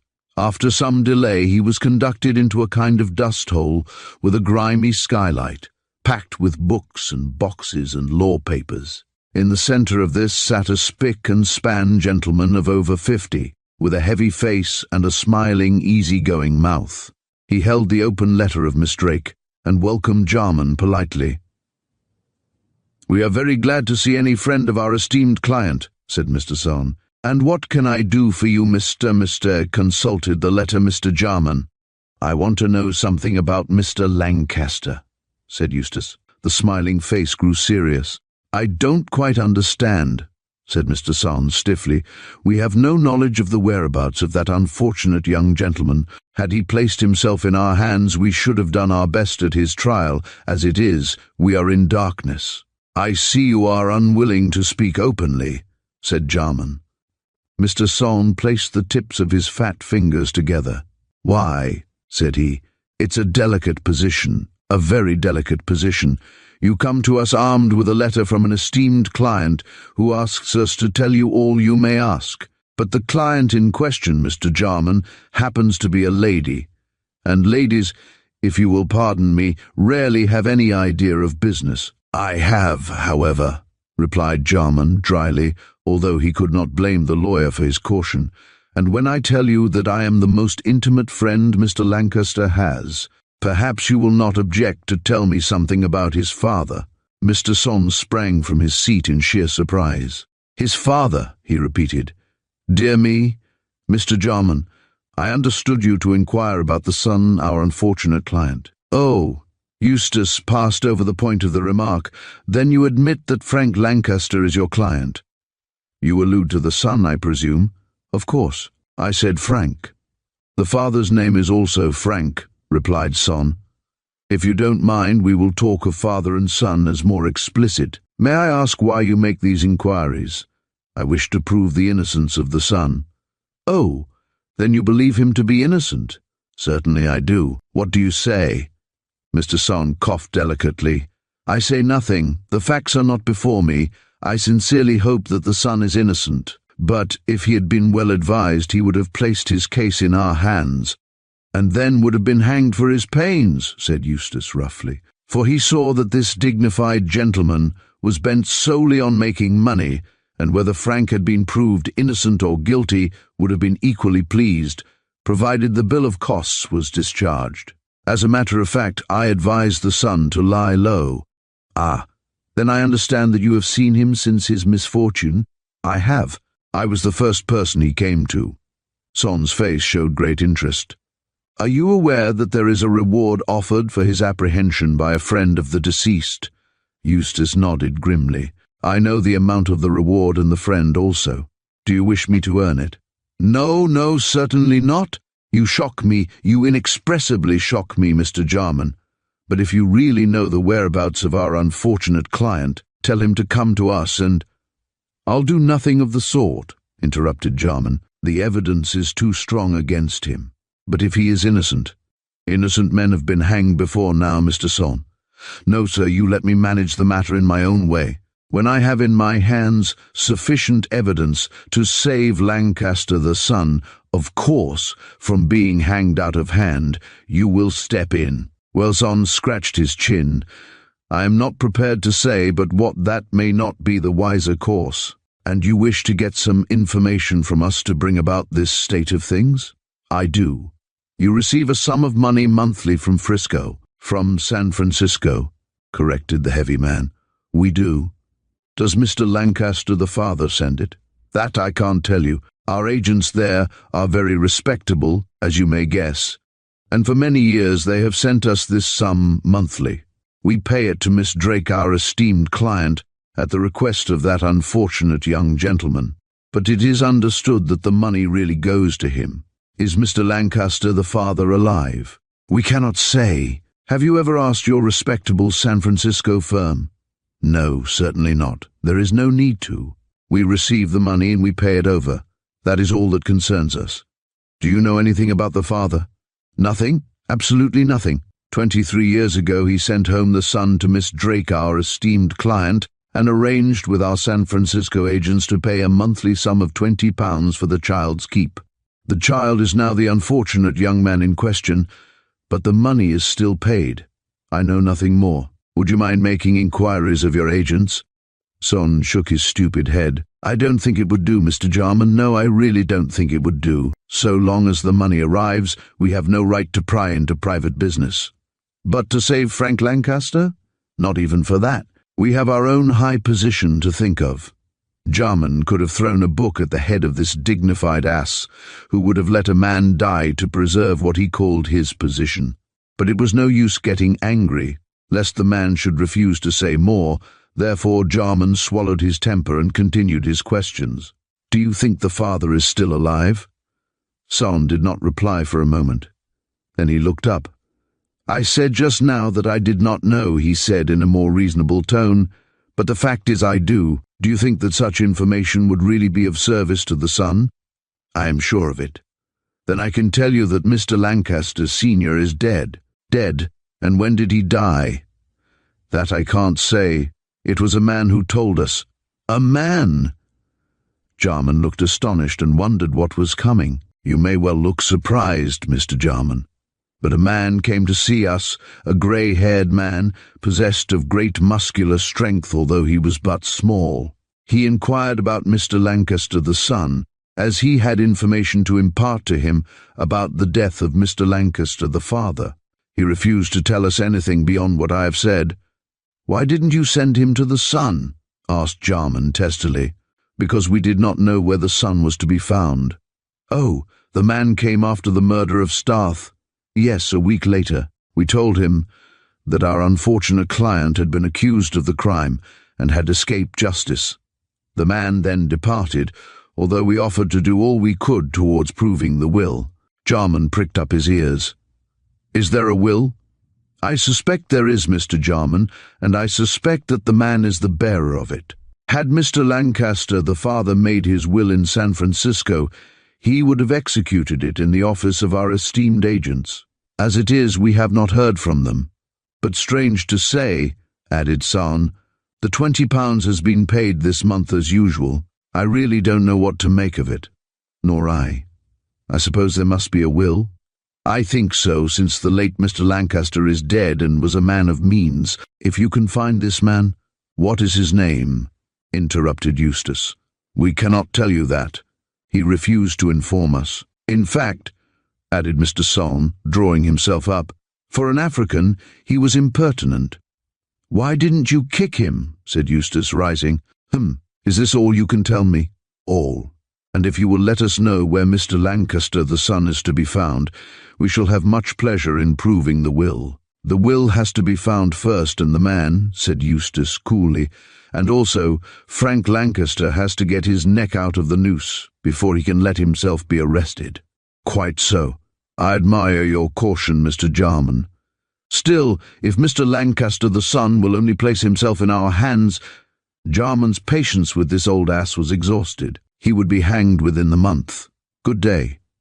And he hurried away, leaving Son a frozen statue of indignation. But he was not so indignant as Eustace returning to his hotel. Silly fools, he said wrathfully to himself. They juggle with a man's life just to get their costs. Frank shan't show up, to be slaughtered by them, if I can help it. That man. And Balkis is a negress. I wonder if the man was a spy of Berry's trying to find out the whereabouts of Frank. I must think this over. Upon my word, lamented Eustace, hailing a hansom. The more I go into this case, the more mysterious it seems. Well, there's one comfort. The sealed letter may give us a clue to the mystery. I'll go down by the 6 train, and may know all about it before retiring to rest. At his hotel, he alighted and went in. Then he suddenly recollected that he had not sent a wire to Frank. To be on the safe side, although he was sending it to O'Neill, he went to the telegraph office himself. On his way hither he, knowing the neighbourhood well, took a short cut through some by streets.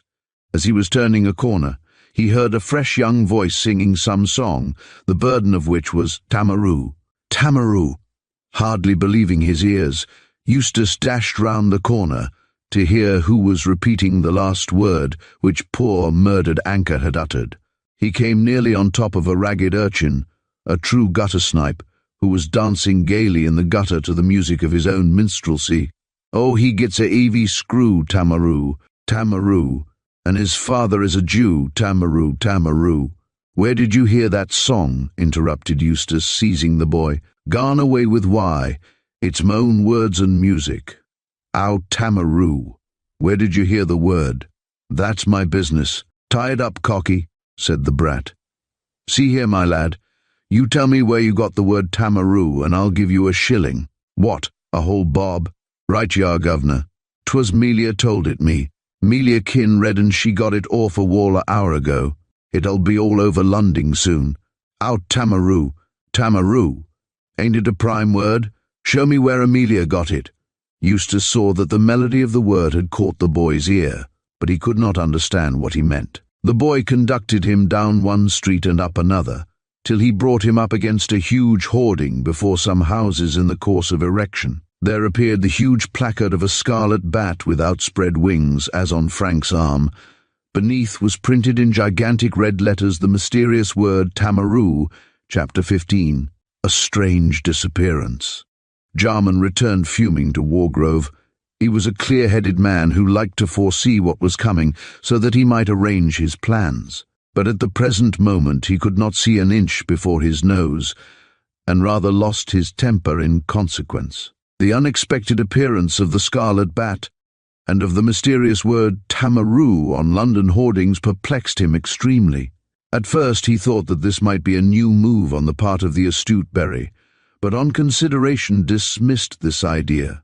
Berry is not anxious for publicity, argued Eustace when in the train, as it would attract attention to his underhand schemes to get this money. Again, I don't believe Denham knows anything, not even the meaning of the tattooing on his left arm.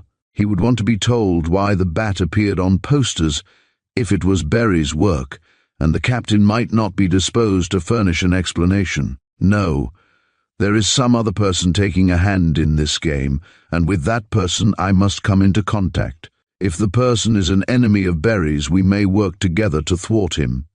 On the other hand, the person who has plastered London with these posters may want the fortune himself, in which case he will be equally an enemy to Frank. He may want him hanged also, but it may be a woman, conjectured Jarman. That Balky seems to be mixed up in the matter, not to mention the man who called on the lawyers. I wonder what the barbaric element is doing in this galley. He turned and twisted and argued the matter in every way, but by the time he arrived at Wargrove, he was as much in the dark as ever. His only chance of making any discovery likely to elucidate the mystery lay in the contents of the sealed letter. Anxious to see Frank and to tell him all his adventures, Jarman walked rapidly to the shanty. When he reached it, he was surprised to find that it was shut up. Windows and doors were barred, and not having a key, Eustace could not obtain entrance into his own home. There was no sign of Miss Cork or of his friend. What does this mean? Jarman asked himself. Can Frank have been arrested? But in that case, Miss Cork would still be here. The situation was puzzling, so Jarman set to work to learn details and make discoveries. He sought out an old gardener who lived in a cottage adjacent to his own house. This ancient, Bowles by name, was a bent, wheezy old creature, very garrulous. Jarman could not have hit upon a better man for information, as Jacob Bowles had the key of the shanty. That dark gentleman, he guv it to me, said Bowles, surrendering the key to its owner. T'other day he guv it to me. You might call it the day afore yesterday. Yes, you might, Muster Jarman. The dark gent, he guv it me sayin' as you'd be back, Muster Jarman, and would be wishful to get into your house like. Did he leave any message? Asked Eustace, still perplexed. Bowles scratched his head. I can't say rightly as he did, Muster Jarman. Do you know what has become of Miss Cork? No, Muster Jarman, I can't rightly say as I do, but my missus, she did say as Mrs. Baker saw Miss Cork getting to the station 3 days back. Aye, Muster Jarman, you might say 3 days.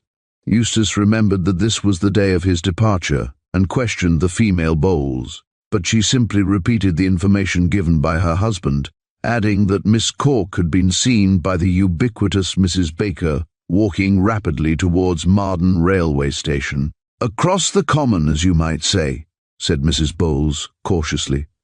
Considerably perplexed, Eustace returned to his deserted house. It was plausible to think that Frank might have taken fright and have fled, but the disappearance of Miss Cork was remarkable. So far as Jarman knew, she had always expressed herself pleased with the situation, and certainly never stated that she was going. He hurried into the house, hoping to find some message from Frank. In this he was not disappointed, for on the writing table lay a letter addressed to Jarman. The big man wrinkled his brows and, opening it, read it at once in the waning light. "Dear Eustace," wrote the missing man, "I have to go. Darrell, who is stopping at the rectory, recognized me, and for reasons which need not here be set forth, it is probable he may denounce me. I think it best to go away, but will let you know as soon as I can what I am doing. I left a photograph of Balkis lying about, and after seeing it Miss Cork ran away. I believe she knows something about the negress, and is in league with the gang we know of." Having digested this letter, Jarman sat down to think over the matter. He had always been afraid lest Darrell should recognize Frank, and wondered that his friend had not the sense to keep out of the way of so dangerous an acquaintance. But he could not conjecture any reason for Darrell's denunciation of the unhappy man. However, as Darrell was staying at the rectory, Jarman decided to go over on the morrow and hear what he had to say. But as regards Miss Cork, thought Jarman, while getting a scratch meal together. I wonder if there is any truth in Frank's belief. She certainly seemed startled when she heard the name of Balkis, and pitched that yarn about her child being called so. I don't believe she has a child of that name, or, indeed, a child at all. However, she seems to have taken fright on seeing the photograph. I wonder where Frank got it. Ah, I remember. Starth had a photograph, and probably it was passed on to Mildred. Frank could get it from her. But why should Miss Cork run away, and where has she gone? He could not answer this question without further information, and only Frank could give details. But Frank was gone also, and Jarman wondered whither the poor persecuted young fellow had fled. He did not dare to make inquiries, lest he should attract the attention of the police. The only thing to be done was to remain passive until such time as Frank chose to write from his new place of concealment. Then he might see him, and learn details about the inexplicable flight of his housekeeper. Meantime, it would be just as well to see Mildred, and learn if his surmise about the photograph was true. After a hurried meal, Jarman walked to Rose Cottage. The maid who answered the door was a fat, red-faced creature, and was the only domestic employed by the two ladies. She stated that Miss Starth was lying down with a bad headache, had retired early to bed, in fact, but that Mrs. Perth was still in the parlour. Jarman would have walked in, but Mrs. Perth herself appeared, and seemed indisposed to admit him. Jarman put down this unwillingness to her prim manners, as 9 o'clock at night was certainly not the time to pay a visit to two single ladies. But on seeing her face in the moonlight, he noticed that she looked disturbed. However, she appeared friendly enough. Why should she not be, although declining to let him in? When the maid retired, he had a few minutes' conversation with her on the doorstep. "No," said Mrs. Perth in her decisive tones, "I have not seen Mr. O'Neill lately. He called once after your departure, Mr. Jarman, but since then has not favoured us with a visit." "Do you know that he has gone away?" asked Eustace. "Gone away," replied Mrs. Perth. "What do you mean?" "What I say," said Jarman, rather chafed. "He has gone away, and I thought that you might know where he is." Mrs. Perth drew herself up in a prim manner. "Why should I know, Mr. Jarman?" she said stiffly. "Your friend's movements have no interest for me. It seems to me that you should know best where he is. I presume he gave you notice, being your secretary." "He left a letter saying he was going. I never expected him to leave so suddenly. There appears to be a mystery about him." "Oh, not at all," rejoined the big man quickly. "But he is an odd fellow and doubtless left in a freakish way. I only came to ask, as I thought he might have called before going." "He called only the once, when Mr. Darrell was here. He and Mr. Darrell went away together." "Have you seen Mr. Darrell since?" "Oh, dear me, yes. He is stopping with Mr. Arrow. Does he know that my friend has left?" "I really do not know," replied Mrs. Perth, with a fatigued air. He made no remark. "Ah, thank you. I shall not keep you any longer. I suppose," added Eustace, with some hesitation, "I suppose it is impossible for me to see Miss Starth." "Certainly it is impossible. She has retired to bed. You can call tomorrow. Good evening." Thus dismissed, there was nothing for it but for Eustace to return to his house. In spite of Mrs. Perth's calmness, he saw that she was worried and had something on her mind. He wondered if she really knew anything of Frank, but that was impossible, unless Darrell had told Mildred that Lancaster, alias O'Neill, was the murderer of her brother. That would account for Mrs. Perth's stiffness, as she would not be too well disposed towards Jarman for having introduced a criminal, and such a criminal, to her and Mildred. However, nothing could be learnt until he saw Darrell on the morrow. "And if he has told," said Eustace over a final pipe, "why, Mildred will be angry with me." That night Jarman got little sleep. It annoyed him that Frank should be absent at so critical a moment. He wanted the young man to open the sealed letter, and had half a mind to open it himself. But on consideration, he did not think he was justified in taking such a course. If Darrell had told Mildred, Eustace determined to explain the whole of his connection with the matter, and to assure her again of his firm belief in Frank's innocence. As soon as Lancaster revealed his new hiding place, he would take him the sealed letter, and from its contents might be gathered some clue to all these mysteries. They seemed to increase every day, and to grow darker the more he endeavoured to throw light on them. The next morning, Eustace, having had a bad night, slept well into the middle of the day. Then he had a cold bath, and having cooked his own breakfast, sat down to it, somewhere about 12 o'clock. He was still worried, but ate well, as he knew he had a hard day before him. But just as he was pouring out his second cup of coffee, he became aware that someone was looking at him through the window. To his surprise, he saw the arch and piquant face of Fairy Fan. With a sudden start, he rose and went to the door. There she was in the most dainty of costumes, looking amused at his astonishment. "You asked me to come, so I have come," she said, stepping into the house without being asked. "I hope you don't mind my taking you by surprise in this way." "Oh, not at all," said Eustace mechanically, and led the way to his sitting room, wondering what ill wind had blown her hither. "But I wish you had given me notice of your coming."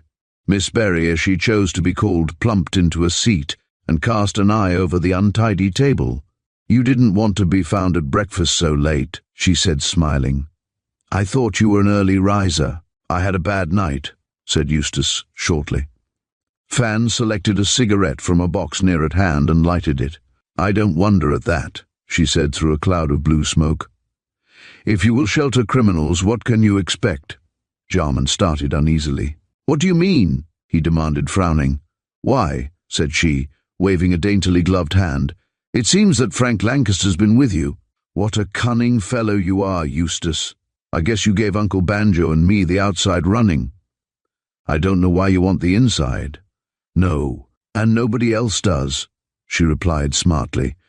"Not even Balkis?" hinted Jarman, and could have bitten out his tongue for making a remark so calculated to place her on her guard. As it was, she coloured and looked keenly at him.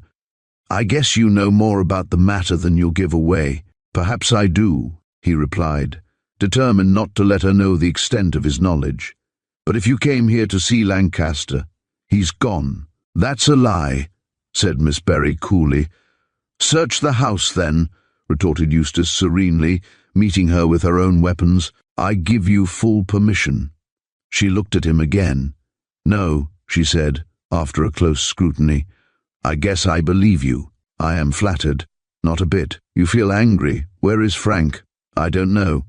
"Oh, yes, you do," she rejoined persuasively. "And see here, there's £500 to be earned." "So I believe," said Eustace coolly, "and your uncle is playing the part of a philanthropist."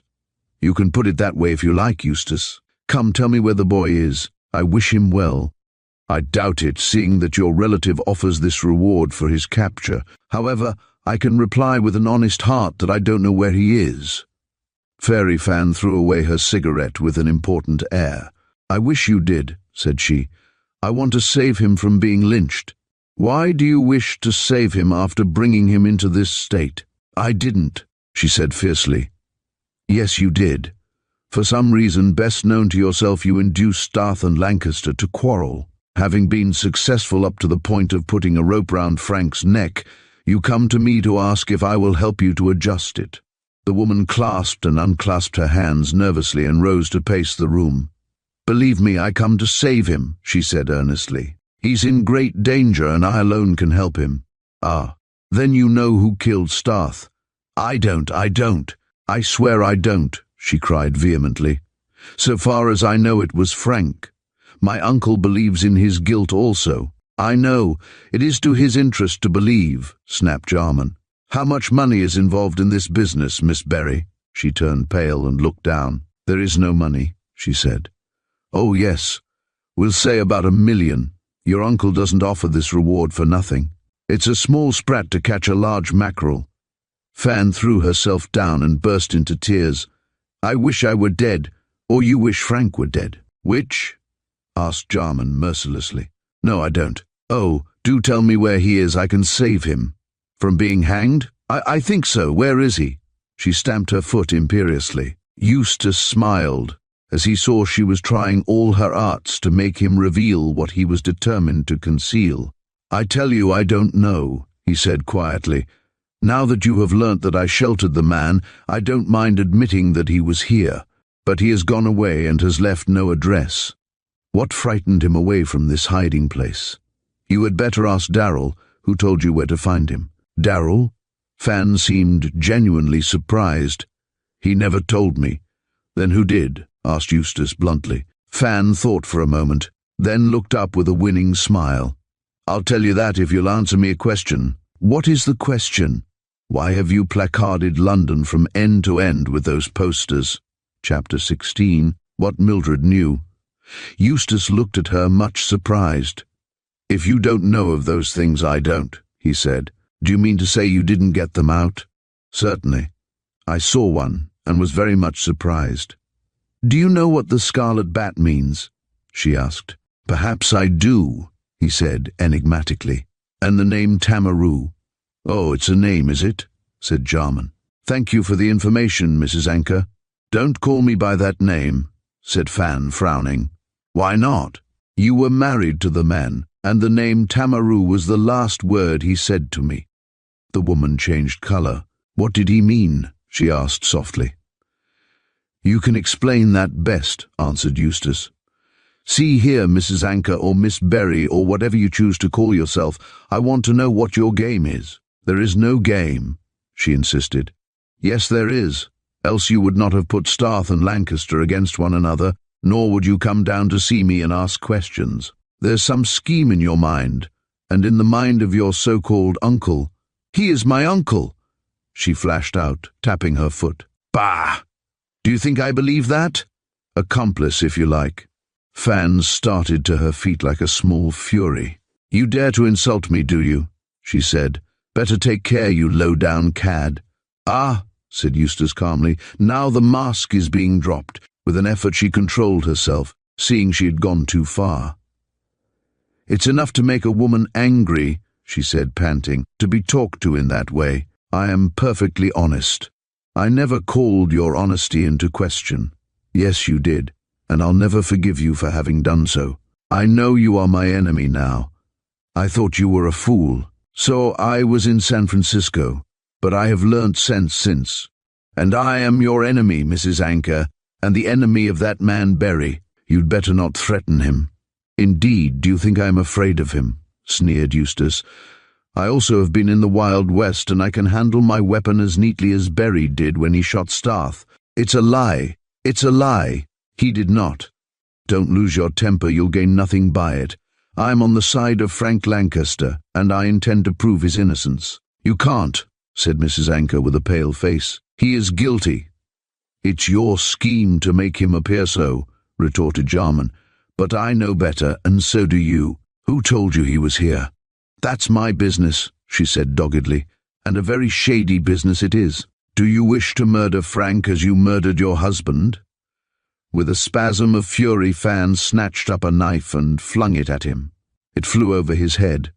"Don't do that again," said he, "or I'll forget that you are a woman. The woman you loved," she said again, weeping. Eustace grew tired of thus running in a circle. "Don't you think you'd better try something new, Mrs. Anchor? We have had cajoling, tears, violence, temper. I'm growing weary." "I also," said Fan, drying her tears and speaking in a much more businesslike manner. "It's not worthwhile losing one's temper. Not with me, I assure you." "You're a brute," she said violently. "Possibly. Did you come to tell me that?" "I came to see Frank, not you. But as he is not here, and I don't think you are clever enough to deceive me, please send him my message." "I don't know where he is, Mrs. Anchor." Jarman used the name because he could see that it annoyed her. "But the message." "Tell him that if he will promise to marry me, I will save his neck. But I must have the promise in writing." "I'll convey the message if I can," said Eustace, without making any comment, "on one condition." "What is that?" asked Mrs. Anchor, turning from the mirror before which she was adjusting her veil. "You must write a letter to Miss Starth, deploring the death of her brother, and stating that you loved him so much that you wished to marry him." Fan grew crimson, and her eyes sparkled. "I shall not write such a tissue of lies," she said with a stamp. Jarman laughed, but not pleasantly. "You have become wonderfully scrupulous all of a sudden," he sneered. "But you intended to marry either Starth or Denham." "Denham," she said contemptuously. "I wouldn't marry him if he asked me. Why do you want me to write such a letter?" "For your own sake," responded the big man coolly. "Miss Starth believes that you are concerned in the death of her brother. Such a letter will convince her that you were well disposed towards him." "Bah! She won't believe it." "She may, or she may not. However, I want it written." Mrs. Anchor sat down, and leaning her cheek on her hand, stared musingly at the floor. After a few minutes she looked up. "You're on some game or another," she said calmly, "and for some reason you wish me to join in. Well, I don't mind. The letter shall be sent." "Oh, and don't you want to know what the game is?" "Not at all. Whatever you are doing can't concern me. This letter will do no harm. And as I wish the message taken to Frank, I am willing to buy it on those terms." Jarman looked at her distrustfully. He wondered why she yielded so suddenly, and knowing her tricky ways, he felt sure that she had some card to play. However, for reasons of his own, he wanted the letter, and so long as he got it, was not particular how it came into his possession. It was useless to act honourably towards a pair of sharpers like Fan and her so-called uncle. Having thus arranged matters, the little woman held out her hand. "I have a carriage waiting to take me to Marden," she said. "We understand one another, I hope." "I think we do. But I am in the dark regarding your schemes." "I can say the same thing about this letter. I don't know why you want it written. Tell me who told you of Lancaster's whereabouts and I'll explain." "No thanks," she rejoined with a shrug. "Writing such a letter won't hurt me in any way, and telling you too much might." "As you please, let me see you to the carriage." She accepted his offer, and together they walked across the fields to where a fly from Marden was waiting. Mrs. Anchor hopped into this as lightly as a bird and again held out her hand. "Goodbye," she smiled. "You won't forget to deliver my message?" "I will if I can, on condition. Yes, I know the condition. The letter shall be sent to Miss Starth." When the fly drove away, Eustace stood in a brown study for a few minutes. He wondered why Mrs. Anchor had so readily accepted his assurance that Frank was not in the house. Certainly he was not, but Jarman fancied that so suspicious a woman would have made sure. Yet she did not even avail herself of his offer to let her inspect the house.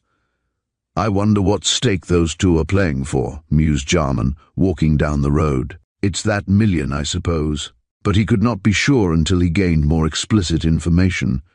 Jarman had conceived a plot with which the letter to Mildred was concerned. By it he hoped to learn the secrets of Berry, who certainly appeared to be the head of the whole business.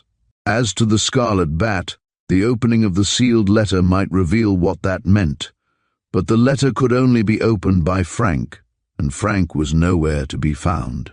Jarman decided to tell Mildred the whole story, and then to consult her about opening the letter in Frank's absence. It seemed foolish to wait, and to leave the man in such peril. And he was in the greatest peril, now that Fan knew he had been hiding at Wargrove. Eustace felt thankful that for obvious reasons she could not take the police into her counsels, else he might have got into trouble for compounding a felony. While thus thinking, a man had approached him softly, and Jarman was startled by a touch on his shoulder. He wheeled round sharply to behold Darrell. The man looked sulky as usual, and purred like a cat when he addressed Jarman. "So your friend Lancaster has gone away," he said quietly. "Yes," replied Eustace, thinking it best to save time by admitting so obvious a fact. "You frightened him away." "Ah! Then he left a letter behind him?" "He did, Mr. Darrell, in which he stated that you knew him and that you threatened to denounce him. Only if he interfered between me and Mildred," said Darrell. Jarman flushed, and his face grew angry. "What do you mean by speaking of Miss Starth in so familiar a fashion?" "I speak as I like, and being in love with Miss Starth, since you want me to be punctilious, I call her by the name I like best." Jarman could have struck him to the earth, as he stood there like the man-mountain of Gulliver.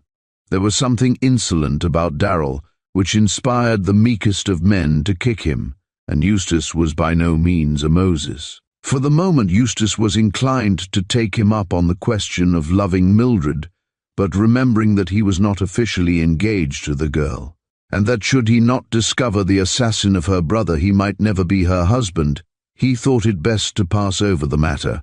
However, he remarked on the conjunction of the girl's name with Frank's. "Lancaster was not likely to interfere between you," he said. "Oh, yes, he was," said Darrell, in his slow, heavy voice. "Lancaster is in love with her." Jarman felt a jealous pang. Impossible, not a bit of it. Lancaster saw her that night in the theatre, and even then admired her more than I liked. Down here I saw them together, and he loves her. I'm in love myself, and I know, and I'm not certain, added Darrell viciously, that she doesn't love him. "I tell you she can't," cried Jarman, agitated. "Oh, then she knows Lancaster killed her brother." "She knows nothing. I only speak from my knowledge of her character. She would not love a man she knew so little of as Lancaster. According to you, she did not know him by that name, but she is just the kind of romantic girl to fall in love with that Irish secretary of yours. He made up well for the part," sneered Darrell. Jarman straightened his shoulders. "I don't think it is good taste to discuss Miss Starth," he said, "but I can safely assure you that she does not love the man." "You seem very sure." Darrell scanned Eustace in his usual insolent way. "I believe you are in love yourself," he said with a short laugh. "Well, I give you the same warning as I gave Lancaster." "I'm not disposed to take any warning," rejoined Jarman hotly, "and if you denounce Lancaster as having been here, I shall deny it. Oh, now that he is cut, there's no necessity for me to say a word, but don't you interfere." "See here, Darrell," said Jarman, controlling his temper with an effort, "no man shall speak to me like this. I forbid you to mention Miss Starth's name to me again. She will choose for herself. I know she will." "She will choose me," said Darrell complacently. "There's always two to a bargain," said Eustace dryly. "However, as Lancaster has gone, there was no need for you to tell Miss Berry." Darrell looked up in genuine surprise. "I did not tell Miss Berry. She was down here an hour ago and stated that I had told her. She's a liar. She did not say that you had told her, but she knew that Lancaster had been here, and you were the only person who spotted him." "What fools the others must be," said the genial Darrell. "However, that's neither here nor there. I assure you, on my honor, that I kept Lancaster's secret. He may, or he may not, have killed Starth, but so long as he leaves Miss Starth alone, he is in no danger from me. I hope you will understand that." "I understand," said Jarman coldly, "and now we will part." "On an understanding, however," said Darrell, striding after Eustace, "that you don't interfere with my affairs. If you do, I'll—" He stopped and, looking at Eustace with an evil face, walked on. "You are warned," he said over his shoulder. For a moment, Eustace was inclined to follow and dash his insolent words down his throat, but such an act might have jeopardized the safety of Frank. Jarman, therefore, was compelled to swallow his anger, and greatly he disliked doing so, but under the circumstances He could do nothing else. All that day he wondered what amount of truth there was in the assertion of Darrell that Frank was in love with Mildred. Eustace could not bring himself to believe that Frank would act basely towards him and make love during his absence. "He knows that I adore Mildred," soliloquized Eustace as he paced his rough lawn, "and to try to get her to himself would be a base thing to do. I have helped him. He certainly would not betray me. I swear by Frank." Nevertheless, in spite of these brave words, he caught himself frowning at the thought, and finally made up his mind to see Mildred and learn the worst. He was aware that she liked him, but that into their bargain no love had entered. If she really loved Frank and the young man had acted honorably, why then— "But it's impossible, impossible," groaned Jarman, clenching his hand. "He would not treat me in such a way." Troubled in this fashion, he presented himself at Rose Cottage, looking unlike his usual self. Mildred was in the garden watching the sunset, and was walking towards the summer house when she heard him call her name. Turning with a cry of alarm, she came swiftly towards him, holding out both hands. "Eustace, I'm so glad you have come." "I was sorry that I could not see you last night. Why did you not come earlier?" "I was busy," he said evasively, and looked into her eyes. "Mildred, why were you alarmed when I called you?" She faltered. "I thought it might be Darrell," she said faintly. "But he would not call you by your Christian name?" Mildred blazed up. "I'd like to see him dare," she said. "But he has insolence enough for anything. He persecutes me." "Oh, does he?" cried Jarman angrily. "Then I'll make short work of him. You see, if I don't, I'll— "Do nothing," she panted, catching his hands. "He is a dangerous man. He knows too much." "About what I don't understand." She turned red, and her hands dropped. "Mr. O'Neill," she said in a low voice, then covered her face. "He has gone away. I don't know where he is," said Jarman, "but—" No, say nothing." She dried her tears and drew him into a sheltered part of the lawn. "He is here," she whispered. "I have concealed him, and he has told me his story." Jarman looked at her, astonished. "You know then that he is Lancaster?" She nodded with a smile. Chapter 17. The Sealed Letter. Jarman was so astonished at Mildred's communication that he dropped into a garden seat which was fortunately close at hand. It was wonderful enough to hear that Lancaster was concealed in Rose Cottage, but still more wonderful to hear that she knew who he was. Eustace would have thought it unlikely that she would have anything to do with the man suspected of being her brother's murderer, yet she admitted the fact boldly, and actually smiled. He recalled the remarks of Darrell, and wondered if there was an understanding between her and Lancaster. "How long have you known his real name?" he asked sternly. "Since you went away," replied Mildred, sitting beside him. "Don't be angry, Eustace. I agree with you that he is innocent, and when he came to me for shelter, what could I do? Even if he were guilty, I could not give him up." And she shuddered. "Does Mrs. Perth know?" "Yes, I had to tell her, but we have kept it secret from Jane." Eustace nodded. "It's just as well. The girl might babble. How was it Lancaster dared to come here? He did not know what to do or how to escape. You see, Mr. Darrell," Jarman interrupted, "I know Darrell recognized him. He told me so today, and he said other things for which I felt inclined to knock him down. And I should have done so, but that, as you say, he is too well aware of the existing state of things." "What did he say?" asked Mildred, an angry light in her eyes. "There is no need to repeat his insolence." "There certainly is not, for I know quite well what he said. He is determined to make me his wife, and he coupled your name with that of Lancaster." "Oh, he is jealous of everyone," said Mildred, tossing her head. "You don't believe that, I hope?" "Believe what?" asked Eustace, wishing for details, but like a woman, having brought the matter to a point, she changed the subject hurriedly. Nothing," she declared hurriedly. "I am engaged to you, Eustace, if you find out who killed Walter."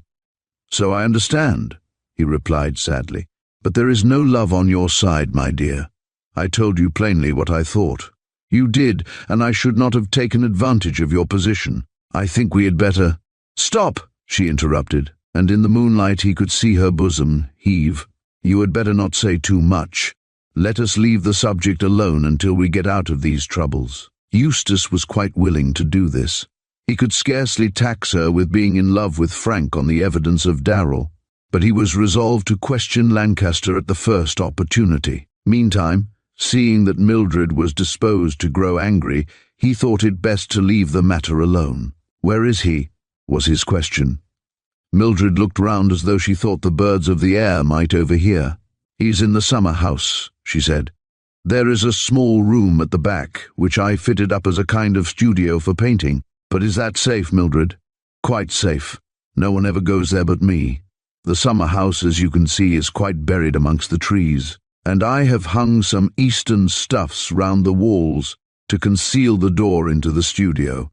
Besides," she added, with a little hesitation, "no one would ever think of looking for him in my house." "No, that is all right," assented Jarman, "but why did he come?" "For the very reason I have stated. He was afraid lest Mr. Darrell should send a message to the police, so he gave the key of your house to old Bowles and came in the afternoon." "As Desmond O'Neill?" "Certainly. Then he told me his story. At first I was horrified, but remembering how you believed in his innocence, I decided to help him. As the secretary, he then went for a long walk and came back at night. I had the studio ready for him, and he has been in it ever since." "Let me see him," said Jarman, rising. "One moment," said Mildred, catching his hand. "You will find him different to what you expect. His disguise has been taken off." "Were you surprised at the change?" "No," she blushed. "The fact is, Eustace, I saw him in the theatre on that night, so I knew him again when he became himself." Jarman felt a jealous pang. He began to think that Mildred loved the boy, seeing how she blushed when she spoke of him. Also, her voice faltered, and she seemed embarrassed. At first, Eustace almost felt inclined to speak out and demand if she loved Lancaster. But remembering the position of the young man, and being afraid of the wrath of Mildred, he held his tongue. In silence they moved across the lawn and entered the summer house. It was luminous with moonlight, and Eustace saw a faint sparkle of gold, the threads of the Eastern stuffs which draped the walls. Mildred gave a little cough and repeated it twice. "The signal!" she whispered with her finger on her lips, and in spite of the gravity of the position, she seemed quite to enjoy its mystery. In many ways, Mildred Starth was still a schoolgirl. From the other side of the wall came a cough, and this also was repeated twice. Mildred drew aside the drapery and revealed a door. "I'll leave you now," she murmured. "You can talk to him alone. Come in and see me afterwards." And before Eustace could say a word, she was gone. He saw her flit across the lawn in the moonlight, then knocked softly at the door. A key was turned, the door opened, and Frank looked out. "Who is it?" he whispered. "Your friend Jarman," said that gentleman, and stepped inside. It was perfectly dark, save where a slender moonbeam stole in through the high window. Frank gave a gasp of relief and gripped Eustace's hand in the gloom. They exchanged a hearty handshake, and then Frank pushed forward a chair. As he had been long in the darkness, he was better able to see than Jarman. "I'm so glad you have come," said Frank, drawing another chair close to that of his friend so that he could converse in a whisper. "I have been longing for you. You got my letter?" "Yes, and I am much astonished to find you here. I thought it was the best thing I could do," said Lancaster. "After you left, Darrell, I know all about it, but why did he threaten you?" "Oh." Frank hesitated. He could not tell Jarman the reason and hardly knew what to say, but Jarman brought things to a point. "Lancaster," he said, seizing the young man's hand, "I have been a good friend to you. Do you treat me as a man of honor should treat another?" "Yes. I swear I have said nothing." "Ah, you know what I speak of?" "I do. I can hardly make a mistake when you speak to me in such a tone. Eustace, don't think so basely of me." "Do you love Mildred?" asked Jarman sternly. There was a moment's silence. "Heaven help me, I do." "And you have—" No, Frank's voice broke out quickly and earnestly. "I have not said a word to her. I have not even shown that I take any interest in her. I knew she was engaged to you, and that sealed my lips. I would not have come here, but that I was driven into a corner. Darrell knew me under my disguise. I fancied he might put the police on my track. If I had gone to London, or anywhere in the country as O'Neill, the police would have caught me from the description Darrell could give. And if I took off my disguise, the description in the papers would enable them to recognize me. Eustace, I swear that if a poor hunted wretch like myself had had any corner to hide in, I should not have come here. But you trust me? Say you trust me. Yes, I do trust you, said Jarman a little sadly. I know you have been driven to take up this position, but we will talk no more of the matter. When you are free from trouble, then we can talk. But tell me, how did Mildred receive you? She was horrified at first, but afterwards, when I confessed all, she believed me to be innocent. She told Mrs. Perth, who also thinks I am guiltless. I am safe here. Even Darrell can't find me in this place. But if you like, Eustace, I can disguise myself in another way and go abroad. I don't want to remain here longer than I can help. You must remain here, said Jarman decisively. If you try to escape, you may be captured. Fan knows of your disguise. And Berry? Asked Frank in alarm. I can't say that. Fan was down today, but she did not tell me if she had revealed anything to Berry.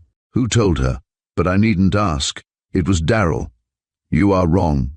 Both Darrell and Fairy Fan deny that. Then who could have told? I can't say, but Fan came down to see you. To have me arrested, I suppose, said Frank bitterly. On the contrary, she wished to make you a proposal of marriage. Frank sat still for a moment, then, in spite of his troubles, laughed softly. You or she must be crazy, Eustace. Then it is she. Her message, which I promised to deliver on conditions, was that if you would marry her, she would save you. Then if you see her again, you can refuse her offer. I should not think of marrying her. I have got over my infatuation there, and have placed your heart elsewhere, said Jarman quietly. We agreed not to speak of that, said Lancaster stiffly. I am an honourable man, and in my position— Oh, it's ridiculous. Don't hit a man when he is down, Eustace. I'm not so ungenerous, I hope.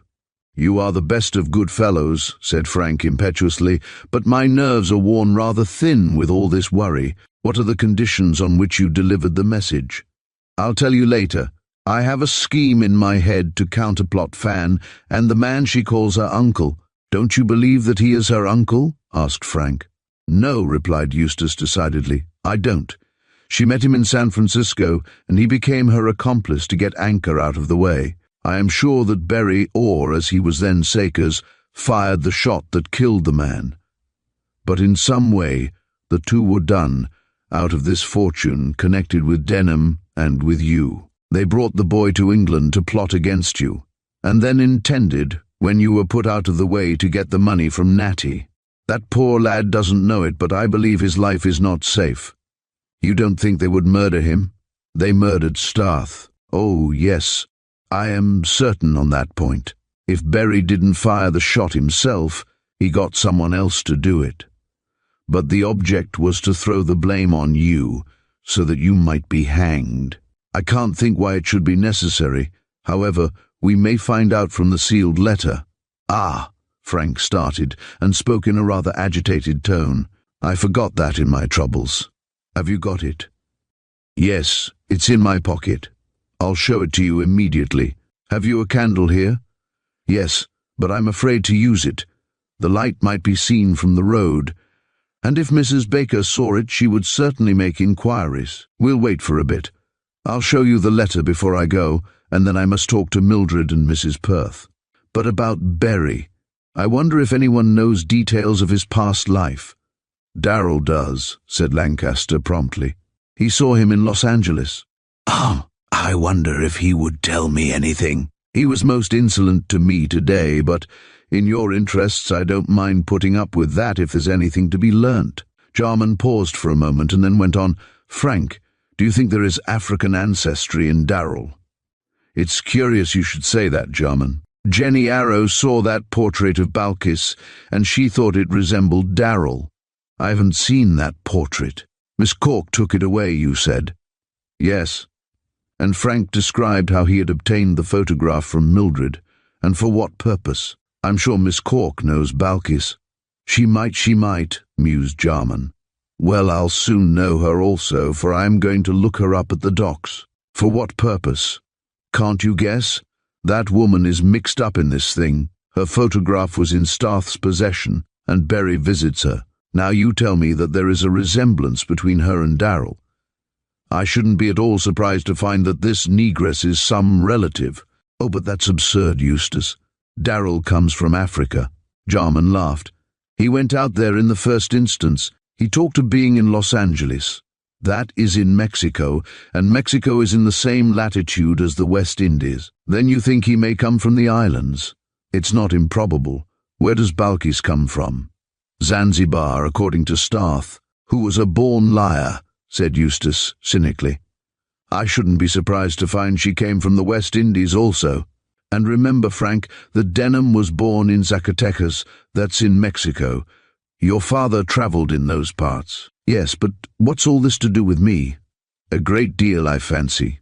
I am sure the money is connected with Mexico, with Balkis, with Darrell, and with Denham.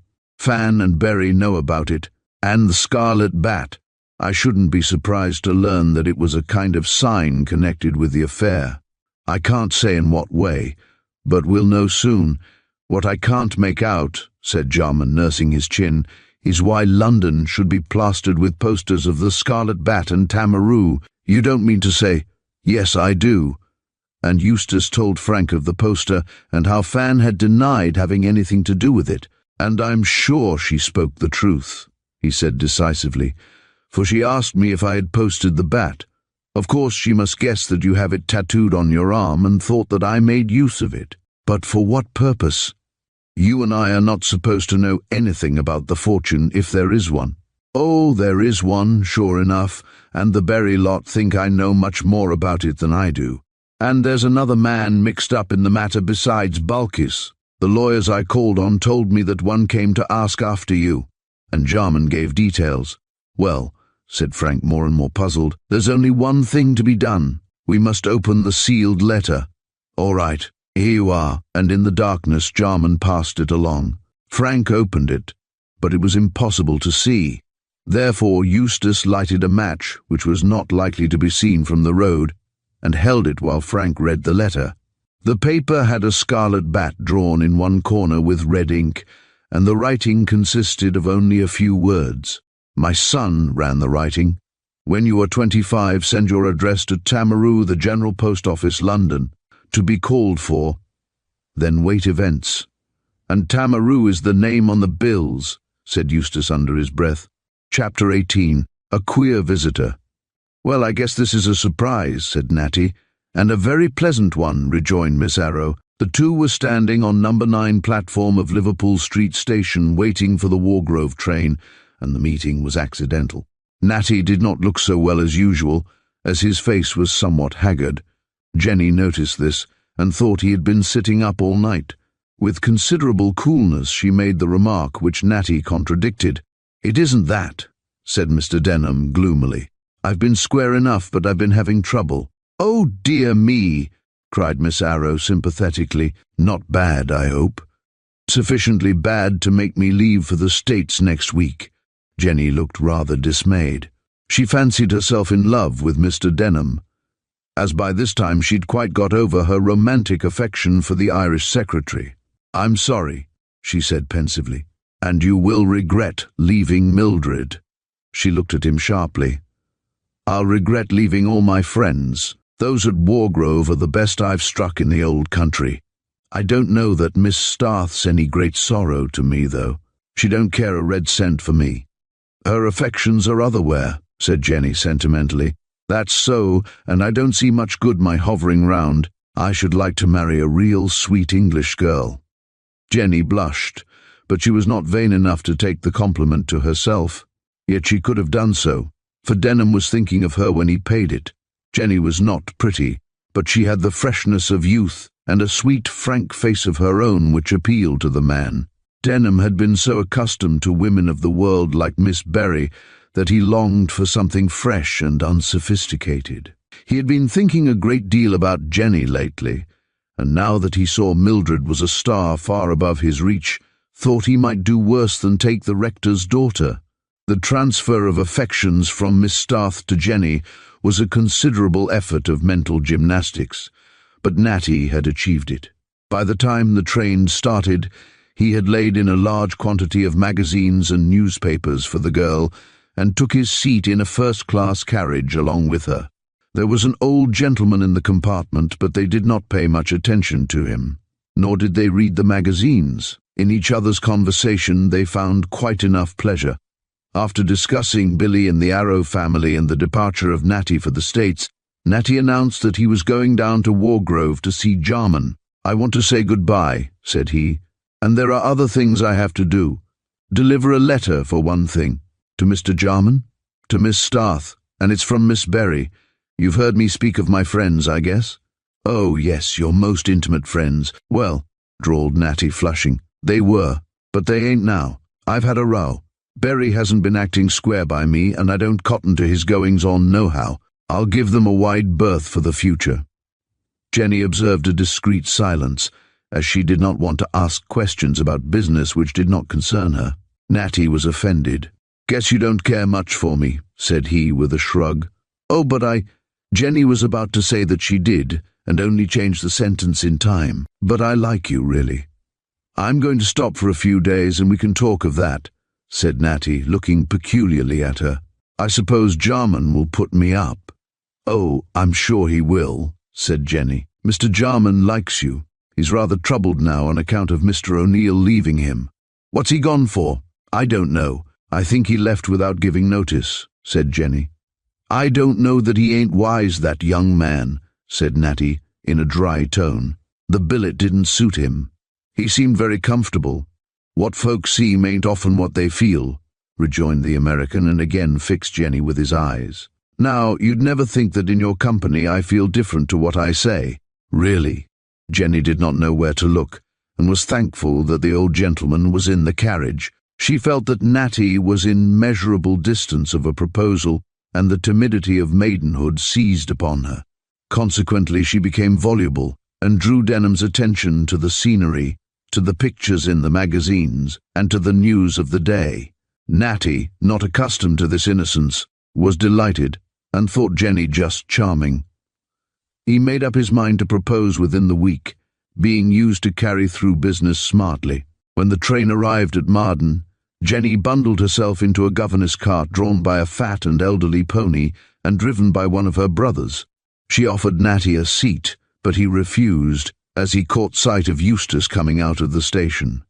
"But I'll call in and see you tomorrow or this evening," said Natty. Whereat Jenny, afraid of this bare-faced wooing it was really quite improper, said her heart ordered the young Arrow to drive on. Natty watched the elderly pony toiling up the hill, then turned to greet Jarman. "Here you are," said Natty, shaking hands. "I've just come down to put up with you for a day or two. Can you fix me?" Jarman was not quite prepared to extend this hospitality. He had a better opinion of Natty than of his friends. All the same, the young man was in touch with the captain and, being weak, was under his influence. Consequently, Berry might be employing Natty as a spy, as the report of Fairy Fan, if she made any, could not be entirely satisfactory to the little skipper. Had he been on the spot, he would have made an exhaustive examination as to the whereabouts of the man he desired to hang. Nevertheless, Jarman fancied that he could control the weak nature of Denham quite as easily as Berry had done, and since the young man had come down, he saw no reason why he should not make use of him. He could trust to Mildred's cleverness to keep him away from the summer-house. Therefore, if Natty came and went at his own sweet will, Berry would be quite convinced that Lancaster had left the neighbourhood. It was a bold game, but the situation was so desperate that only boldness would allay suspicion. "Of course I can put you up," said Jarman. "Shall we drive?" "No, I guess not. Let us send on the baggage and walk across.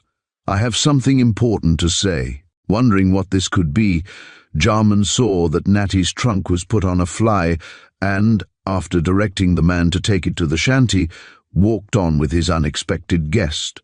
Eustace had long since posted a letter written by Frank, according to the instruction of the sealed epistle, and it had been sent to Tamaroo at the General Post Office. The man, for Tamaru was a man according to Fan's half-confession, was directed to call at the shanty and see Mr. Lancaster.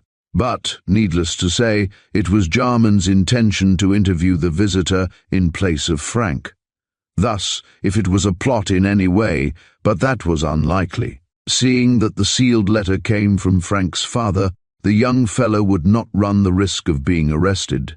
"I suppose you know that my secretary has left me," said Eustace, seeing that Natty did not seem inclined to begin the conversation. "How should I know that?" asked Denham sharply, and looking oddly at Jarman. "You came down with Miss Arrow, and she knows. Consequently, well, she did tell me that Mr. O'Neill had made tracks," interrupted Natty calmly. "But she did not mention that he was Lancaster." Eustace stopped and looked hard at his companion. "You recognized him then, Denham?" "No. I was completely sold, though I knew Lancaster's looks well enough to spot him. His disguise was very clever, so I got sent up. Miss Berry told me." "I thought as much," replied Eustace with a shrug. "She said she would say nothing about the matter, and of course she did. She told Berry and I was in the room. And then—" Denham clenched his fist and looked angry. "They wanted me to play the spy," he burst out. "But don't you think I'm down here for that purpose? I've given those two the chuck." "Why did they wish you to play the spy?" asked Eustace quietly. "Well, you see, I come into money when I'm 25, not from my father. He was rich but spent nearly all he had. He left me with enough to get along on without working anyhow. But I was told by Berry, who is my guardian, as you know, that I might inherit $1 million. He would not give me particulars, saying he would engineer the job. That's what brought me over here. Now, it seems that to get this money, Lancaster has to be found, that he may give evidence. He has some papers which prove that I am entitled to the fortune, and Berry, hang him, asked me to hunt him down. This statement was a very ingenious one on the part of the captain, as it simply set forth that Frank was wanted for a reasonable purpose. Jarman could not conjecture why Natty should be angered. "I can't see that in searching for Lancaster you are playing the spy." Denham looked surprised. "Why, you know that Lancaster was with you. Miss Berry came down, having discovered it somehow." "Did she tell you in what way?" asked Eustace quickly. "No. I guess she never says more than is needful. But she saw you, and heard that Frank Lancaster had skipped. Then Berry said that he was certain you knew the whereabouts of the fellow, and asked me to come down and try to get the truth from you. That's what I call acting a spy. Well, I am here, and I came to tell you this. I am much obliged to you, Denham. I suppose it is in order to prove your right to this fortune that Berry offered the reward." "He said as much," replied the young man, "but I pointed out that if Lancaster were to come forward he might be hanged, and that no fellow could be expected to be such a fool." "Upon my word," said Denham, walking and talking very fast, "I believe for some reason that Berry wants the poor chap lynched." "I think so too," admitted Jarman, much to Natty's surprise. "Then you don't like Berry?" "No, and I don't like Miss Berry. I know too much about both. It's a pity, Denham, since we are now confidential, that you are with these people. Well, I guess Banjo Berry was a friend of my father's, and I was handed over to him as a ward. I never liked him particularly, nor his niece either." "Is she his niece?" "I believe so. My father lived at Los Angeles, and the Berrys were often at our house. My father seemed thick with Berry, and, to tell you the truth, rather afraid of him. He died a year or so ago, and by his will I was handed over to Berry on account of this fortune. I was shunted here to look after it, but if the getting of it includes the chance of a man being lynched, I pass. I don't need to hang on to this gang, as I've enough to marry on. Berry can go to blazes for me. I shan't recognize his guardianship any longer." "I don't see that you ever needed him as a guardian," said Eustace. "You appear to be well able to look after yourself." "So I am. Berry thinks I'm weak, so I am, and good-natured, so I am. But there's a line I don't pass, and he's skipped across it. I don't have anything more to do with him, and so I said, 'Has he any control over the money you possess?' 'I reckon not. It's all my own, and I don't let him or anyone else interfere.' I'll just cut back to the States, I guess. Eustace thought for a moment. Tell me, Mr. Denham, did Berry or your father say anything about that scarlet bat on your arm? No. Natty stopped short and stared. You saw that when I was bathing, I expect. I was stolen by Indians, so my father told me, and they tattooed the mark. I was a kid then, and don't remember anything about it. And the queer thing is, added Denham, that all London is placarded with the bat, and with the word Tamaroo. Do you know what that means? I guess not, but you do.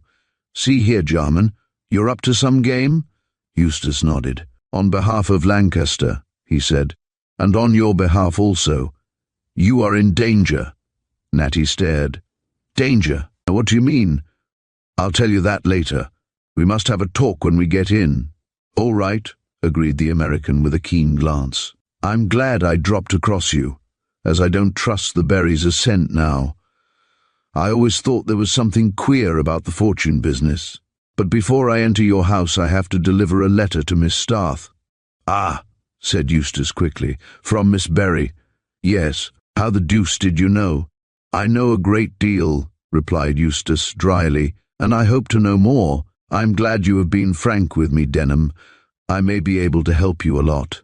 No, don't ask questions now. Deliver your letter, and when you come to me, we